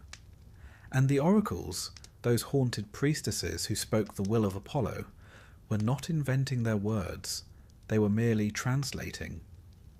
The most famous oracle, of course, was the Pythia at Delphi. She sat on a tripod over a chasm in the temple floor, inhaling vapours, probably from naturally occurring gases, and spoke in riddles. Kings consulted her before wars, generals before campaigns, farmers before planting, and she would answer, but always vaguely. Always with just enough ambiguity to keep things interesting. Ask how long you'll live, and she might say, when the eagle leaves its nest, so too shall your flame go out. Ask if your son will return from battle, and she might reply, he will bring glory to your name, though not your house. Technically true, practically useless. It wasn't that the gods enjoyed confusing mortals. Well, actually, they did enjoy it a little. But prophecy for them was more like theatre. A carefully written script where mortals played their roles. And no one, not even the protagonist, could skip a line. This made life rather tense for those who were prophesied about. Take Paris of Troy. At his birth, a prophecy warned he would bring about the destruction of his city. So he was abandoned on a hillside. A recurring theme. But of course he survived. Grew up. Became handsome, charming, rather fond of judging divine beauty contests. 1 golden apple, 1 seduction of Helen, 1 10-year war later, prophecy fulfilled. Troy burned. All because a baby was fated to cause ruin. And because mortals, in trying to prevent it, made it inevitable. It's tempting to think of prophecy as a trap. But the Greeks didn't quite see it that way. They saw it as Moira, your portion, your lot. Something not to be escaped, but to be understood. In fact, the truly tragic characters weren't the ones who tried to defy fate. They were the ones who never learned what it was. Take Agamemnon. He returned home from Troy, victorious, proud, utterly unaware that his wife Clytemnestra planned to murder him in his bath. There was no prophecy warning him. no divine whisper, just the slow march of consequences. For a war he started, a daughter he sacrificed, a kingdom he neglected. In a way, the silence was worse than the omen. At least when the gods speak, you know what's coming. But prophecy wasn't just a tool of tragedy. Sometimes it was a mechanism for power. Kings claimed divine approval through oracles. Founders of colonies sought signs. Even Socrates, the philosopher, was famously told by the oracle at Delphi that no man was wiser than he. He spent the rest of his life trying to prove it wrong, and, in doing so, proved it right. That was the great irony of Greek prophecy. It revealed truth not by clarifying, but by challenging. You understood it only after it happened. Only after the bodies were counted. The temples burned, the throne vacant. Only then did someone somewhere say, "Ah, so that's what it meant." And so mortals learned to live with uncertainty. They consulted oracles, yes, but they also built contingency plans. They made sacrifices, read omens in bird flight, burned bones and studied the cracks. A priestess might interpret the bleating of a goat. A general might base a military decision on the way a chicken pecked at grain. If that sounds ridiculous, remember, they weren't looking for certainty. They were looking for alignment, a sense that their actions fit the will of fate. Because if the gods approved, or seemed to, perhaps things would go well. And if they didn't, at least the disaster would be dignified. Even mythology's cleverest mortals, Odysseus for instance, never outwitted prophecy. They navigated it, delayed it, danced around its edges. But the thread was always waiting to be cut, and no one, not even the tricksters, escaped in the end. There is something terribly human in this. To long for knowledge, to receive it in part, and to realize that knowledge alone does not grant control. To know that the future is written, and still to hope that maybe, just maybe, it isn't written in ink. Some mortals went mad from prophecy. Cassandra, of course, saw everything, and could change nothing. Others, like Laius and Jocasta, acted decisively, boldly, and made things worse. And a few simply walked forward, like Achilles. He knew his fate, knew he would die young, knew his name would live on, while his life would be cut short. And he chose it. That's the strange mercy of prophecy. It tells you the end, but it never tells you what kind of person you'll be when you meet it. And so, in the space between the knowing and the arriving, mortals lived, loved, fought, failed, sang, died, and somewhere, far above or deep within, the gods watched and smiled. Because prophecy, after all, was not just a sentence. It was a story. And mortals, they played their parts beautifully. If you were a mortal in ancient Greece, you likely accepted a few basic truths. The gods were powerful. Fate was inevitable. Monsters existed. And somewhere, somehow, the end of the world was coming. Or at least, the end of your world. Because in Greek mythology, when things went wrong, truly wrong, it was never the gods who paid the price. It was the mortals. They suffered first, and they suffered most. You could be a farmer planting barley, or a sailor watching the coast fade, or a mother brushing olive oil onto her child's hair. And, without warning, the gods could decide that your city, your field, your life was finished. Not from malice necessarily. Sometimes from boredom. Sometimes as a warning to others.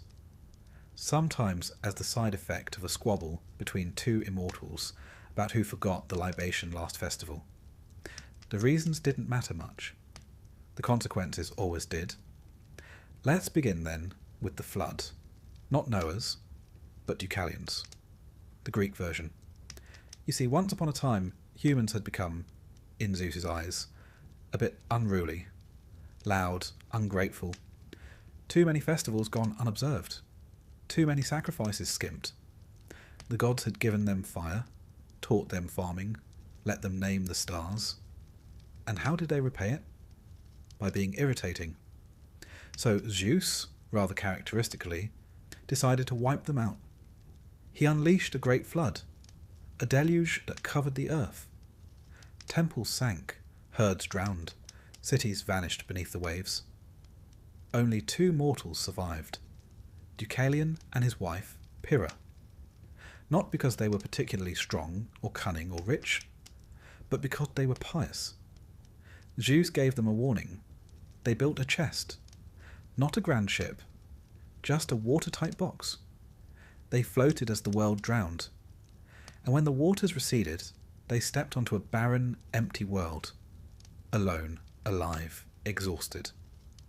To repopulate the earth, they were told to throw the bones of their mother behind them, a riddle naturally. They realized this meant the stones of Gaia, the earth. As they threw the stones, they transformed into people, the new human race, stone-born, hardy, no longer made of gold or silver or bronze, as earlier mythic races had been, but of rock, tough, durable, slightly miserable. The flood myth wasn't unique to Greece, but its moral was telling. When the world ends, the gods start over. But the mortals, they have to rebuild, from nothing, with no help.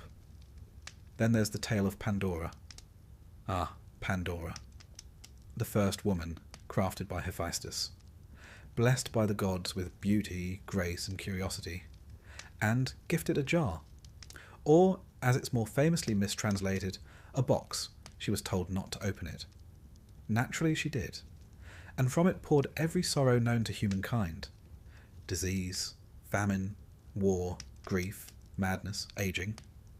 All the things the golden race had never known. Hope fluttered out last, whether as comfort or cruel joke depends on how you read it. But the point is clear. The gods gave mortals the tools of suffering, sometimes directly, sometimes wrapped in something lovely. Pandora wasn't evil. She wasn't even malicious. She was simply human, and the punishment, as always, fell on everyone else. Even Prometheus, who loved mortals and gave them fire, was punished, chained to a rock, liver devoured daily by an eagle. Not because he had destroyed anything, but because he had helped. Helping mortals, it seemed, was a serious offence, and yet mortals kept living, kept working, worshipping, hoping. Perhaps because hope had slipped out of the jar too. But the gods didn't need an apocalypse to end a world. Sometimes they simply turned away. Demeter, for instance. When her daughter Persephone was taken by Hades into the underworld, Demeter, goddess of the harvest, wandered the earth in mourning. Crops failed. Famine spread. The green world turned brown. Mortals starved, not because they sinned, but because a mother grieved. Eventually, a compromise was struck. Persephone would spend part of the year above, part below. And so came the seasons. Spring and summer, when the daughter returns. Autumn and winter, when she descends. It's a beautiful myth, but one built on the bones of the hungry. Even in their sadness, the gods had consequences. Then there were wars. The Trojan War wasn't just a clash of men and swords. It was divine theatre. Aphrodite gave Helen to Paris. Hera and Athena, snubbed, supported the Greeks. Zeus watched, occasionally amused, occasionally bored, and as the gods chose sides, mortals died. Achilles, Hector, Patroclus, Ajax, thousands unnamed. A city fell. A king lost his homecoming. A queen plotted her revenge. And why? Because a mortal judged a divine beauty contest. One poor choice, one golden apple, one compliment tossed to the wrong immortal. And the world burned. The gods in their way were always reenacting creation and destruction. Every war was a mini-apocalypse. Every slight a chance to unravel everything. Mortals weren't consulted. They were simply caught in the blast radius. Even love could end the world. Ask Semele. She was a mortal woman, seduced by Zeus. Hera, jealous, tricked her into asking Zeus to reveal his true form. He did. She was vaporized by divine radiance. Her unborn child, Dionysus, was saved, sewn into Zeus's thigh, because myths are rarely tidy. Semele's death wasn't malicious. It was technical. She wasn't built to see a god bear his power. Mortals never are. Then there's the madness. The gods could break a mortal mind as easily as snapping a reed. Take Heracles, the greatest hero, strongest of men. Driven mad by Hera, he slaughtered his wife and children.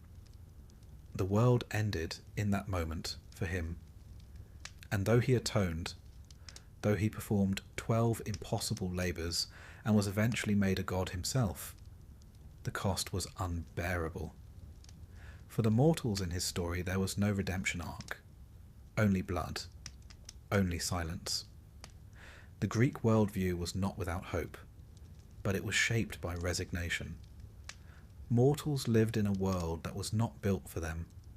They lived on borrowed land, under borrowed sky, at the mercy of beings who did not always know or care what their actions cost. And when the gods lost interest, well, then things got truly dangerous. A neglected ritual, a missed omen, a slighted shrine. Any of these could lead to plagues, storms, madness, crop failure. The gods didn't need to rage. They simply had to stop listening. The end of a mortal world wasn't a fiery conclusion. It was silence from Olympus. And still, they prayed. To Athena for wisdom, to Apollo for healing, to Artemis for safety in childbirth. They sang the hymns, burned the fat, poured the wine. Not because they were certain it would help, but because they feared what happened when no one did. Mortals learned to live with endings. Small ones, personal ones, city walls collapsing, loved ones turning to shadows, heroes vanishing into smoke. They accepted that time was not kind, that history was not fair, that the gods had other priorities. But they told their stories, preserved the myths, painted the jars, built the temples, because telling the story in the end was all the power they had, to name the suffering, to place it in context, to turn the chaos into something resembling sense. So when the world ended, as it often did, in pieces, at least it could be remembered, sung, shared. Even the end, the Greeks knew, could be made beautiful, if only in hindsight. And that, perhaps, was the only comfort a mortal could rely on. The gods would do what they pleased. But the mortals? They would make meaning of it.